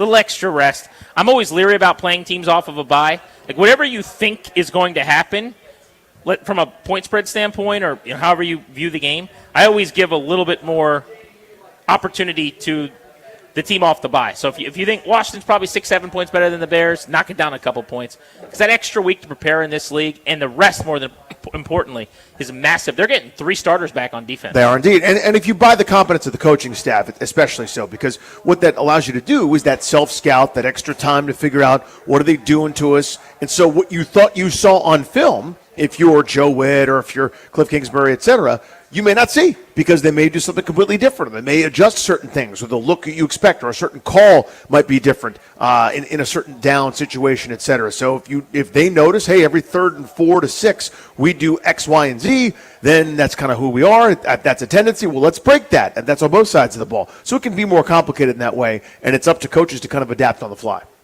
So looking at the Bears and where they're most susceptible defensively, we talked about this at the end of the show yesterday. I really do believe the plan should be to just run the ball at them until they stop it, because they're so bad at tackling up front, getting any kind of what Joe Witt calls those like turnaround plays at the line of scrimmage, any kind of TFLs or penetrating into lanes. It just doesn't happen. They are, right now, coming into this game, 32nd in the NFL, 6.1 yards per carry allowed, and they're 32nd overall in defense. It's not like they're a ton better against the pass. They give up 7.5 yards per play through the air, which is 28th. They've been a little bit better because they're opportunistic. They pick you off. They have the highest interception rate in the NFL, and they will disguise a coverage, confuse you, jump a passing lane. You might get 290, 300 passing yards, but you might turn it over once or twice. But I bring this up to say, if Terry McLaurin doesn't play, and we're still awaiting to find out what the practice report's going to suggest today, and assuming Noah Brown does, how does the offense change? What does their plan look like compared to weeks previous as they get healthier at receiver? It might mean eventually that they put a little bit more on Jaden Daniels' plate, or that they try to go more of their 11 personnel with 3 receivers and spread teams out and operate. I just don't think this is the week that you're going to see that anyway. I don't care if you get Terry and Noah Brown back. I would still go with some of these heavy personnel. I would still go 12 and 13 personnel with 2 and 3 tight ends. And that doesn't mean Terry doesn't get to play. We'll ease you back in. You're going to get 6-7 targets. Doesn't mean that Noah Brown is not going to be a factor. You can get a couple of catches too. There's plenty of plays to go around. But I'm majoring in the running game against the Bears regardless. Do you think there's any chance that if you're Cliff, you go, I'm getting my guys back. Let's do the thing I've been wanting to do for a while, and you kind of forget to stick to the easiest path forward against Chicago? Maybe. It's that there is a chance of that, but that wouldn't necessarily be Cliff, trying to show how smart he is, which I think offensive coordinators can fall into sometimes. It would be the whole world's expecting this, because they've got access to better stats than we do, you and I. And I'm looking at it going, hey, you guys, have you noticed Chicago is terrible against the run? I don't mean like, they're kind of bad. They're terrible. They're the worst this league has to offer at this point. So that's what they're going to come out expecting. And anything you do away from that really is going to be to set that up. So maybe you major in something different early on just to show that you will, to kind of get to where you want to go. But, to me, if you're looking at this rationally, I would start and say, until, as a pitcher. If you can't hit my fastball, why am I messing around with anything else? Hit this fastball. If they do, okay, fine. Now we'll start to see some of the more advanced concepts and different looks off of that run game, but I'm going to push them around and see what happens. Well, I'm just trying to put myself in his shoes a little bit because I think sometimes, I know I'm guilty of this, so I'll just make it my own thinking, but I think a lot of people can be as well.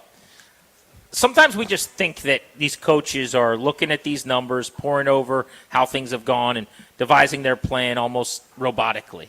It's not necessarily that way, right? And this is not the case for Cliff per se, but it is for a lot of coordinators.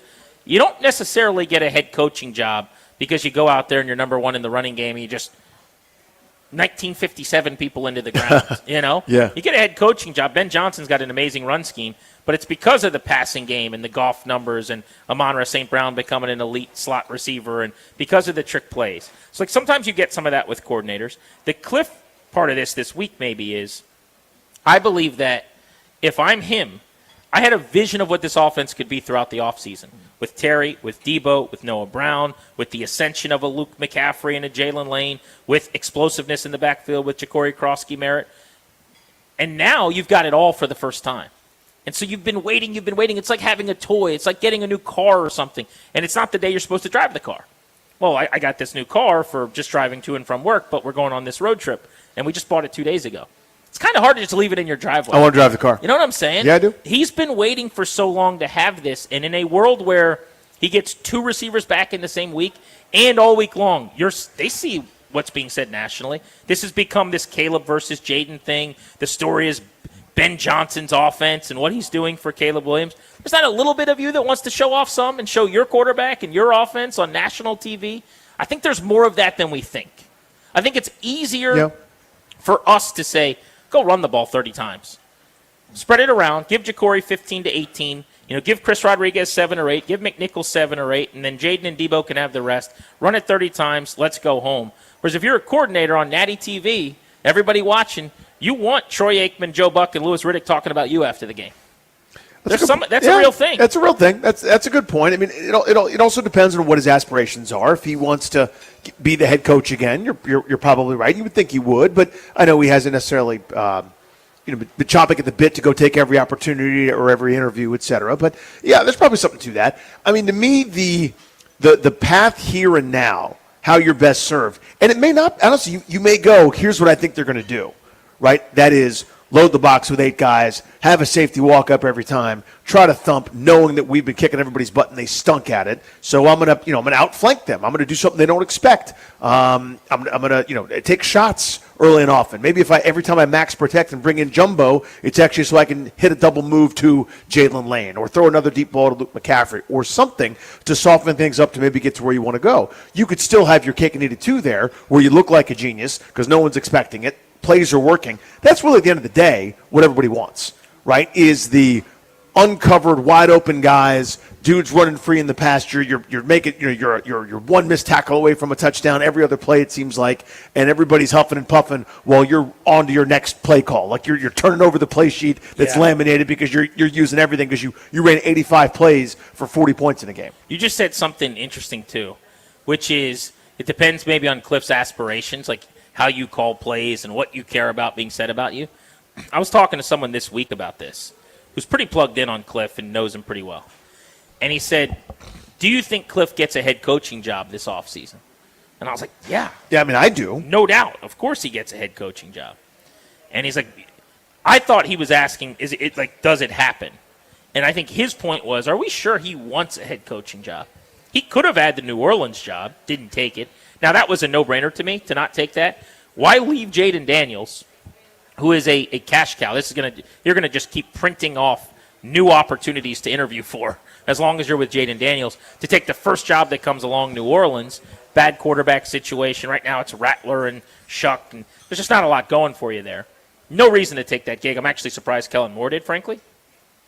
But he was saying, I think people sleep a little bit on how little Cliff likes a lot of the responsibilities of head coaching and how much he likes just being able to watch every single play, jot down plays on a napkin, and then go coach them up. I don't know if you remember Ben Standig's piece, if you guys didn't read it, in the offseason right before the start of the year. So Cliff Kingsbury watches every single snap from every single team during the offseason to find unique things that he hasn't seen or a trick play he likes. And I think he even, I don't know how detailed it is at college, but he picks a bunch of college teams to do the same with. And he'll watch every snap of their season cut up for him, and he'll just go through and take notes. And my point is, he loves that part of it. Like he wants to get to work at 3:56 in the morning and until 5:51 not see anyone and just prepare offense. I don't know how much he liked the podium stuff. I know he doesn't love it. Doesn't seem to love it now. He's not really a media guy. So I keep assuming he'll definitely walk because you're going to get a lot more money. So far, he haven't had to. He's still getting paid by the Cardinals. As we sit here today at Charbar in Reston, he is double dipping with offensive coordinator Washington money and Cardinals money. Which is nice. It's a good deal. Now, maybe when you're not making those several $1 million a year from the Cardinals, you want to replicate. Yeah, now you need to get up into that. You want to go get your $8-9 million a year as a head coach. I'm just betting on that. To be as competitive and as good at this as he is, how could you not want another shot to prove you can be a head coach? Yeah, the lure is going to be there, right? You let somebody, do what Mark Davis did to John Gruden, who had the cushiest gig ever, just sitting there in the Monday Night Football booth making $10 million a year, whatever the number was, and then you offer him something ludicrous at the time, the 10 for 100, which now is, just means that you coach at Arkansas or something like that for college. But you know what I mean? At the time, it was such an astronomical deal that someone's going to do that. Someone's going to fall in love and give you that Godfather type offer. So I've always assumed that he would go after a couple of seasons. But again, who's to say? I mean, personality-wise, you do what makes you happy. Maybe he's had those moments of zen. Remember, he left football altogether and traveled around the world and maybe thought, hey, this actually would make me a lot more happy. I'm going to have plenty of money. Maybe I'll just coordinate offense and find a QB I like forever. So that's kind of my hope. But, yeah, I do feel like he's back on the head coaching track, especially given all the turmoil around this year. I don't mean like Philadelphia Eagles turmoil. I just mean a number of injuries, slower start, et cetera, et cetera. If you look up and they're 10-4, and Jayden Daniels is doing MVP Jayden Daniels stuff, your name rings out a little bit. I don't think they need Terry McLaurin as badly against the Bears this week as they might against the Cowboys next week. Because I think Dallas, like Chicago, will make some plays, move the ball, score some points, what have you. But Dallas is so susceptible and so vulnerable on the back end of the big plays. That's where I want all hands on deck at the receiving position, because I think the way you're coming out against the Cowboys is throwing to set up the run. And this Monday night could be a little bit different. If the Bears stop the run, it's because they're going to throw all of their resources at doing so. It's the only way they can. And then it doesn't really matter who's on the back end, who's running against those guys. In other words, whether it's Luke or Lane or anybody else, in my opinion, you're going to be able to win one-on-one with any of your receivers. If you don't, it's almost a story in and of itself. So I actually think from just a getting Terry McLaurin back standpoint, I think next week is kind of my target from a necessity anyway. It'd be nice to have him this week. You're always a better football team when you have a $30 million receiver. Sure. I don't need him this week. I think I might need him next week. Yeah, next week I'm with you, in Kansas City to me especially, where everything is just going to be a little bit tighter, the game they're probably going to have. Like, that's where I'm looking. So I need him to ramp up next week against Dallas in a game that everybody's going to have some offensive numbers in. But I'm going to need winning time, $30 million a year player against the Kansas City Chiefs, who are going to be desperate at that point. All of our football conversation on The Fan is presented by Paramount Plus. You can't count on much, but you can always count on Sundays with the NFL on CBS and Paramount Plus. Watch your local NFL game live every Sunday, all season long. Visit ParamountPlus.com/NFL to get started today. Our double play on this Friday comes your way next on Grant and Danny. And remember, in 20 minutes at 4 o'clock for the final time this week, we're giving away tickets to My Chemical Romance. They're coming to Nationals Park this summer. One of our listeners is getting a pair of tickets in 20 minutes at 4 o'clock on The Fan.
Grant and Danny welcoming you back to Shore Bar, JW Marriott, Reston, brand new, beautiful hotel and a absolutely awesome hotel bar and restaurant we're in. Place is beautiful, man. Classing it up a little bit.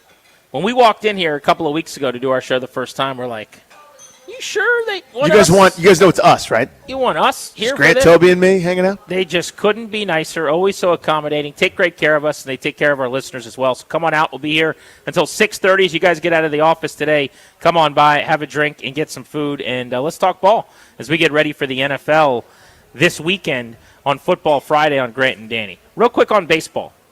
So last night's game, while we started the show by poking at our good friends in Philadelphia. Indeed, yes. Just a little bit. That was a gut-wrenching way for a season to end. The Phillies get walked off by the Dodgers. If you didn't see it, a comebacker to their pitcher who had just come into the game, Orion Kerkering, with the bases loaded in the 11th inning. They win, they advance. They go to advance to a Game 5 and have to try to win to get through to the League Championship Series. But if they lose, the Dodgers get a 2-1 win in advance, and that's what happened. A comebacker bounces off his body, goes down to field it. He's got plenty of time to get the out at first, panics and throws home, wide of the catcher. They lose. As that game was finishing, the Brewers and the Cubs were starting. And the Cubs blanked Milwaukee last night 6-0. Well, Game 5. So the Cubs have come from down 2-0, back-to-back wins in a best-of-5. Now we've got a Game 5 set up in the National League. And if you remember on the show like 10 days ago, I was saying to you that I don't know where I'm traveling to for my NLCS coverage. We were picking different ballparks I wanted to be in. I still don't know where I'm going until Cubs-Brewers ends tomorrow. Once that's resolved, you'll have an idea. Yes, but I could fly out literally Saturday morning, and the game's going to end at like 2 a.m. on Friday night or whatever. Wow. So I'm either going to Milwaukee or Chicago. The question is, do I go to Milwaukee for games 1, 2, 6, 7, or do I go to Wrigley for games 3, 4, 5, based on who advances? I'm not going to L.A., but we don't know if the Dodgers are hosting game 1 or traveling for game 1. We don't know. A lot still up in the air for your boy. No Matthew Boyd on the hill after he shoved 4 2/3 scoreless, 6 strikeouts for the Cubs to help get them to Game 5. That series has been awesome. We actually have a Game 5 in the American League today with Tarek Skubal on the hill for the Detroit Tigers.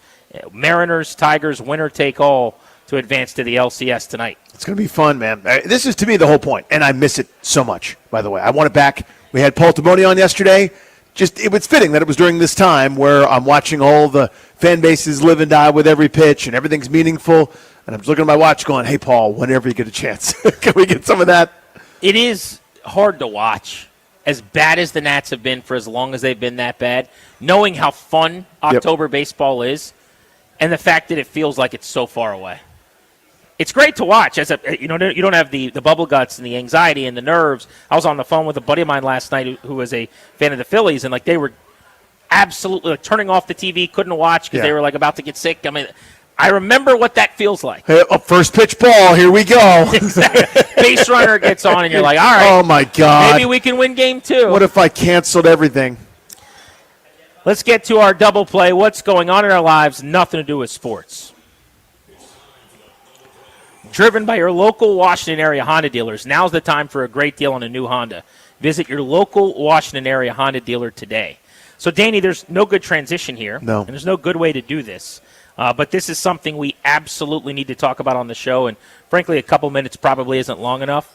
But a very good friend of ours, a colleague of ours at the station, a very good friend of the stations, and of anybody involved in covering sports in D.C. and Baltimore, passed away way too soon overnight.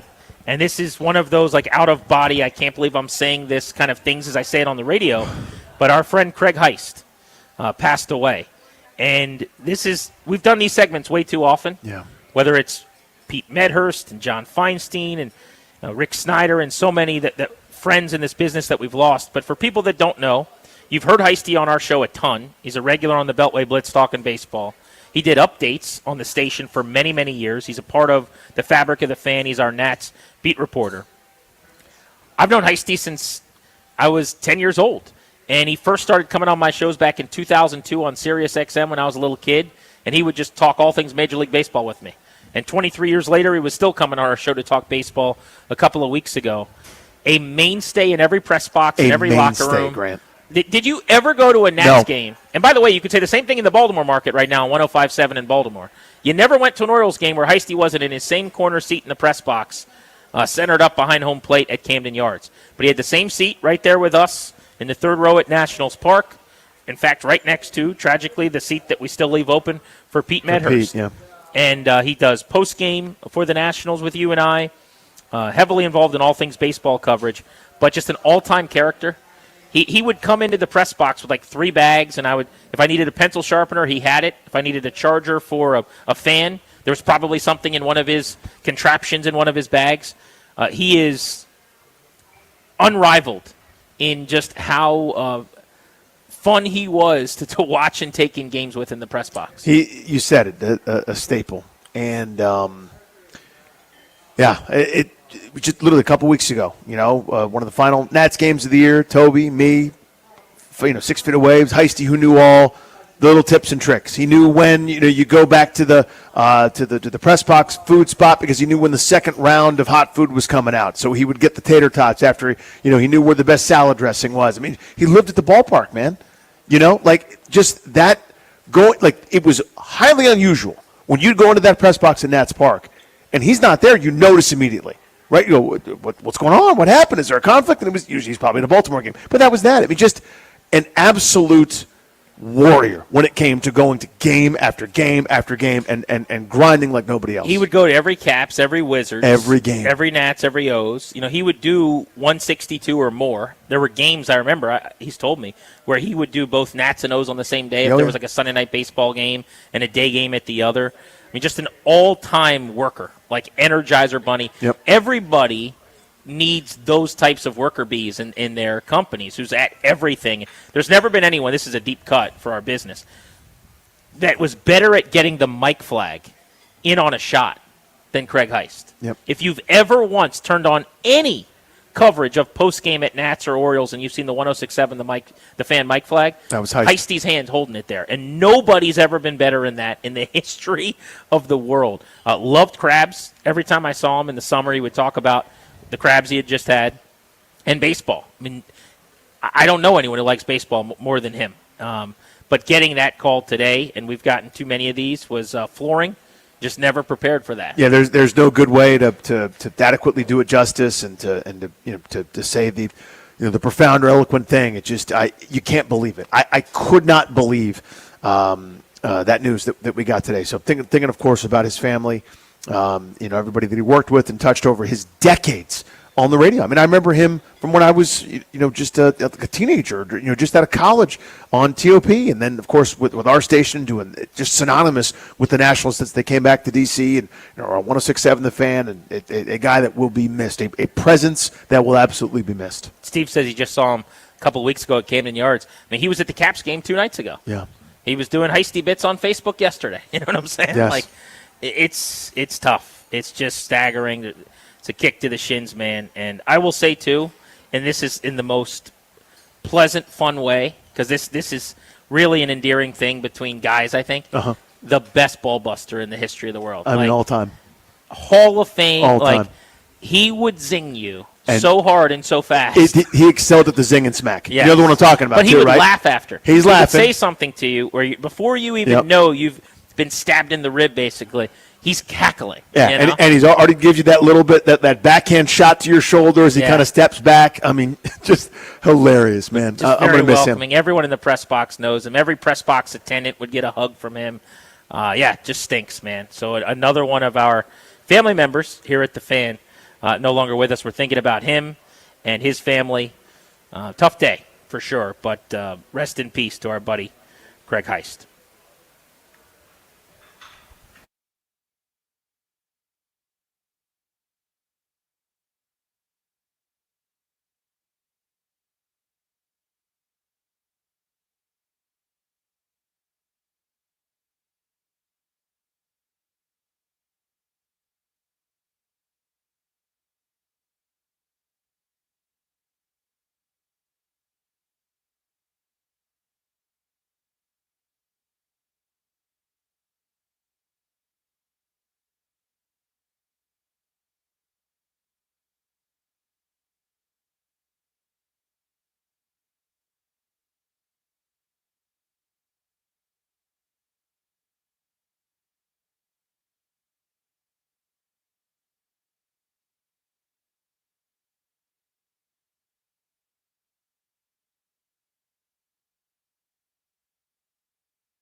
I'm Toby Altizer with your sports update on The Fan. This update is driven by your local Washington area Honda dealers. In the NFL, Commanders injury report today.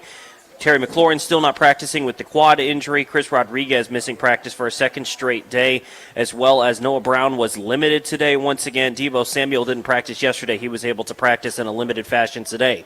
Other NFL injuries, the Buccaneers have ruled out their wide receivers Chris Godwin and Mike Evans, as well as running back Bucky Irving. For the Ravens, quarterback Lamar Jackson still not practicing. He's likely to miss his second straight game. Cooper Rush will start in his stead. Thursday Night Football last night, the Giants beat the Eagles 34-17. College football coming up tomorrow. Virginia Tech going on the road to take on number 13 Georgia Tech. 3:30 kickoff. Continue the game right here on The Fan.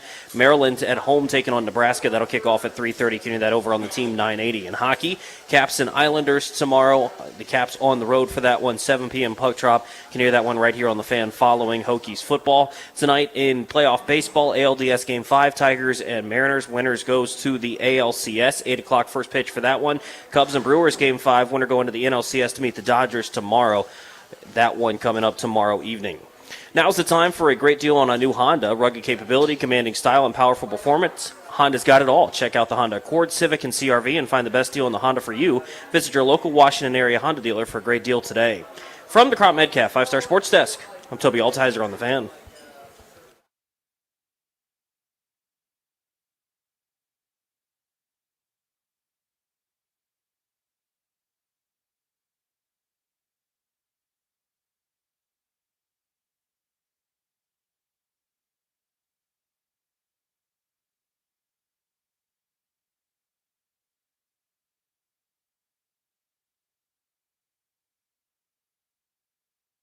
Final time this week on Grant and Danny. Let's give away some tickets to My Chemical Romance. Caller number 10 at 800-636-1067.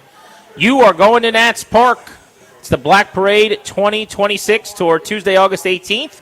Tickets are on sale now. For tickets and more event information, go to thefandc.com/events, courtesy of Live Nation. Our Beltway Blitz is coming up in moments. We are brought to you today and every day by the law firm Condori and Murad. What are you doing to protect your family's assets? As an exclusive sponsor of our show, the law firm of Condori and Murad can help you draft your last will and testament, set up a living trust, or put together a medical power of attorney. Schedule a free consultation with their attorneys today by visiting kmlawyers.com and be sure to let them know that we sent you. That's kmlawyers.com. Let's kick off the Beltway Blitz ahead of college football and the NFL on the diamond. Danny Wexelman, buddy of mine from MLB Network Radio, joins us now. Danny, postseason baseball's been very good, and last night, while there were a lot of people in D.C., I'm sure, rooting against the Phillies, it got very sad. The Orion Kerkering error to walk off a season doesn't get a lot harder than that to watch, does it? Well, first of all, my friend, thanks for having me. Yes, it is the best time of the year, and yes, if you watch that moment, I think your heart sank. Like, if you're a human and you have a beating heart and you know, your blood comes out red, then I think you probably felt sad. Like, you obviously, if you're a Dodgers fan, you don't. But, like, if you're a fan of the game and you know how hard these guys work, you hate that the game ends that way with Kerkering probably panicking, right? Either he didn't think about what was going to happen if it was hit to him or play out those scenarios before the moment happened. And then he bobbled it and panicked. But I'll tell you this, that's not where they lost the season. They lost the season in the rest of the games leading up to it. In games 1 and 2, when their starters couldn't give them length and their offense couldn't muster hits and, you know, Bryce Harper didn't have the big moment. I think that they lost it in those games. They didn't lose it in that moment. That was just the one that knocked him out. And so my heart goes out to him. I have a lot of empathy because you know that he should make that play. And, you know, I think the Dodgers would have gotten there anyway. I really do. They seem to be a behemoth right now. But I really, truly hate that that's how the game ended. But that is baseball. Handicap the Dodgers' chances against either the Cubs or the Brewers. Oh, okay. Well, I mean, the way that the Cubs have played the last 2 games, and I'll actually go back. The Brewers did not have a great end of the season. They scuffled the last week or so down the stretch while they were trying to figure out who they were going to play and what the rest of the postseason was going to look like. And it looks like they've kind of carried that over. The Cubs with the momentum. They already played an elimination game. Like, I kind of like the way that they're going right now. I'm like, all right, Kyle Tucker, like, I see you, Pete Crow Armstrong, like, let's go. Like, I have been impressed. Their bullpen has been really, really good too, which has been surprising to me. But I think the Brewers are the better team. Like, they were all season. They are better than the Chicago Cubs. I think they would be a much tougher task to face. They have pitching depth. They have tons of weapons in the bullpen. Their offense is annoying, like in the best way. I think that the Dodgers would have a tougher time going through them. The Cubs just feel short-staffed. They feel like they're on their last leg, and the rope is unwinding right now before things fall apart, and they're kind of limping here. But I think the Dodgers would prefer to have the Cubs, who have less weapons and less depth, and haven't really had it all together, even though they've run through the Padres and now they're forcing a Game 5. A buddy of mine that I do broadcast with over on MLB Network Radio, Danny Wexelman, is with us here to talk baseball on our Beltway Blitz on Grant and Danny. I don't know about you, Danny, but as far as the Brewers go, like, I also don't love the idea of whatever the narrative is going to be if they lose in this series. After being up 2-0, after the amazing circuit-to-circuit year, already a team that's had problems breaking through in the playoffs. They've done nothing wrong but just be a great organization that wins a lot. But you know how these stories get written. I don't love them having to answer those questions if they don't win this and kind of collapse against the Cubs. Well, I'll say something people probably don't want to hear, but there is some luck involved in the postseason. There is this X factor that even though they are the better team and that they should win this series and they shouldn't even have gotten to a Game 5, when you get to a best of 5, it's squirrely. The best of 3 is even worse. Like, you saw that with the Padres, who were the better team, right? The best of 3, even with Cleveland and Detroit, like, I had Cleveland advancing. I didn't know how Detroit was going to get it done. Like, there's nothing that makes any sense this season, but in particular when you get to this best of 5 type series, and to see the fight and the resiliency of the Cubs and to go back home, they've played really, really well at home. So I give them so much credit to be able to bounce back. And here's the thing, Grant, is that they're going to have to answer to it. It's an incredibly well-built team. They lack in the slug department, the long ball department, right? That isn't something that they've done all season. They haven't done it in the postseason either.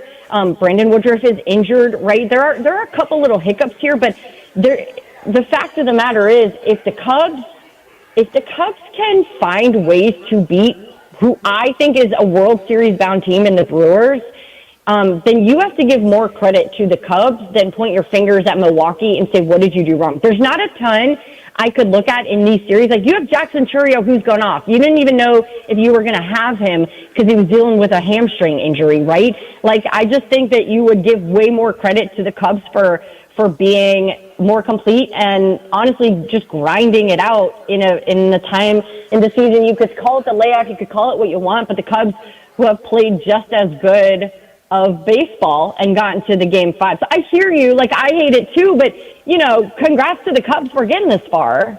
Oh, I'm all in on the Cubbies. Yeah, that part of it will be fun. I just, in the same way that I watched that Kirkering play, and I'm like, I know people are going to be mean in that dude's DMs. That's right. It's all about the mentions. The Brewers have nothing to apologize for, but that's not how it's going to go down. Danny, good catching up. We'll chat very, very soon. Hopefully our paths cross here in the postseason. Yeah, enjoy. Thanks for having me. You got it. We'll talk soon. Let's keep the blitz moving. Scott Docterman of The Athletic to talk about the college foosball schedule. It's a big one this weekend. Those traditional powers, Oregon, that checks out, and Indiana, that perennial top 5 team we're always used to talking about. Break that matchup down for us. Yeah, I think that you got 2 of the best quarterbacks in the country, and I think if they both play well, the winning quarterback might be the Heisman Trophy favorite. You've got Dante Moore, who's in his first year as a starter at Oregon. He replaced Dylan Gabriel, who's now starting for the Cleveland Browns. And then on the other side for Indiana, you've got Fernando Mendoza, who I think may be the first overall draft pick. He's 6'5", 220, fits that. But he's got really good feet and incredibly accurate for Indiana. He came from the University of California in the transfer portal. Both teams are pretty good in the areas that they're good at, which is everything. And I expect this to be kind of a shootout in some respects. But the game is in Oregon, so I probably think Oregon is worth the slight favorite. just has a little bit more, I would say, depth maybe on defense that may cause Indiana a few problems. Ducks laying 7.5 points. Total is high compared to a lot of games this week. To your point, 53.5. How about another of the matchups of ranked teams? It's not quite a 3 versus 7, but 1 Ohio State, 17 Illinois is interesting. The Buckeyes are minus 14.5 in this game. Do you think Illinois in this noon kickoff on Fox can give them a run for their money? I think it's going to be really tough. I saw Illinois play Indiana a couple of weeks ago in person, and it was 63-10. And if they would have added another quarter, it might have been 83-10. It was just an absolute domination. And now Illinois is a good team. They've got good players at different positions, and they're very experienced. But I think what we saw, their offensive line got chewed up by Indiana and Ohio State. They lost their entire defensive line to the NFL draft last year, and they came in, and now they are maybe every bit as talented as what they had last year. Caden Curry off the edge. They've got some really good players, plus the best tandem at linebacker. I think Ohio State is the better team, and if Illinois had some issues in the secondary and you're facing Jeremiah Smith and Carnell Tate, I think this one could be that 14-plus number should be in play. But I will say this, that Illinois in these ranked matchups with Ohio State have somehow found a way to win a lot of these games. It's been a while. But last year, if you're looking for coincidence, Week 7, they played the defending national champion at home on a 100th anniversary of an important event, and that was Red Grange's 6-touchdown performance. They beat Michigan. This year, Week 7, at home, 100th anniversary of the Illabuck Traveling Trophy, which is the traveling trophy between Ohio State and Illinois. It's a wooden turtle. And so, anyway, that's probably stretching it here, but I do think Ohio State is clearly the better team. A month ago, I was pretty excited for the Red River Shootout. Now, not as much. 3:30 Oklahoma, Texas. It doesn't feel like there's a lot of bloom on this rose. Yeah, I think this one on paper looks to be kind of a washout. I mean, we've all expected Texas entered the season at number 1. You thought, okay, this team's the real deal. It's going to be with Arch Manning, probably no more hyped quarterback coming into a season who really hasn't been a starter than him, and yet he's kind of he's struggled. Let's just put it that way nicely here. But I think what we're seeing out of Oklahoma is they were 6-6 last year and barely got to a bowl game. They needed to blow out Alabama, which they did, in order to get into one. But they've been able to really adapt around John Mateer, who we're not sure if he's going to be able to play, and that's going to be really interesting to watch because he's upgraded to probable. So I think that may be a difficult one. But I'll say this, that this series has had a lot of twists and turns over the years. And when it comes to rivalries, they've had 44 double-ranked matchups. 17 times they've met in the top 10, but they have had a ton of upsets. And a lot of times they've been shocking upsets. So it wouldn't be out of the realm of possibility for Texas to come out, play well in the Red River, and upset Oklahoma. But I think Oklahoma going into this game is clearly the better team. Good nuggets. Thank you, Scott. Really good information. We appreciate you. Should be an entertaining college football weekend. All right, let's talk pro football. Tom Shad covers the Commanders for the Washington Post, joins us now on Grant and Danny. Tom, the injury report just dropped, and no Terry McLaurin again, no Chris Rodriguez, second straight day, so give some insight on those two situations, if you would. Sure, yeah. So today was officially a recovery day for the Commanders. We were not out at the park, so these are estimations of how they would have practiced had there been a formal practice. I would kind of interpret this as a sign that Terry is very unlikely to play at this point. In theory, he could get out there tomorrow, maybe go through some walkthrough stuff on Sunday, but I just think that's a bit of a long shot. Less clear, I guess I should say, more up in the air with guys like Chris Rodriguez. Noah Brown, limited, but he had done some work a little bit yesterday. So, Terry, I think it's going to be a long shot for him to play at this point, and kind of TBD on everybody else. What's the latest in the timetable on Sam Cosmi? So we talked to him the other day, and he indicated that, if he doesn't come back this week, it'll probably be the following week for the Dallas game. The biggest thing was just getting padded practices kind of under his belt, for a guy who wasn't able to go through training camp, just being able to hit a little bit. And they did practice in full pads yesterday. He was able to be out there. So we don't have an official word yet on whether he's going to be out there Monday night, but I think, fans can have some optimism that if it's not this week, it'll be next. There's been so much made about the return of Noah Brown over the last few weeks, when it's happening. I think to some extent just because it was linked with Terry. But what does that really mean for this offense? They were getting production out of Luke McCaffrey and Jalen Lane. How does it look different, and how will they use Noah? Yeah, I think it's huge. I mean, I think so much of this offense has had to run through Debo kind of out of necessity.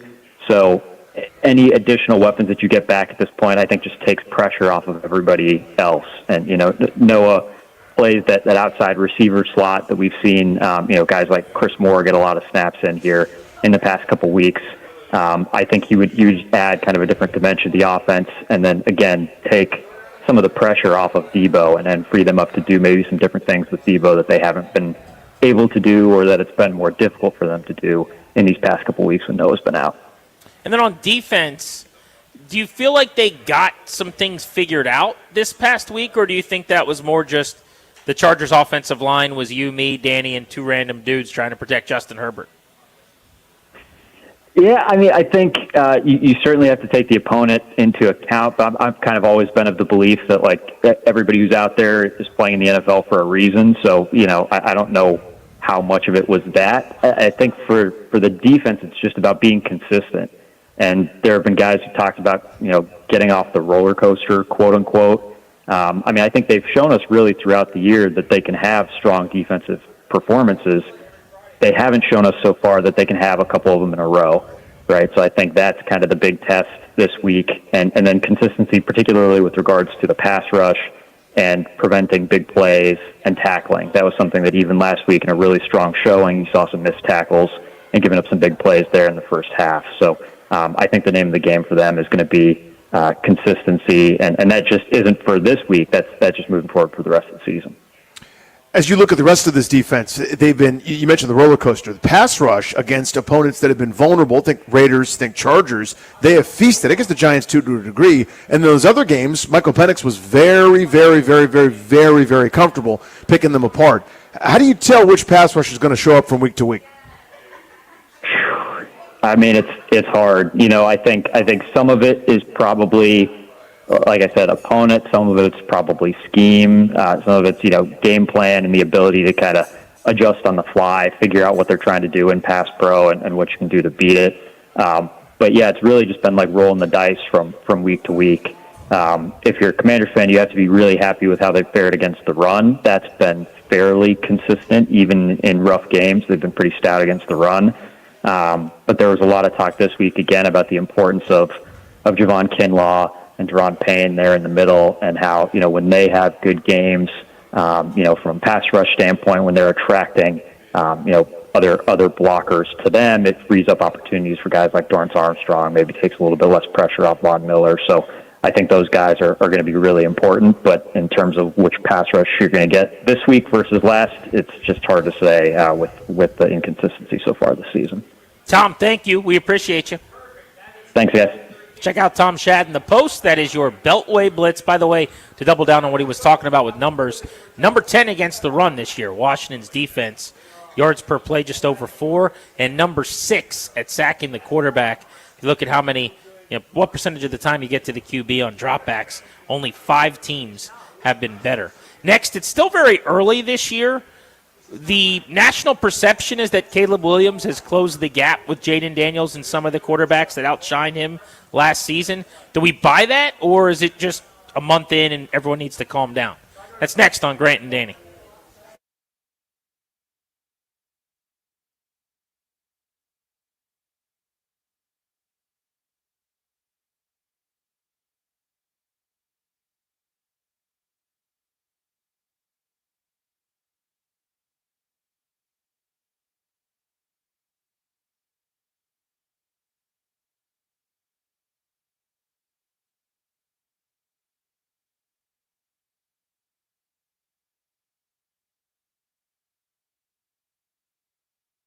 What's up, guys? Danny Rouillet here. Let's take a look at the latest pro football injury report presented by Fanatics Sportsbook around the NFL. Plenty to talk about. Lamar Jackson, questionable with that hamstring. Will he play? Not really sure how that's going to affect Baltimore's offense. Kyler Murray out with a foot all week long, questionable this weekend. Brock Bowers coming back from an knee injury, missed last week. Will he play this week? And Alvin Kamara missed some practice time this week for the Saints.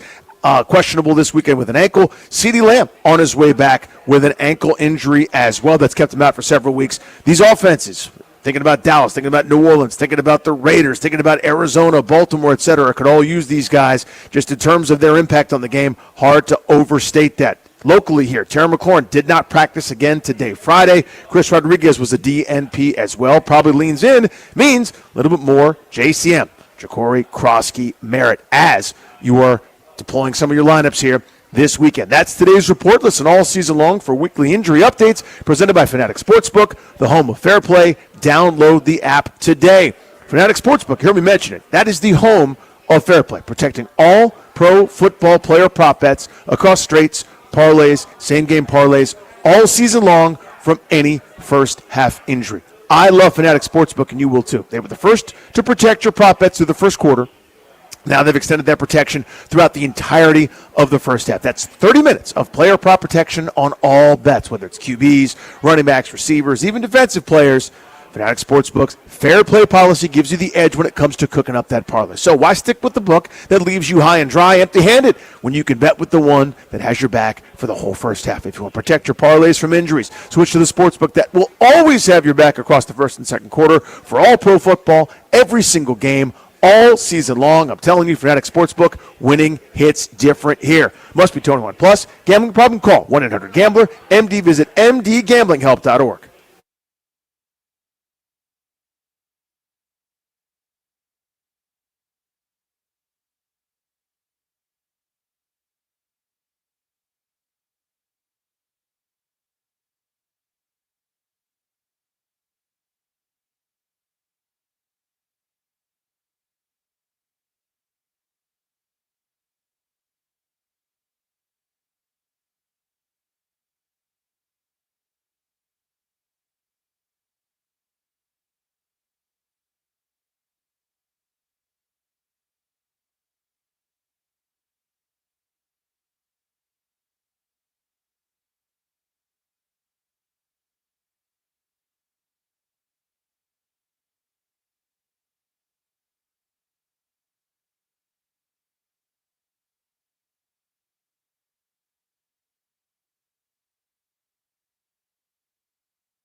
I'm Toby Altizer with your sports update on the Fan. The Commanders getting set to take on the Bears on Monday Night Football. Today's practice report for the team.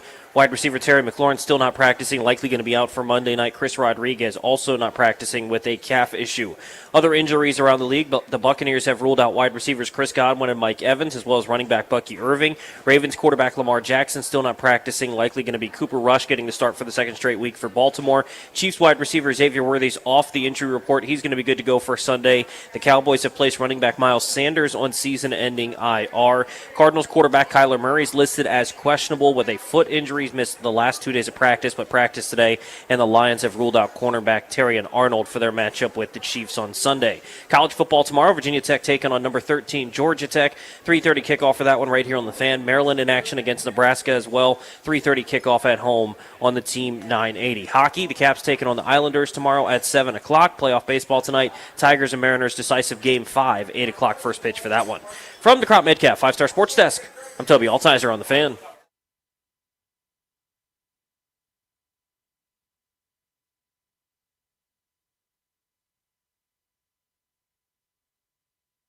What do you think your draft class of quarterbacks is going to be known for at the end of the day? Pretty badass class, right? Yeah. 6 QBs going within first round and first 12. Yeah, so it's a pretty good draft class. Obviously, guys are playing well, just about all the guys. So, I think it's going to turn out like a good class. Obviously, be competing versus these guys for a long time and, excited about it. It is pretty amazing. Early returns, how good the 2024 quarterback draft class looks like it might be. We're talking about an all-timer, historically Yes, indeed. significant. Bo Nix last year was the second best to Jaden Daniels statistically. Denver gets to the playoffs. He had a Rookie of the Year caliber season. Daniels did something that was unprecedented. And so those two guys kind of came into the season based on the numbers as the top two out of last year. But if you watched Caleb Williams, he showed major signs that he can play in the league, and you got to iron out some inconsistencies. I've always been a huge Drake May guy, and I thought with a terrible situation and an imposter as a head coach to start last year and no talent around him and a bad offensive line, if you watched him at all, you said this guy is going to be a stud. And already this year, he's been fantastic, and there's people that think if you were going to take one quarterback of all these young guys, the debate is him and Jaden right now, right? And so you throw in Caleb Williams, you throw in Michael Penix, so I think it's a little further behind to this point. Yeah, I would say so. You would have known it. And then McCarthy, not against Washington, thank you. If he got to play Washington every week, they'd all be looking up at him. Yep.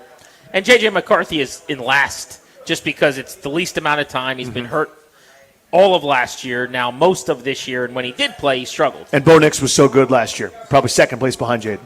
But that said, all of these guys have done enough, I would say, in fleeting moments. And McCarthy, it was more in the preseason, to be fair, where you look at them and you go, if that guy becomes the answer for that organization, I will not be surprised.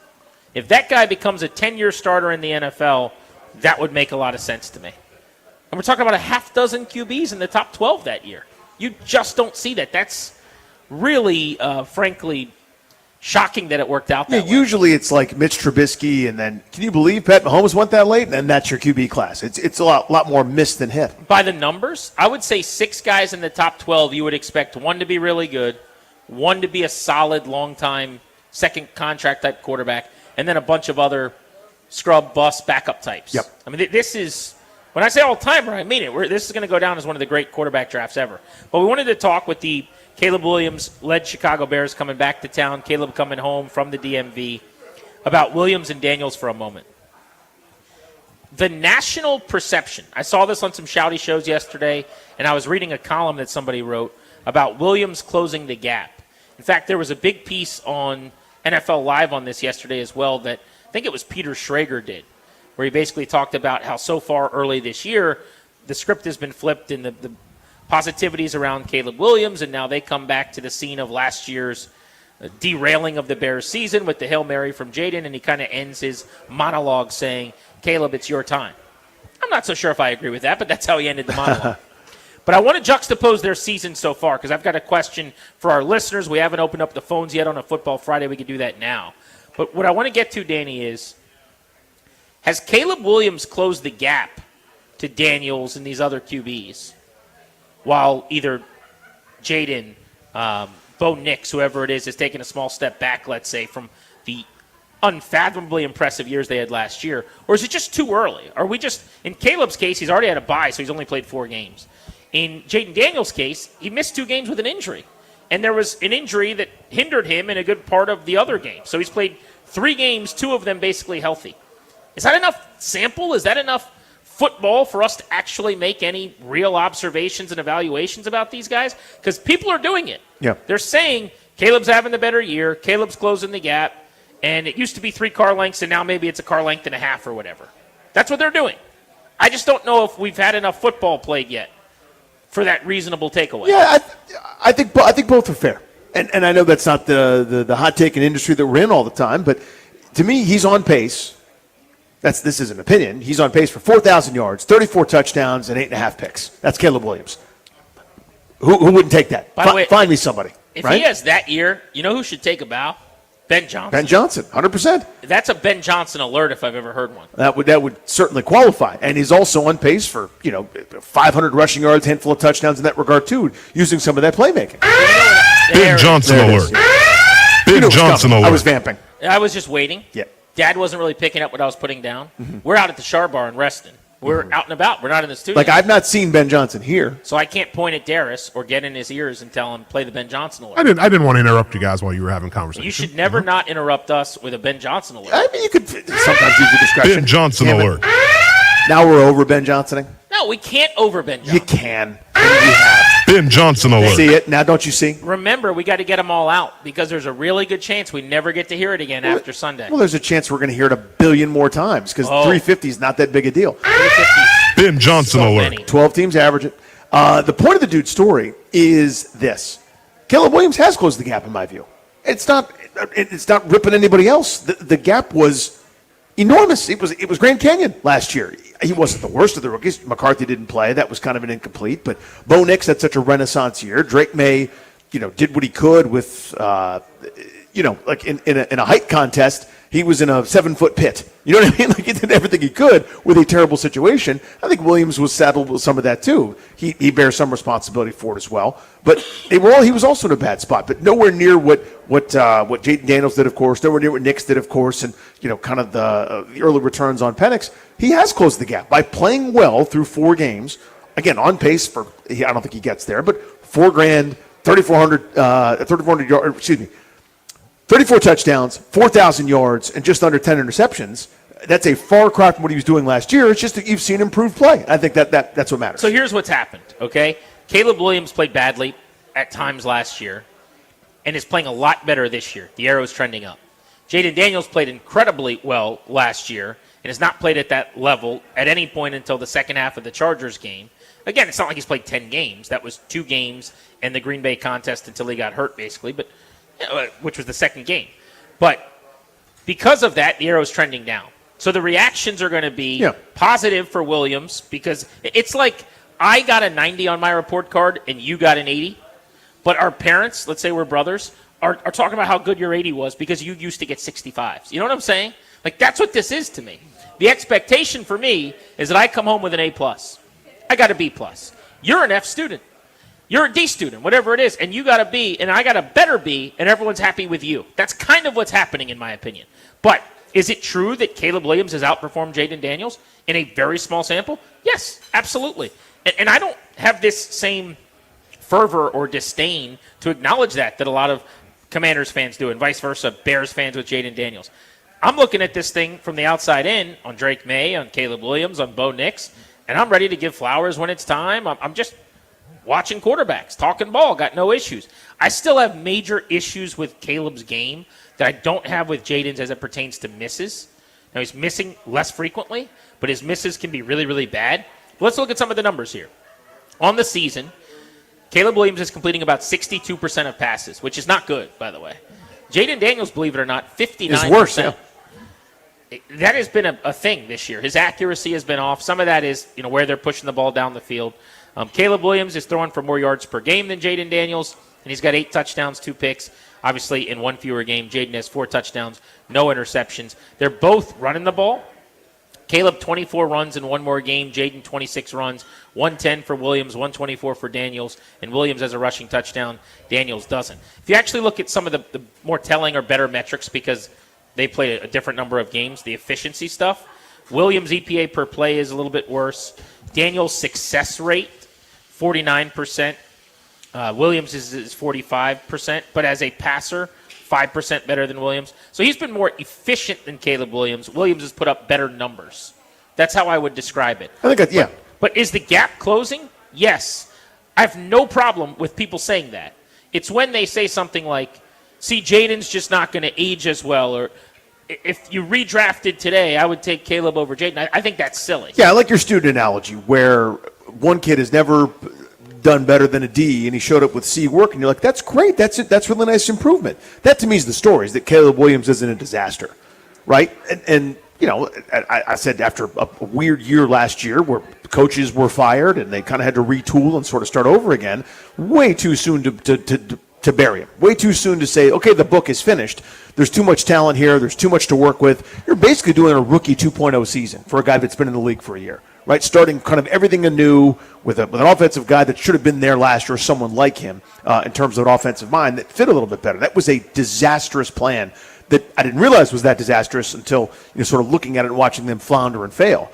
But he's playing better. It's not great yet, but you see more often those elite signs. More often the pitcher throwing 100, right? Where you go, okay, he didn't do it consistently, but I've seen enough to know that he's got it in him. You're starting to see some more and more plays get made. Yeah, buoyed by one incredible game against one of the worst defenses in human history against Dallas, but even still beyond that, he has played better football. That's the story to me, far less than it is, Daniel sliding back to the pack. No. Way too soon to kick dirt there, but it was too soon to bury Caleb Williams first. And his improved play to me is a nice sign, a nice step forward. That's where the gap is close to me. Do you root against him? No. I don't either. I got heat yesterday. A Commanders fan came up to me last night and was saying, like, oh, you're basically too nice to Caleb Williams this week or something. And I'm like, what do you mean? Their basic point was, we root against Caleb Williams. Like, Jaden's our guy. I'm like, listen, man, I'm a Commanders fan, and I like Jaden. I'm a Jaden fan, too. I don't root against Caleb Williams. I don't need to. Jaden Daniels is really, really good, and he's probably better. So I feel pretty good about that. But I do think there are Commanders fans that root against Caleb Williams. Absolutely. I'd like him to go out and play well in a loss. Why not? He's a local DMV kid who's trying to find his way in the league, who took a lot of crap early last season. I always kind of naturally root for guys like that too. But here's the question for you guys. We open up the phones on this next. 800-636-1067 is the number on a Football Friday. Do you think that Williams has closed the gap on Jaden Daniels this season? Yes or no? Or do you kind of not buy it because it's so early? Jaden's been hurt. He's only played a couple of games, and so for you, it's not relevant really or a big enough sample to make much out of. I want to play a Seth Walder clip as soon as we return as well. We had him on from ESPN. He's their analytics guy. And he made the case that he's seeing some areas where he's worried that Jaden Daniels is taking a step back this season. This was even after he played really, really well at the end of the Chargers game. I think that factors into this conversation, too. We'll get to that next. We're at Char Bar. We're out and about in Reston today at the JW Marriott on the Fan.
prepared for you to tell me no, but do you pay it?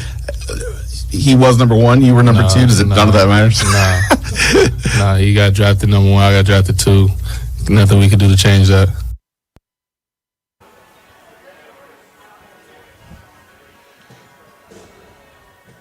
That was Jaden Daniels this week talking about his budding rivalry with number 1 overall pick Caleb Williams 1 year ago, 1 pick ahead of him. We're back at Char Bar. We are in Reston, JW Marriott. This is an awesome place. We'll treat you very well. The food is great. Drinks are delicious. Come on out for happy hour today as you get out of the office. We're going to be here until 6:30 on Grant and Danny. This is a brand new hotel and a brand new restaurant and bar. I want to let people hear the Seth Walder cut. It's made the rounds online. A lot of people are reacting to this. He was diving deep into some numbers that he finds, I don't want to say troubling, but possibly could raise some alarm about where we're heading this year as far as a regression for Jaden Daniels. I think it informs this conversation, which is, has Caleb Williams closed the gap? Or are you in my camp here, which is to say, we're a month in. Give me 10, 12 games, and then I'll evaluate how everyone's playing and see what it looks like. I'm not going to do the recency bit of Daniels missed 2 weeks of the last 3 with an injury, and in 2 games, a tiny sample, not even 8 full healthy quarters, started very slow this year. And I'm going to make a big deal out of that? I'm not. I'm going to go with a 20-game sample of what he's looked like, a 21-game sample of what Caleb's looked like, and that's how I'm going to base the assessment. Perfectly fair. But let's hear from Walter. This is what he had to say on our show this week. If you look this year, man, he's way down, right? 23rd in QBR. Maybe that would be a bit of a surprise. But if you look this year, his performance on early downs has stayed pretty much exactly the same, but the variance on the third on late downs has flipped. So now, and this is the number that almost boggles my mind, his off-target rate on third downs is 36%. His off-target rate overall is up, but it's really just because of that late down. Now, that's a small sample. It's not something that I would be super worried about. But what I think what does concern me is, what if his early down performance was the true level of ability? And that's, I think, just the thing to watch, because if that's the case, then Daniels isn't quite the savior that was promised. I'm not saying that's the case. I want to be clear. I just want to say, that is something that I was keeping an eye on this year, and I'm still keeping an eye on, because that late down performance has not been the same. I didn't think that was controversial or some scalding take. It took Commanders fans by storm, and as I said, a lot of them bristled and were very, very upset and angry about that commentary. But he basically said, if these numbers that we're seeing right now on third down continue, he will not have the MVP caliber year that he had last year, and he won't look like the, oh my God, where did this guy come from? What planet were you built in? Savior. That's not a crazy thing to say. He has to get back to making more plays and keeping them on the field on third down. Again, small sample. So if you want to rebut that and say, hey, man, you're evaluating 3 games, sure, do that. But just to dismiss it and be upset that he's saying something bad about your beloved quarterback is silly. Yeah, we've seen that before. I mean, it's now to the point where you go, hey, the team is underdogs, not according to a radio host, but according to the people that set the lines. And you go, I don't love him on the road this weekend. It's like, you have to believe in Jaden Daniels. He can walk through walls. He hovers over water, and he uses the force, but only for good. You're like, oh my God, it is so much. And again, I love him so much. He is our savior. He's Superman as far as I'm concerned. But what you're saying, for me, or at least I'm saying, is, yeah, he hasn't been great thus far. The second half, after the middle of the second quarter against the Chargers, he was himself again, and I expect that going forward. Look, come see me in about 5-6 weeks. Those numbers will be exactly where we think they're going to be. Drew is in Graysonville on Grant and Danny on the Fan. What's up, Drew? How are you? Good. How are you guys doing? Good, brother. I think I see this a lot like you guys. I mean, Jaden threw a total of 0 passes in preseason, and he didn't look like himself the first 2 games. But last game, he looked great, and the bottom line is, I don't wish Caleb bad, but I think 10 times out of 10, if you gave me a choice between drafting Jaden and drafting Caleb, it would take Jaden every time. And I think that's true for at least 31 of the 32 teams. I think the Bears might have to, say they wanted Caleb first, Yeah, but I let don't them think play they pretend. would. Well, I said this yesterday, Drew. Thank you. Thanks, bud. And maybe that is a good way to circle back to just what are we really saying? What is this conversation? There's just no chance that right now, at this moment, if all things were equal, the Bears would take Williams over Daniels, knowing what they know. Now, I would be fascinated to know if you have the whole lot of all of the kids, Drake May included, like what does that redraft look like based on ages, how they performed, the trajectories, durability, all those things. But I don't think the Bears would take Williams first. They're going to say they would, as they should, by the way. It'd be really weird if they didn't. Let's go to Bargov in Gaithersburg. What's up, Bargov? How are you? What's up, fellas? Happy Friday. Buddy. Yeah, I think the gap is closed, but minimally. Let's say from 50 points to 43 or 44. Still not enough of a sample to really move that up more, but yeah, I mean, I guess Caleb is trending in the right direction, which is good for him, but it's minimal. It's kind of like me with boiling quinoa. I got to do it right another 9 out of 10 times to really puff my chest out. You know, I don't deserve that quite yet. Random question, Grant. Do you still have aspirations to become a national play-by-play guy? That's it, guys. Thanks. Always wanted to do play-by-play. We went from boiling quinoa to a personal career choice question from Bargov. right. I'm telling you, keep you on your toes, man. Bargov will send you in a couple different directions. Better listen up. And it's like a Grant and Danny's Tony's mailbag. Just going a little off the beaten path to answer That's a right. question. Appreciate the question. Yeah, absolutely. I mean, play-by-play has always been the dream. It's hard to get the opportunities being now doing this full-time, and I'm not leaving anytime soon and have great opportunities and gigs here.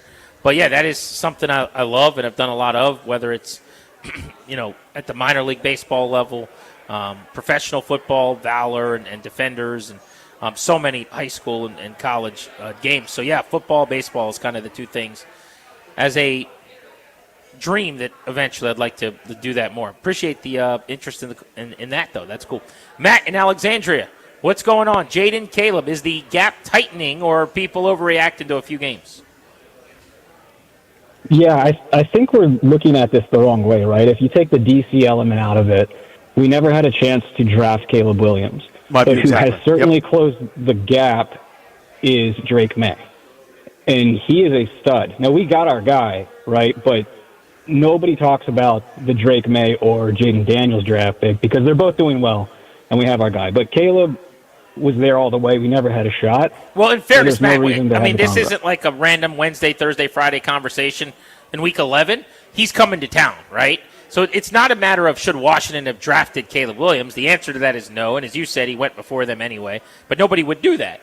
When I ask this question, it's more about just comparing the other quarterbacks in the class and the fact that last year, Commanders fans took great glee and pride in the fact that they had a decidedly better quarterback, and Bears fans just had to wear it and get kicked around all year long.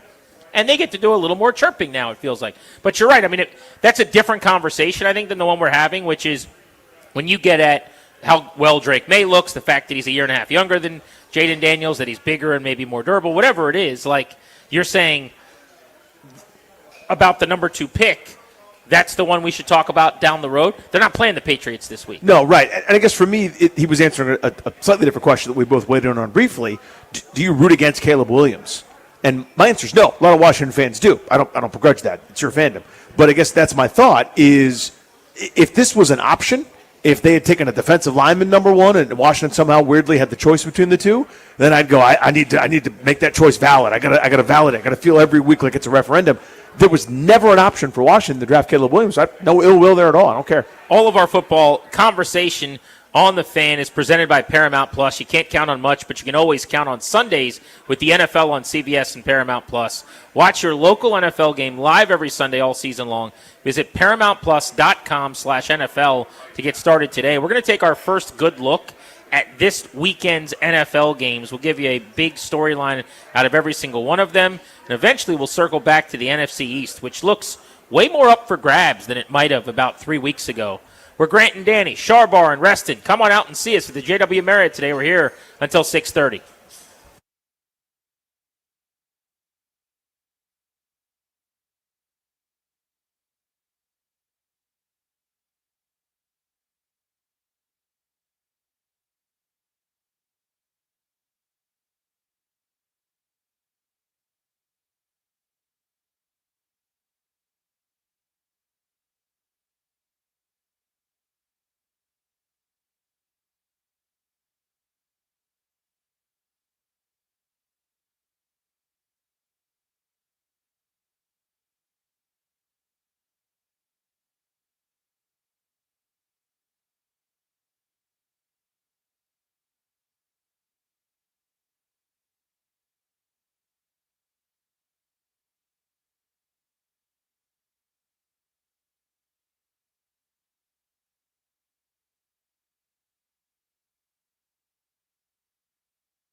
I'm Toby Altizer with your sports update on the Fan. This update is brought to you by AeroVironment. Built for defense, built for DC. The NFL, the Commanders getting set to take on the Bears Monday Night Football.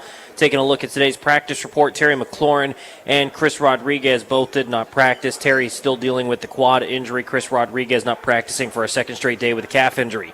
Other injuries around the league, the Buccaneers have already ruled out wide receivers Chris Godwin and Mike Evans, as well as running back Bucky Irving.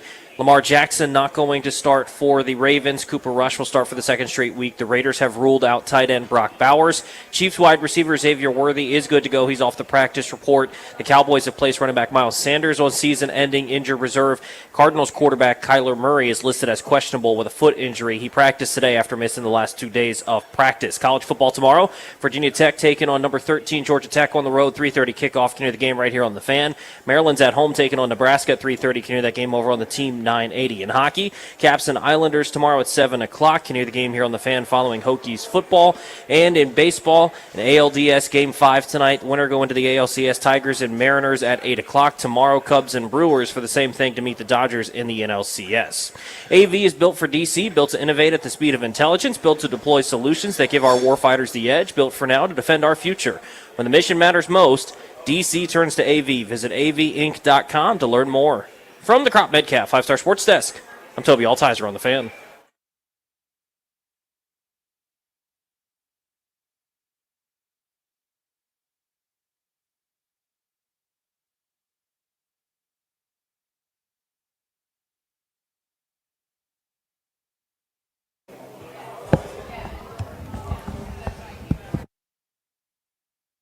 Live at the Char Bar and rested at the JW Marriott. We are with you until 6:30 on a Field Trip Friday. Grant and Danny on the Fan, getting ready for Week 6 in the NFL. Let's get to this weekend's games, go around the National Football League, and set the table for some of the matchups coming up on Sunday. We gave you our 3 best games, but I want to go rapid fire through all of the different tilts on the schedule here and give you some storylines. I told you, though, there's some lopsided gross matchups. There are indeed. This is going to be one of those weeks where if the games end up being great, there's going to be upsets. But I think when you look at this schedule, this weekend, you compare it to the previous weeks, this one comes up a little bit light. All right, the Broncos have the Jets. This is the 9:30 a.m. game over the pond in London. Broncos, Jets, Denver, very likely to get to 4-2. The Jets are 0-5. They are defeated. Aaron Glenn, first-year head coach, is not in trouble by any means, but I will say I never really got the fascination. Washington interviewed him. Almost every team with an opening the last couple years did. And I get that around the league, this former player, everybody likes in every building, leader of men, sets a culture, all that stuff. His defenses were never great as a coordinator. You watch his defenses, and other than that Week 18 game last year with the Lions where he was the DC, and the Minnesota Vikings where they shut down Sam Darnold and had a great plan, I was never that impressed schematically, or you never look at the rankings and go, damn, he gets a lot out of those guys. People liked him as like a culture-setting leader. But, man, they are a long, long ways from being competitive. Lost by 15 to the Cowboys last week.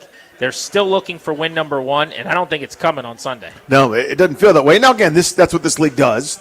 Cleveland will beat Green Bay after they look like the best team in the league. Or, Tennessee finds a way to win at the flukiest game in the history of mankind. So that's what this league is built on. Any given Sunday, even Sunday morning, even international or whatever. But, yeah, on paper, the Broncos surging, coming off a massive win for them, a statement win, a stamp win, going across the country, beating Philadelphia in comeback fashion. It feels like the Broncos are now ascending, and this is, on paper, the easiest game on their schedule.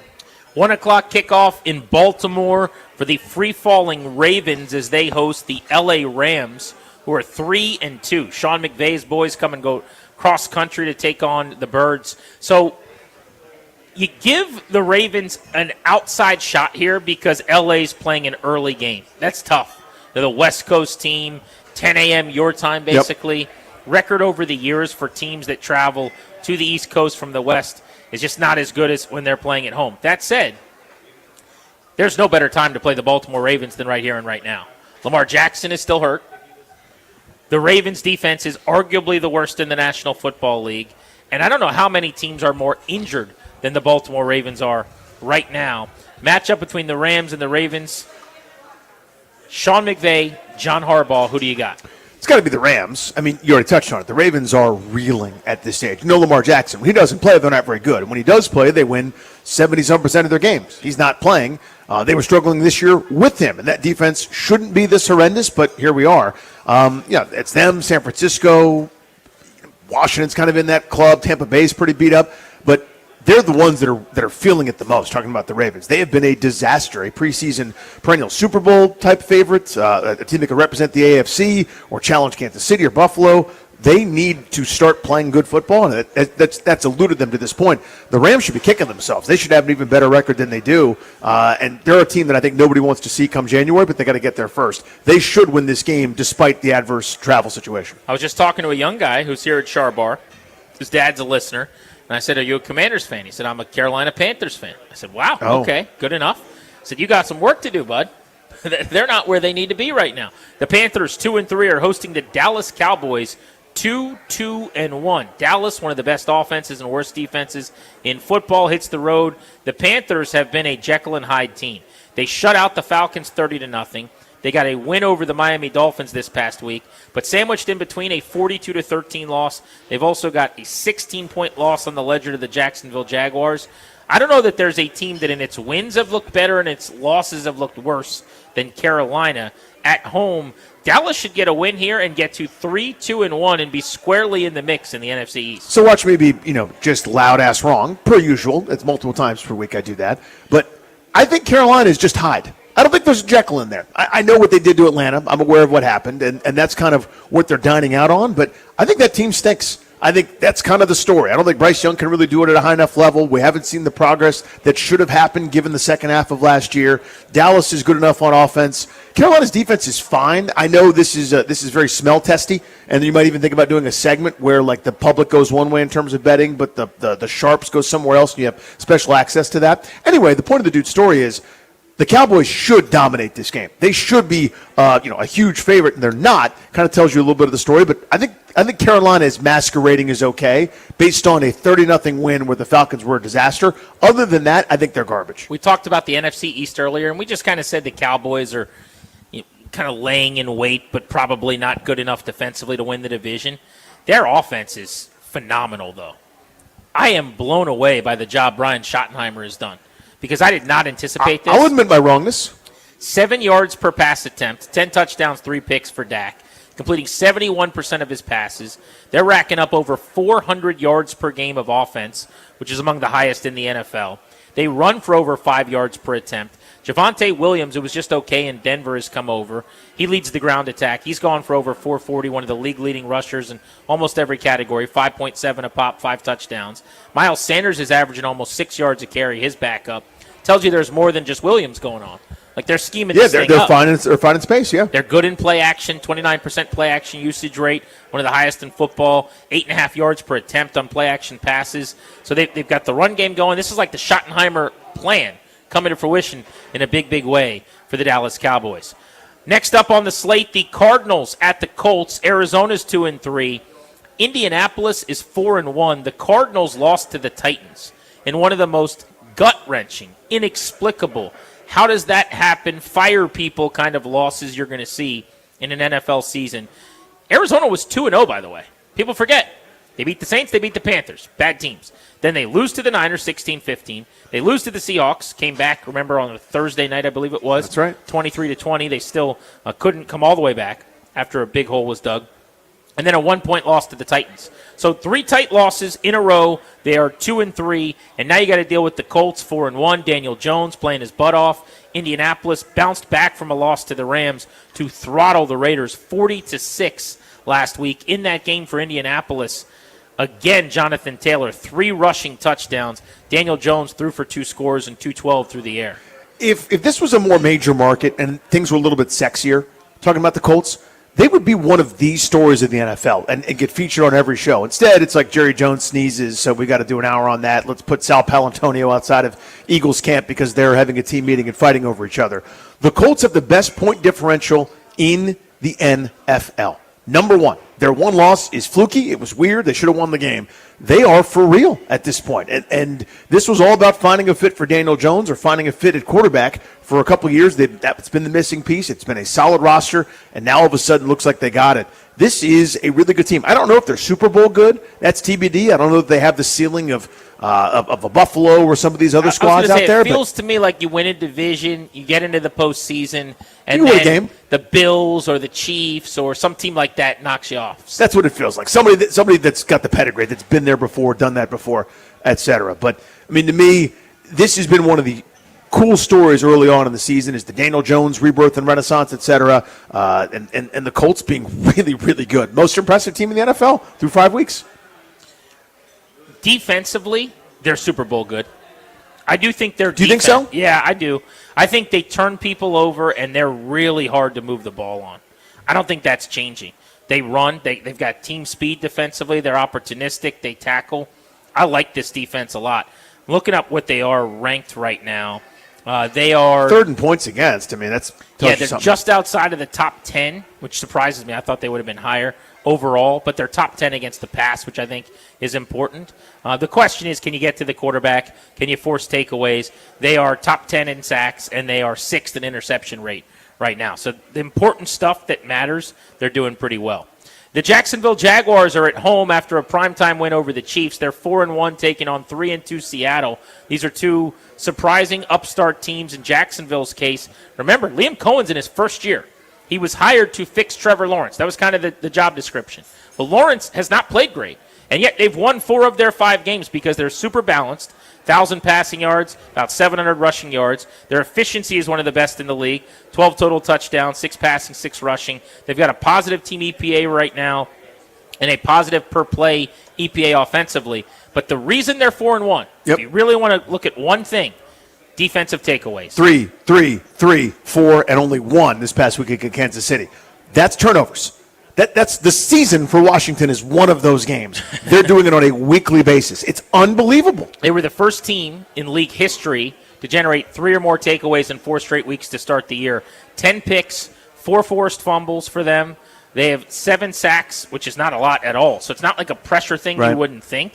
But they have found a way every single week to make game-changing plays on defense. They did it again against the Chiefs, or they wouldn't have gotten a 4-1. So Sam Darnold in Seattle, look out. You better protect the football. Yeah, again, I keep saying I like the Seahawks team, but they lost this past week, a tough one at home to a Tampa team that is beyond frisky. I mean, they just keep winning in spite of various things happening. But again, I like Seattle. This is a big time matchup, to be honest with you. We don't think of it as that sexy because Seattle did make the postseason last year, despite being 10-7, having a winning record. And it's Sam Darnold. It's his whatever number team that he's on. And again, that's never the sexy thing. But whisper quiet, Mike McDonald's got something building over there. That giving up 38 points to Tampa Bay was a bit out of character. They hadn't given up 20 points but one time previously in their other 4 games. That's a good team as well that's forcing a normal human amount of turnovers, a couple per game, not Jacksonville Jaguar numbers. I mean, nobody gets to that level. But this is a fun matchup here, sneaky fun.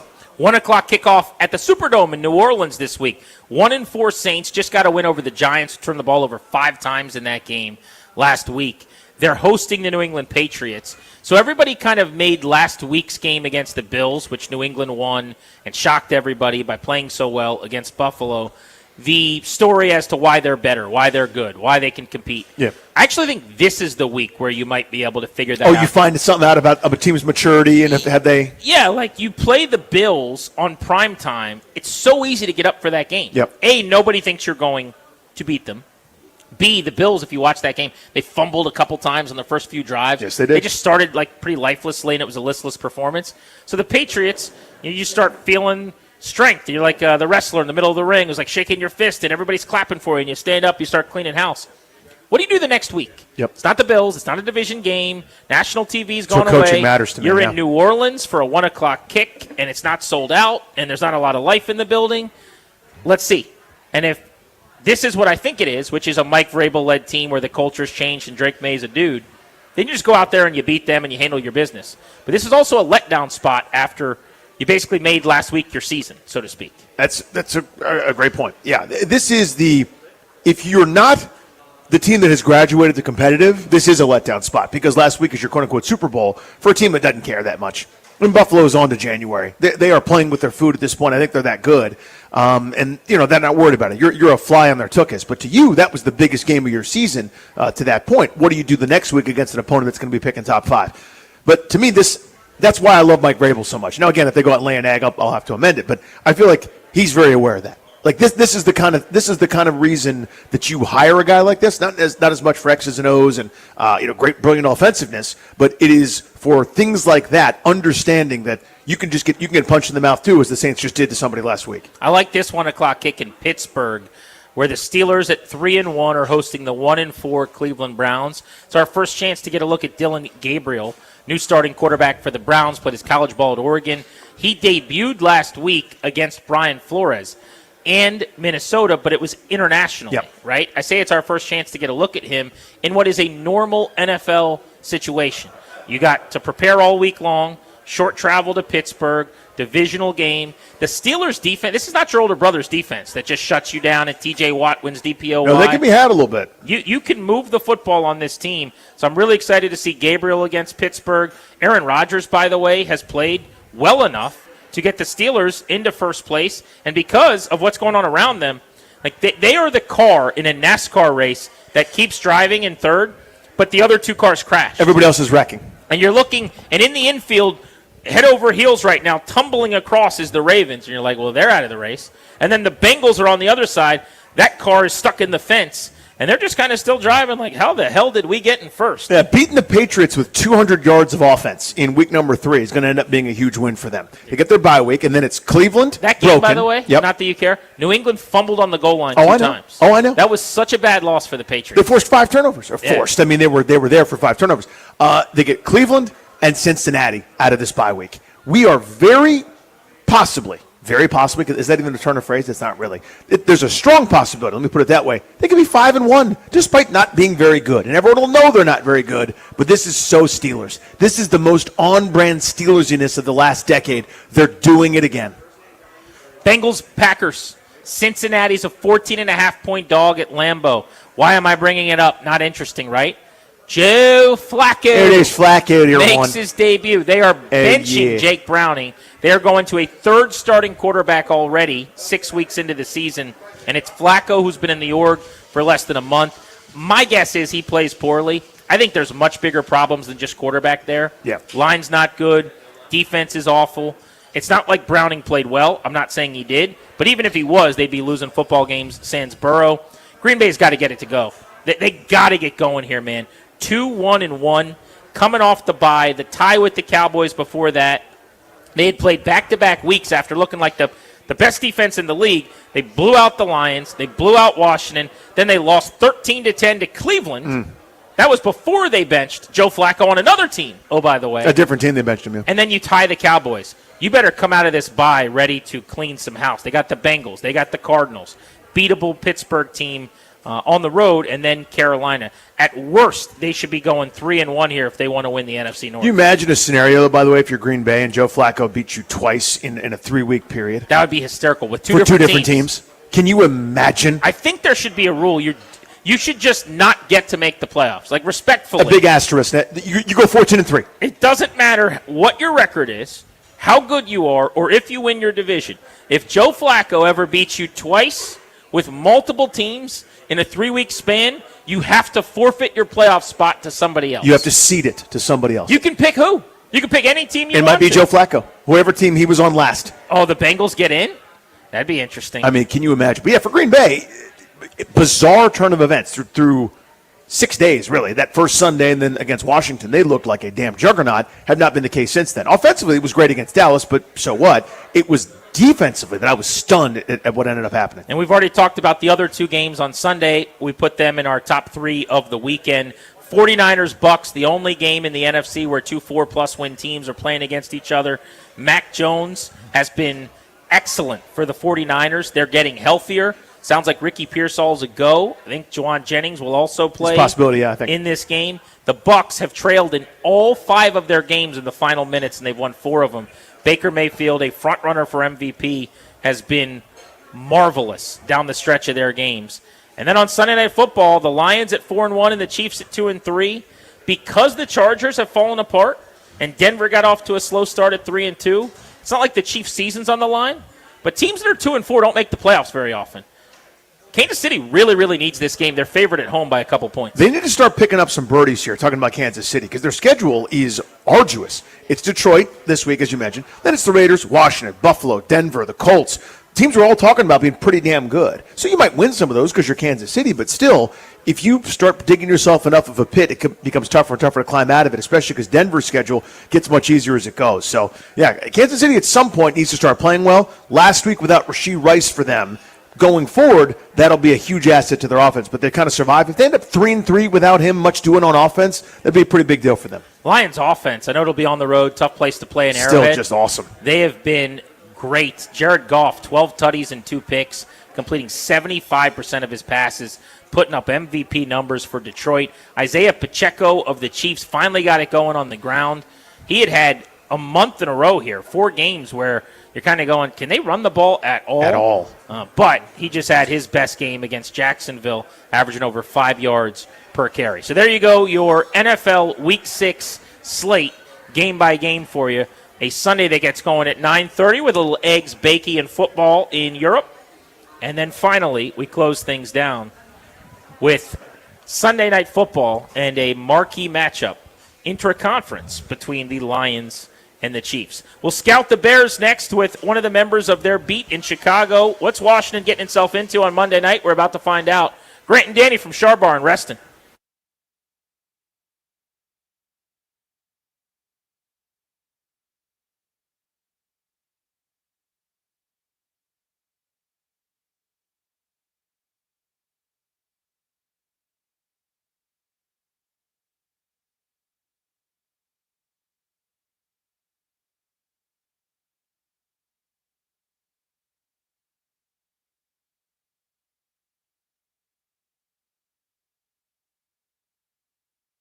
What's up, guys? Danny Rouillet here from my pals and my realtors. That's Debbie, Sarah, and Reynolds, a Power Home team with Keller Williams. I love them. They know how to get your home sold and know how to get your home sold right. Even if your home doesn't sell right away, they're not bad homes. It's because the marketing approach probably wasn't right. Sarah and Debbie Reynolds know how to reintroduce your home to market with energy, excitement, and most importantly, they'll give your home the exposure it needs to sell quickly and for more money. The marketing isn't just cookie cutter, right? It's not just one post and that's that. Your home is showcased everywhere buyers are looking. Aggressive digital marketing, social media, and a database of thousands. I say thousands of ready-to-move buyers. And here's the beauty.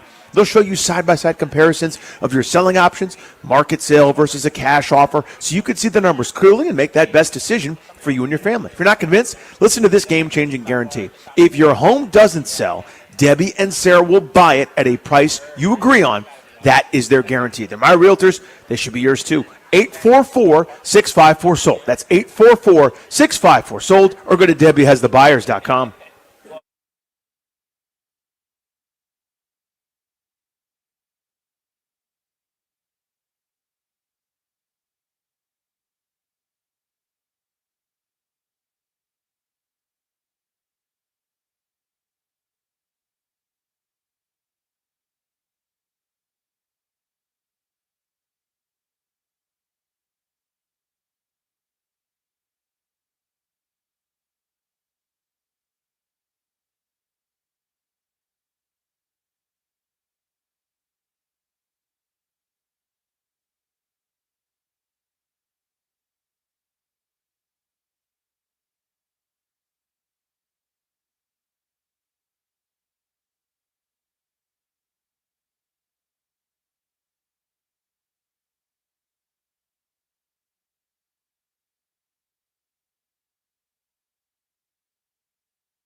I'm Toby Altizer with your sports update on the Fan. Packed weekend of Pigskin starting tonight with Friday Night Lights. The Nova High School football preview is presented by Northern Virginia Community College. Tonight, number 10 Loudoun County taking on Loudoun Valley. The captains of Loudoun County are 6-0 and beat Broad Run last week 43-8. Loudoun Valley coming off a bye is 5-0, and they beat Potomac Falls 51-6 last time out. Both teams undefeated. Kickoff at 7 o'clock tonight. Nova helps your student earn a degree, start a career, save on tuition, and make you proud. Northern Virginia Community College. Stop at nothing. Get started at go.nvcc.edu. In the college ranks, Virginia Tech going on the road to take on number 13 Georgia Tech. Kickoff at 3:30 tomorrow. Can hear the game right here on the Fan. Maryland at home against Nebraska. That game also at 3:30. Can hear the game over on the Team 980. Some injuries around the NFL. Wide receiver Terry McLaurin still not practicing for Washington, as well as Chris Rodriguez. For the Niners, they have ruled out Brock Purdy and Ricky Pearsall. Mac Jones going to make his fourth start of the season. The Niners are 3-0 this year when Mac Jones starts. From the Crop Metcalf 5-Star Sports Desk, I'm Toby Altizer on the Fan.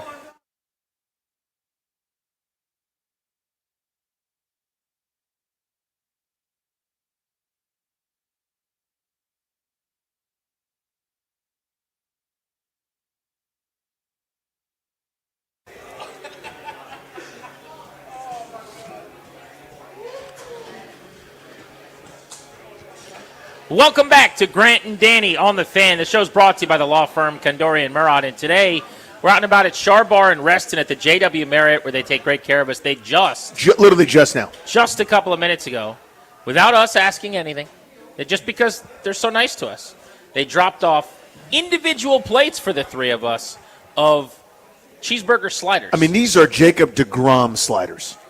Like, they are good. That is a White Castle special right there. A whole bunch of sliders, and you go sit down on the bench. Those sliders are outstanding. I've got one left. I cannot wait to the next commercial break to eat it. They do know how to spoil us. They know what to do. I love that about them.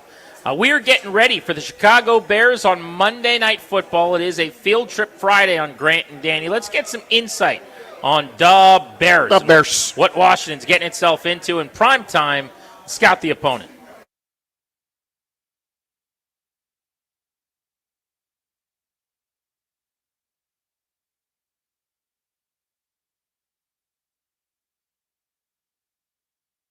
Patrick Finley covers the Bears in the NFL for the Sun-Times in Chicago, and he joins us now on the Ruud Guest Hotline. Ruud, the most reliable heating and air conditioning products in the DMV.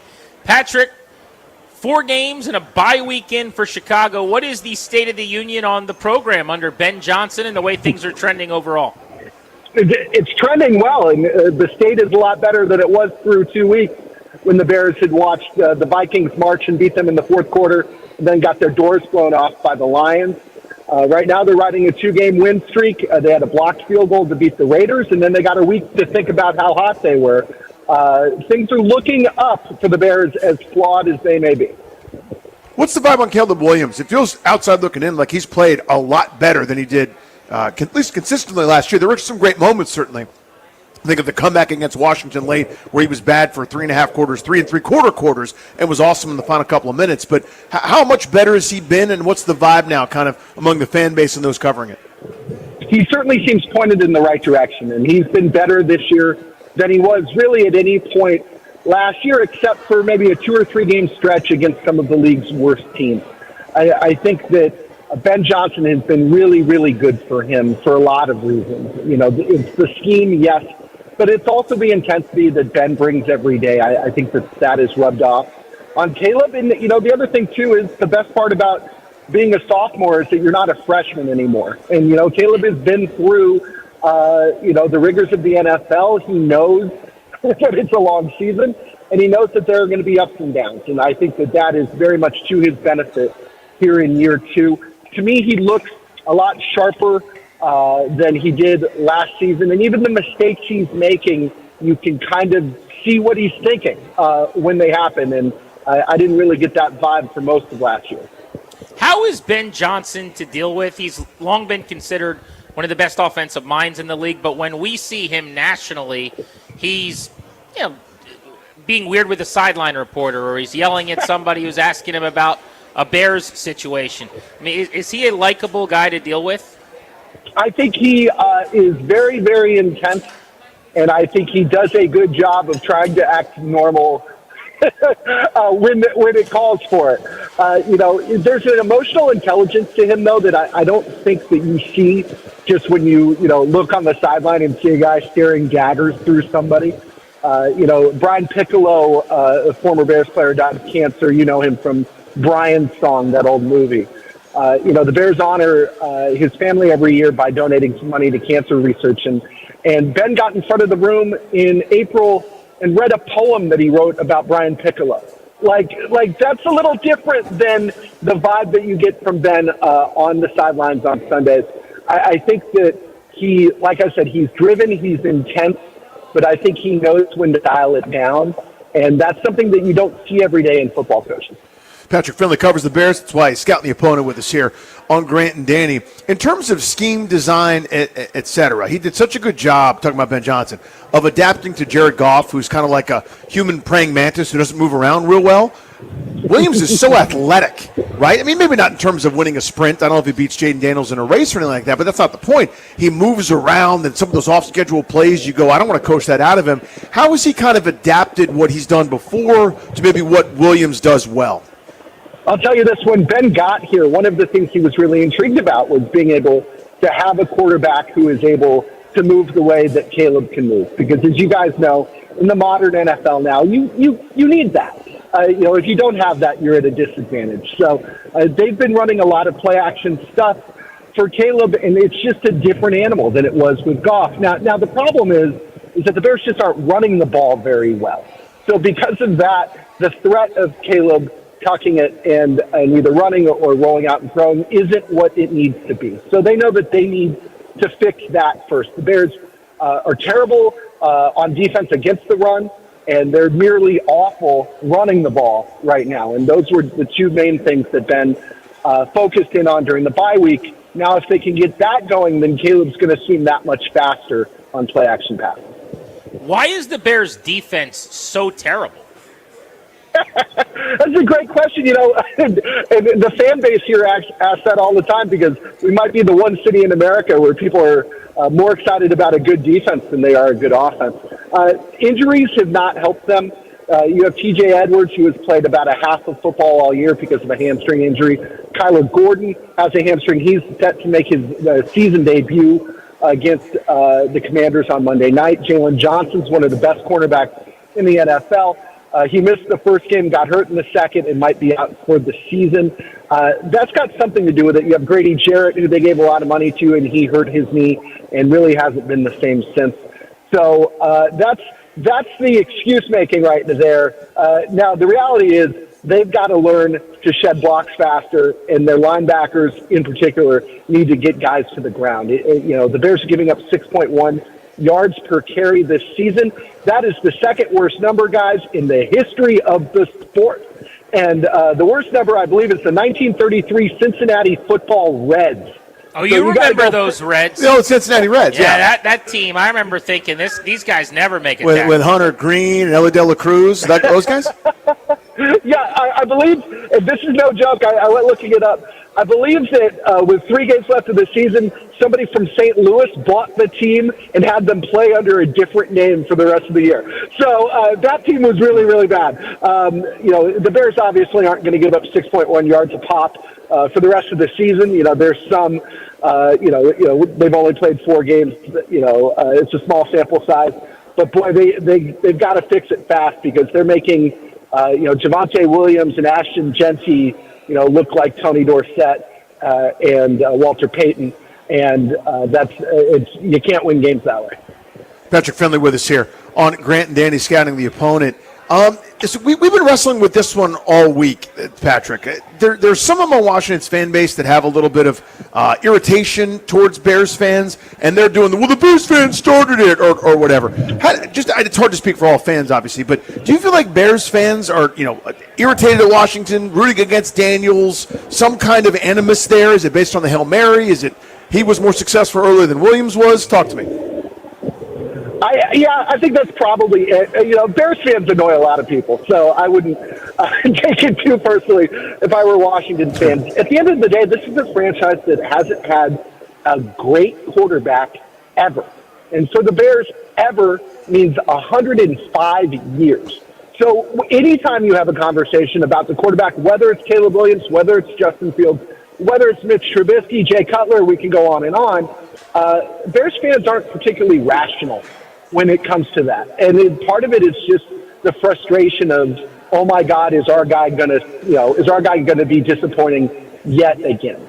So I think that's part of it. And, Caleb Williams versus Jaden Daniels, that's a conversation that's going to be had for the rest of both guys' careers, kind of whether we like it or not. The Bears had a chance to draft Jaden. They didn't. They had a chance to hire Dan Quinn instead of Matt Eberflus. They didn't. They had a chance to hire Cliff Kingsbury as their offensive coordinator. They didn't. So there are parallel lives being lived here that Bears fans, I think, are always going to hold up as a point of comparison. Now, I don't know what they're telling Commanders fans about the quarterbacks. I can tell you that the Hail Mary and Tyreek Stevenson with his back to the play is the most ridiculous thing in the NFL I've ever covered in person.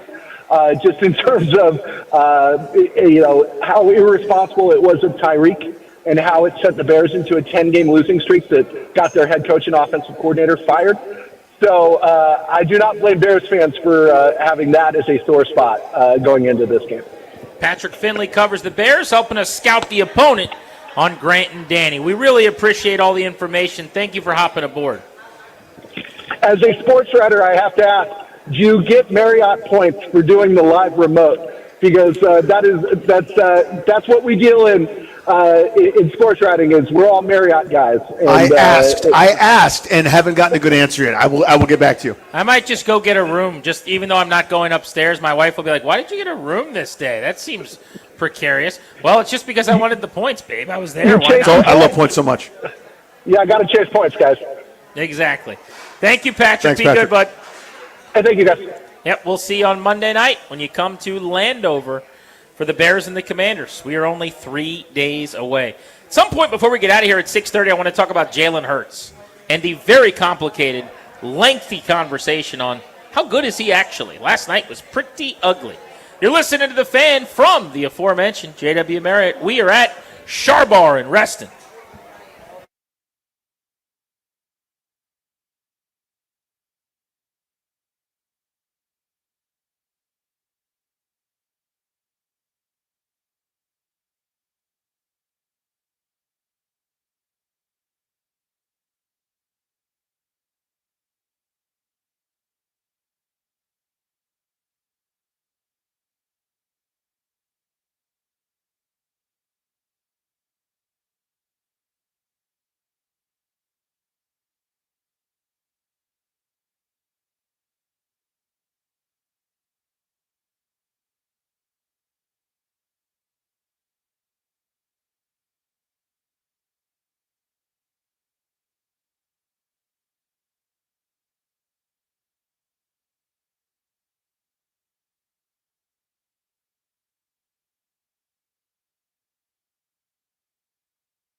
So what happens is, Yeah. we do the radio show, Uh-huh. and then somebody will walk up to us, and they'll put a new napkin and a new plate, and a new fork and a new knife. And in you front go, of us. uh-oh, what's coming?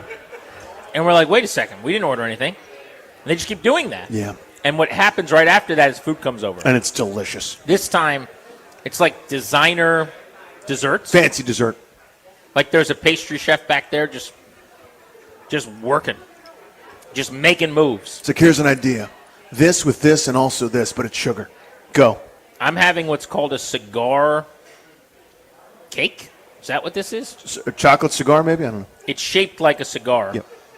It doesn't taste like one. No. It tastes like chocolate, filled with chocolate mousse, filled with heaven. Yep. Something like that. So here we go. I'm looking at the makeup of it. It says Oh, here it hope is. and belief.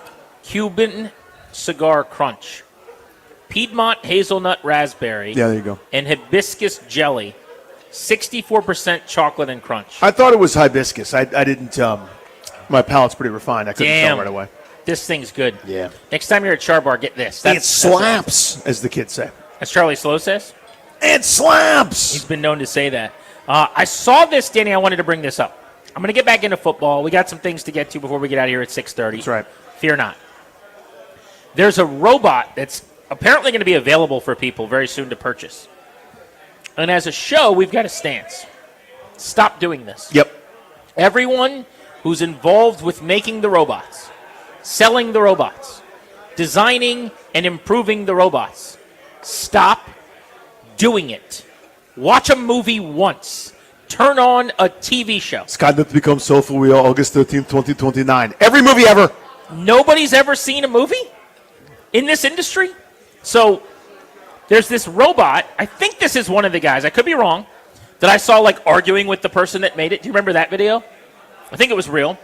Where the robot like talked back and like started yelling and getting into it with I want to exist. Oh, Right. God. Oh, God. Oh, God. This is terrible. So this thing's called Figure 03, Is okay?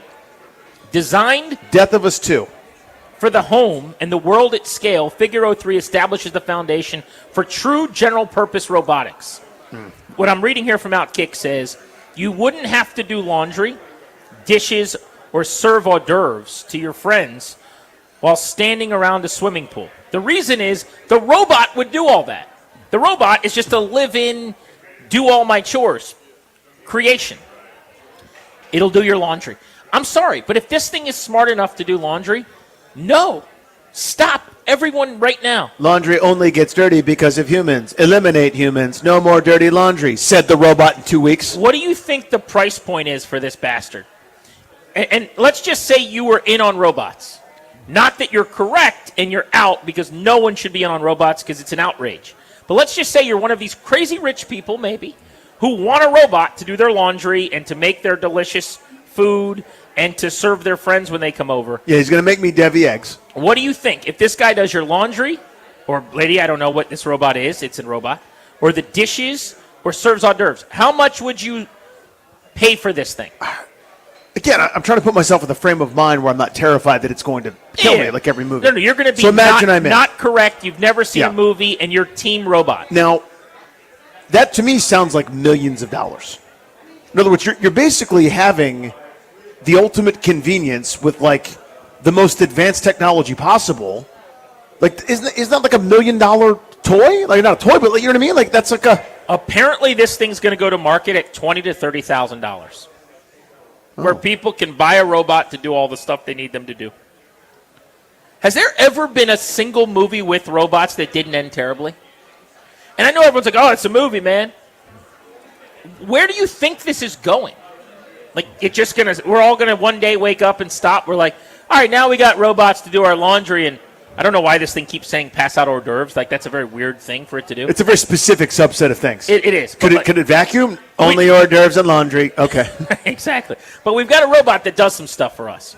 Now we're good? Now No, we're it's, everyone wants more all the time. It's always the next thing. Until the next thing you know, it's 2 a.m. and you wake up and there's a robot leaning over you nose to nose. Is that what anybody wants? Or you never wake up and it was the robot. You know, like, I just can't handle it.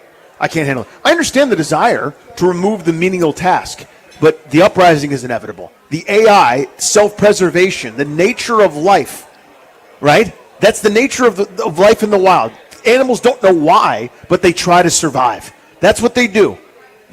You're tempting fate. You're smacking fate in the face. And I'll Don't smack acknowledge, fate. maybe I'm a little too anti the technology and a little too cynical, but can we all agree that there's not enough, whatever the other side of that Caution. is? Put the governors on, please. Please be a little bit worried. Just ask more questions. This is all happening at such a lightning pace. That's what I want is more questions. That's it. As long as someone asks. I'm not a crazy person. Like, if you want a car that no one's driving and I'll just hop in as an Uber and it'll take me somewhere, cool. I don't need a robot sleeping next to me in my bed. Like, we're good there. He's Danny. I'm Grant. You're listening to The Fan. We're at Char Bar in Reston. We're taking you up to 6:30 on The Fan.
I'm Toby Altizer with your sports update on the Fan. This update is brought to you by Melwood. In the NFL, the Commanders getting set for Monday Night Football against the Bears. A look at their practice report.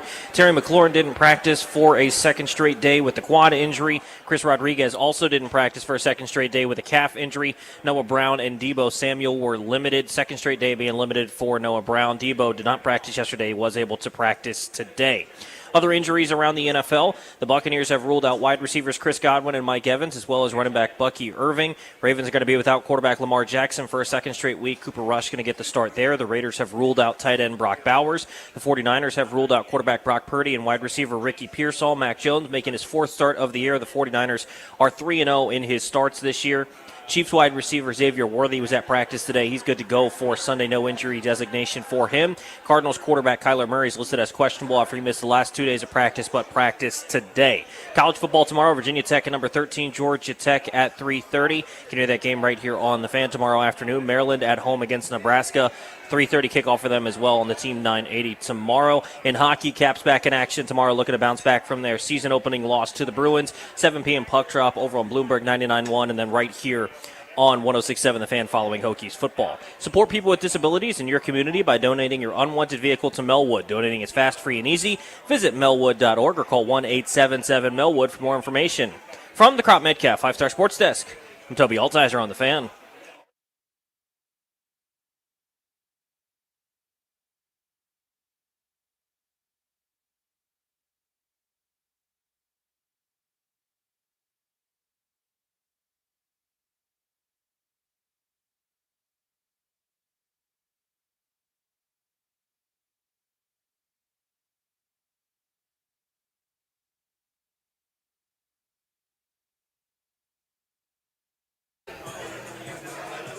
Stretch run of Grant and Danny taking you up to 6:30 on the Fan. We are presented by the law firm Condorian Murad.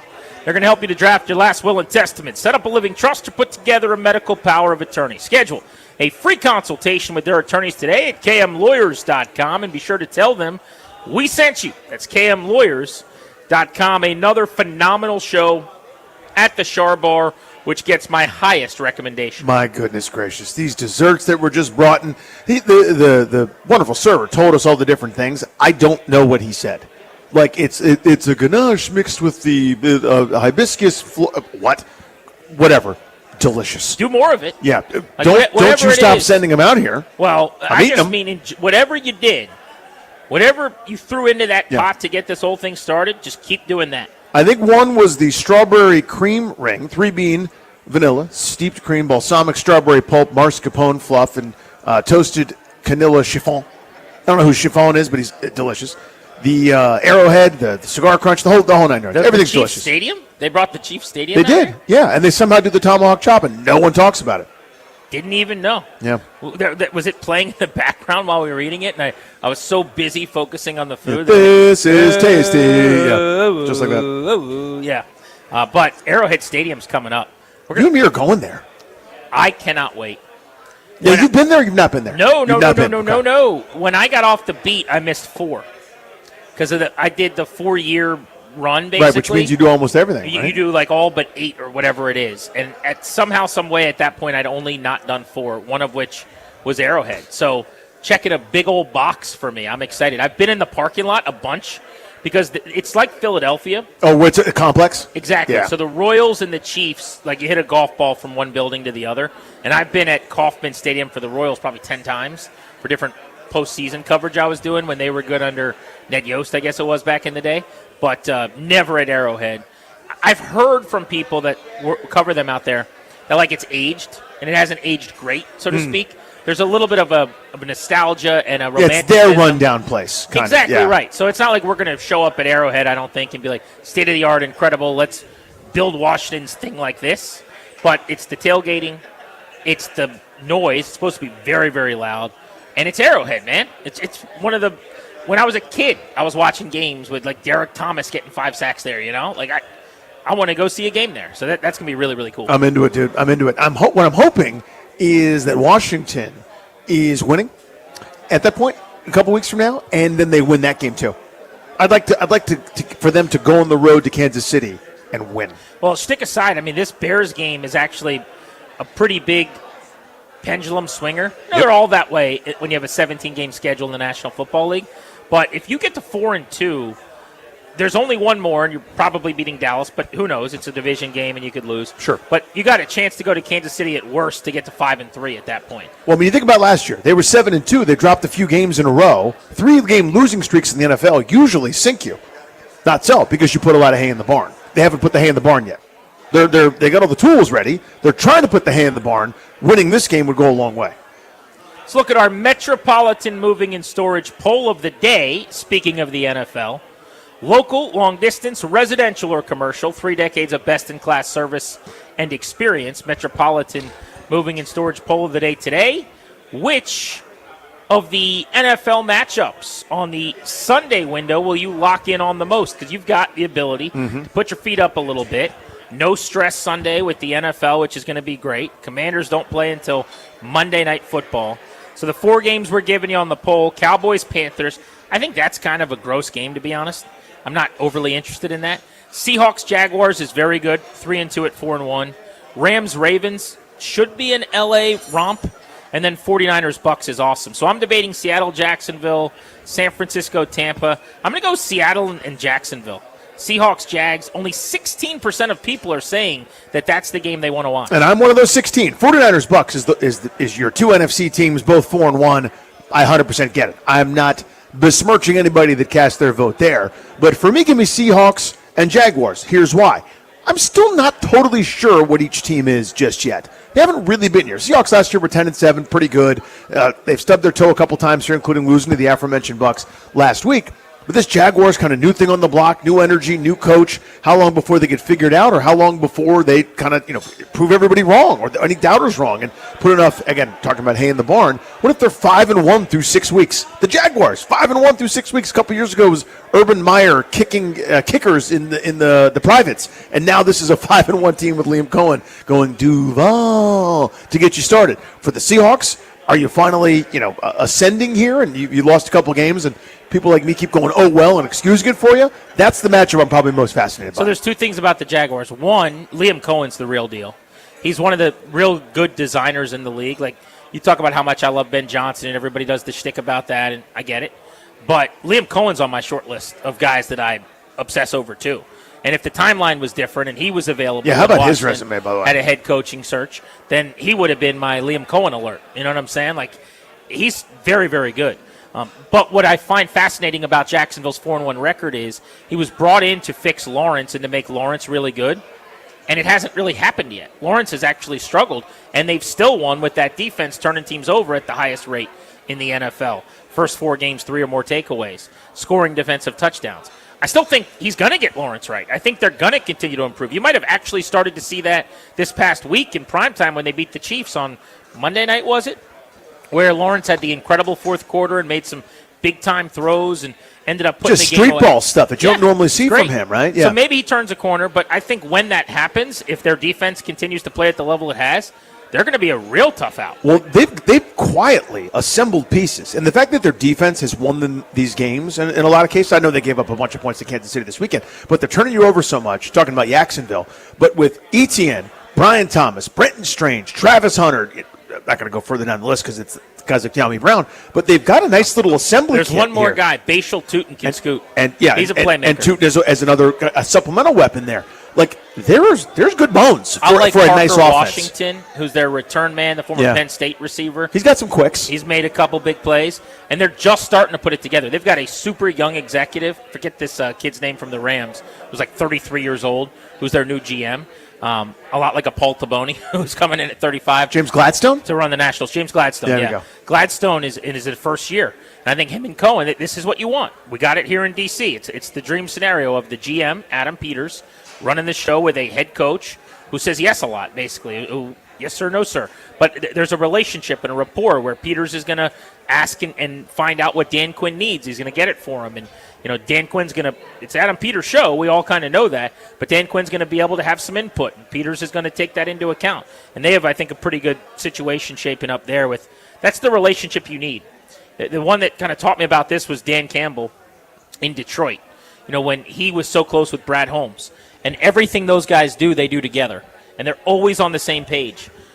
you got to do that. So when Peters gets hired and they're looking for a head coach, if you're not going to have the same relationship with Ben Johnson, if you guys are going to butt heads or he wants a bunch of power, there's more ego there, maybe it's not the right thing. Find the guy that you're going to work with. There's going to be harmony that you're going to want to be in the office with for 19 hours a day, and I think he and DQ have that relationship. They seem to start to have that in Jacksonville. Winning obviously helps, though. Getting back to the Commanders really quickly and their injury report today. So if you're just jumping in your car, haven't been out at Char-Bar with us today in Reston, or you haven't been listening to the program, Terry McLaurin did not practice again today. Now, that would have led to him being ruled out any other week where Washington's playing on a Sunday. Because it's a Monday night game, there is still the possibility that tomorrow, which is effectively a Friday practice, that he could go in full and that they could then list him as questionable. It does not sound like that is the trend here. That's not the way we are headed. As soon as Ian Rappaport came out yesterday and told you McLaurin is unlikely to play or whatever terminology he used, you should have known right then and there that on the agent side, they're starting to hit the brakes a little bit on Terry McLaurin.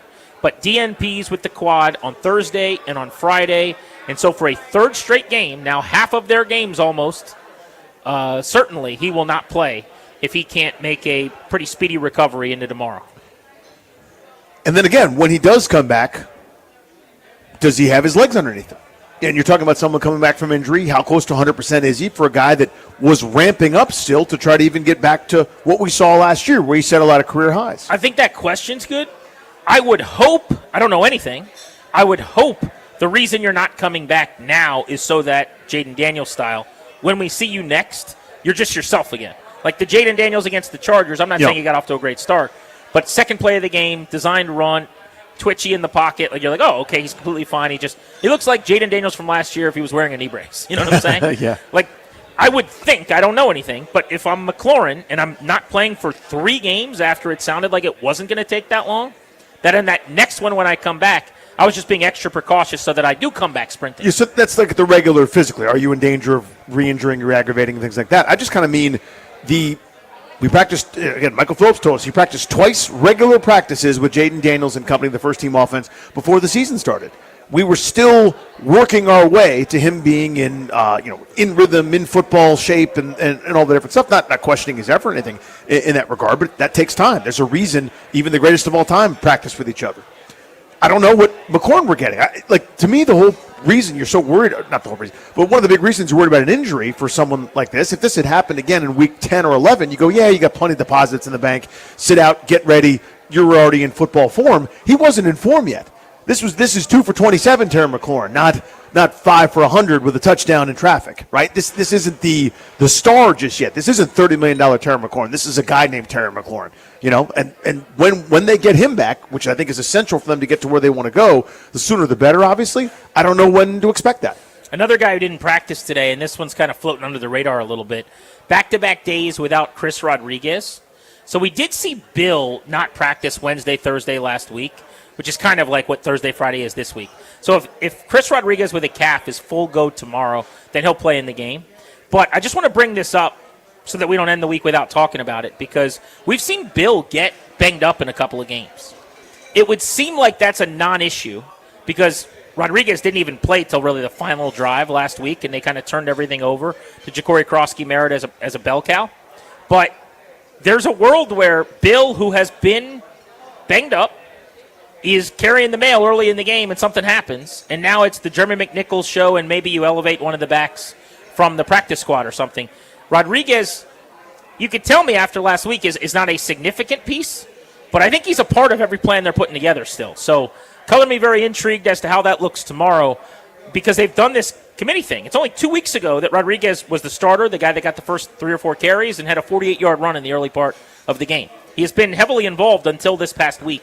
So if he can't go when they've been trying to limit Ja'Cory Krosky-Merritt's carries in a game where you and I are saying run the ball the most you have all year, the Bears are 32nd against the run, they can't stop you, run it 30 times, give Rodriguez 10 carries or whatever, and give Bill 17. He's not practicing, and he's got a calf injury. That's an issue. Yeah, you turn McNichols' fader up, but how far does that go, right? By the way, McNichols has been really good. Yes, he has. He deserves credit. Yes, he does. Because I think he gets talked down a lot, or just like, oh, he's a third running back, he's a scrub, whatever. Jeremy McNichols, He's a helpful every player. time they ask anything of him, he does it, and he does it well. He can catch the ball. He can block. That 3rd and 10 where he took a little check down swing pass and got 12 was a huge hidden play in that most recent game, and he does one of those a week. That was Eckler.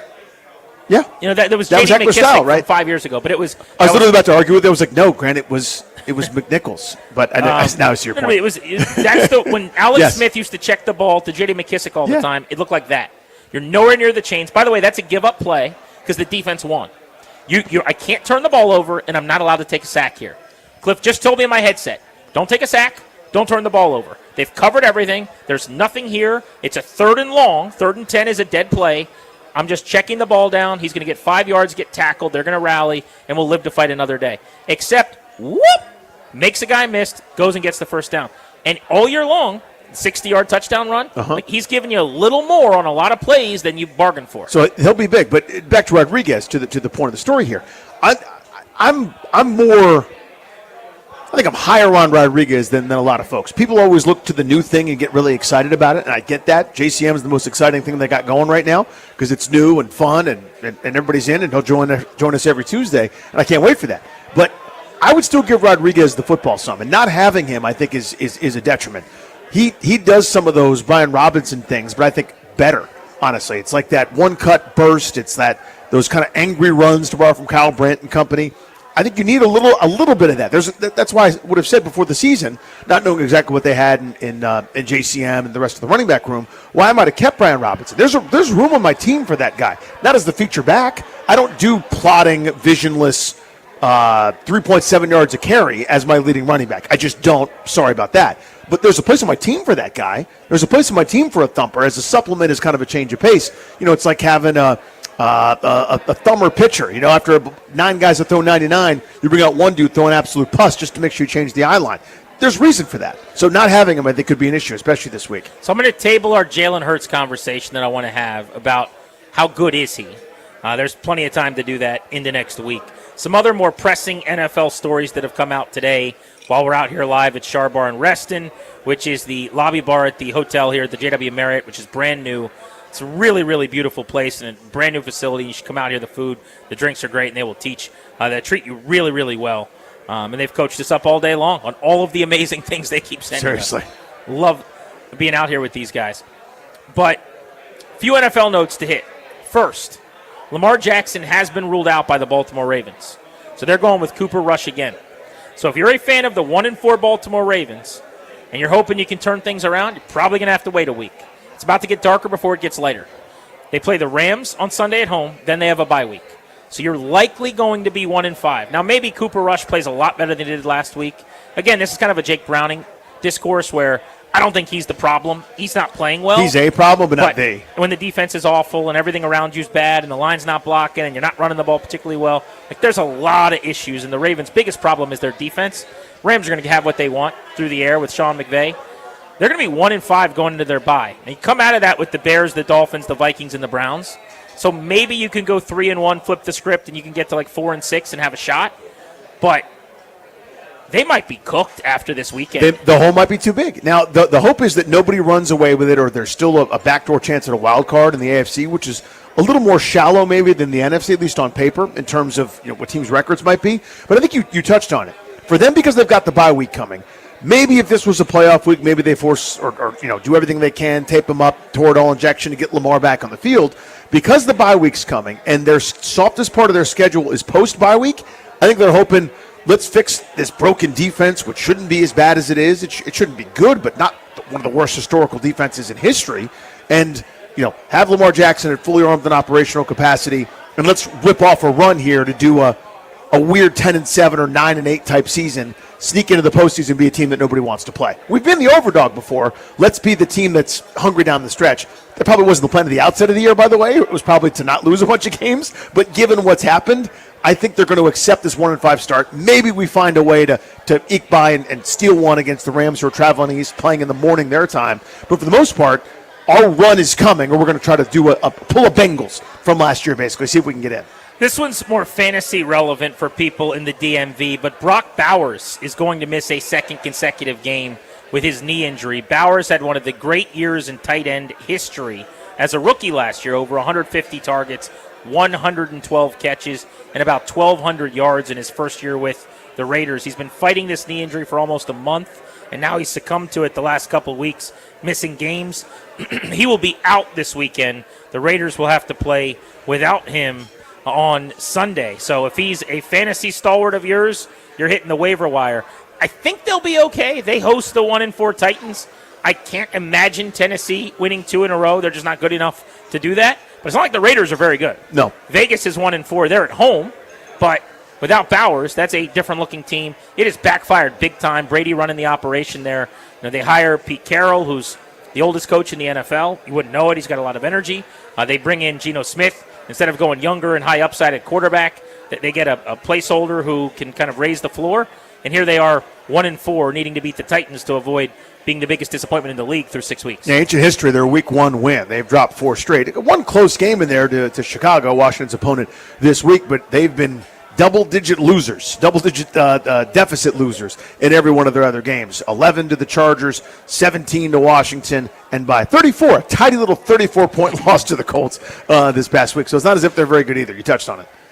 Before we get out of here, we mentioned during our double play today the very sad news at 106.7 The Fan that we all woke up to this morning, that one of our colleagues and a very good buddy of ours, Craig Heist, passed away. And it's one of those things that your heart skips a beat even when you say it on the air. You're never really prepared for segments like this. And frankly, we have done too many of these in recent times with friends of this program and of this station and the DC Media Corps passing away. But in Craig's case, it sounds like in his sleep last evening is all the details we have. And this is a dear, dear friend that we've all known for decades and who is a fixture in every press box and in every locker room for all of the teams in town and in Baltimore for that matter. Yeah, everywhere you go. There weren't games, Orioles, Ravens, and otherwise that he wasn't covering up there, hon.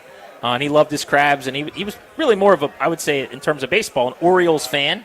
He grew up on the Birds and looked back very, very fondly on like the Jim Palmer era and some of the great players that he watched growing up. I would talk to him about all the time. But Vic Ferreira, who's our producer on Nats content, put together a clip that we wanted to play of some of Heisty's interviews and some conversations that he had done recently on the station that we wanted to play for you in our final minutes today.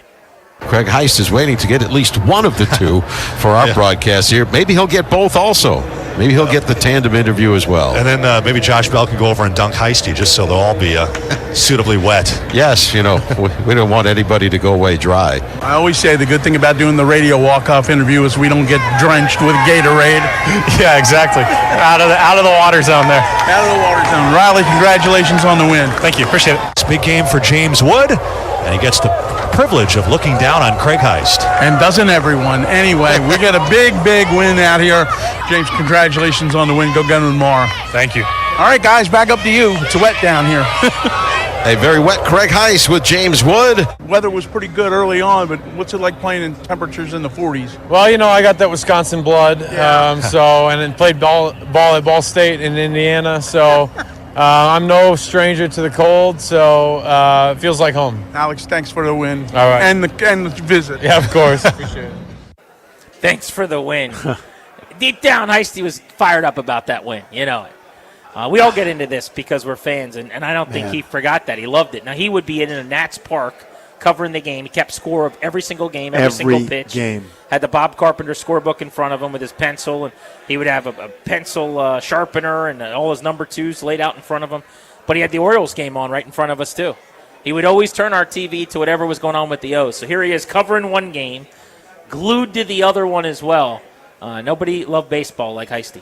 You know, there's a ton I'm going to miss, but being in that press box, middle of the fourth or whatever, you know, everybody's kind of settled in watching the game, making an observation here and there, firing off a tweet, you know, this, that, and the other. And he'll turn and, what did you think about? And then just a question about, you know, the local going on in sports, or this change, or this team, or this pitching change, or not pinch running in the ninth inning 2 weeks ago. And just those kind of thought-provoking, you know, baseball things. Just a lifer, you know, and that grind, that every single day. I don't think there was a time where you and I's schedules were different when we were doing middays and we could go over to Nats Park a lot more, where I'd go to the clubhouse and he wasn't there. where I'd go to the press box and he wasn't there. Oh. You almost he don't was know. at 81 home games every year. You don't know what to do when he's not there. Like, Yeah. do I get my food now? Like, when do I sit? When do I look at? And he's 2 seats down from us. Every time. And as you said, there's almost never a time where you don't notice him. One of my favorite Heisty-isms, I mean, he's just such a character, and it was just such a lovely man. But one of my favorite things was, I would say, Toby, you were in the press box with me. How many times did this happen? Where we're sitting there watching a game, and Heisty's phone would just start blaring something. Because he was just, it was like picture your dad or your grandpa, and he can't figure out how to Super turn it on. large font. But he starts screaming and cursing, what's going on here? And it's a quiet press box. I would say once a game that happened with Heisty. I will miss that. Yeah, that, and I always loved exit velos and bringing that stuff up to him and that's those right. little things. And my favorite thing that I think we can share here now is he had, the O during the national anthem, and obviously that's more of a Baltimore thing than a D.C. thing. And every time there'd be a loud O at Nationals Park, he'd look over at me and pat his chest and say, my people. Every time. So good. But I didn't think about that. Heisty hated analytics, just generally as a rule. And it was the best way to get his goal. It's how we busted his chops as he would get us. But if there was ever a broken bat base hit or some kind of bleeder that fell in or a duck snort that gets into the outfield, he would waddle over right behind me and grab my chair. And it was. It's coming. Just get it over with. And he's like, not enough exit velocity for you there, huh? And Toby, every time someone would rip a ball, out, hit, whatever, he would go, Heisty, 108 off the bat. And if Heisty was like annoyed with you, he'd go, huh? He would go, huh? And you'd say it again, and then Heisty would just be like, nod quietly, and he is mother bleeping you. Who gives a bleep? Yeah. Exactly. God, there are so many things I'm going to miss. It's just not going to be the same. We got in a screaming match once, and it was one of those where I think I'm not sure if it was real. You know what I mean? Like, those Chris Russell arguments that you get in where you're not sure it's real or not, but then he starts yelling loud enough, maybe it is real to him. I don't think Heisty, hit because he was such a ball buster. Like, I don't think anything with him was ever really real. Because he would say something and laugh. I saw him and Chris Russell one time just about throw each other out of a Capitals press box. Yeah. Going at it. And then 2 minutes later, he's like, you want some popcorn? Right. It's just how he talked, yeah. It's just his shtick, But we're screaming about pitcher wins. And I go, how outdated this is. Because, a guy that with a 4 ERA at 1 year had 18 wins. And Jordan Zimmerman had was 9-12 with a 2.7. Something like that. One of those hard luck years.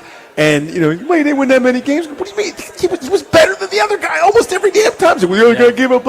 Just those kinds of incredible, sometimes, like you're arguing with your dad or your older brother or an uncle or something like that, those obstinate positions, but just because he'd seen more baseball than you, and he could call upon endless data points and resources and at-bats and things that he had seen, man. Just one of a kind.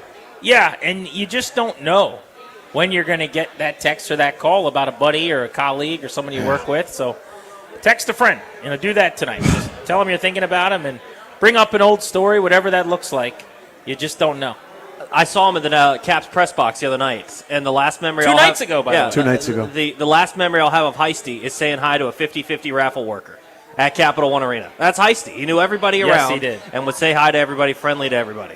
He would walk around hugging like all of the folks that cook in the press box or that work the cash register for the media. He knew everyone's name, and he'd come in, hey babe, and he's how you doing, hon? Everybody. Heisty. There's certain characters in your life that are like nobody else, Man. And he's certainly one of those folks. So, yeah, text somebody you haven't talked to in a little while, a buddy, and let them know that they mean something to you. But we're thinking about his family for sure. Yep.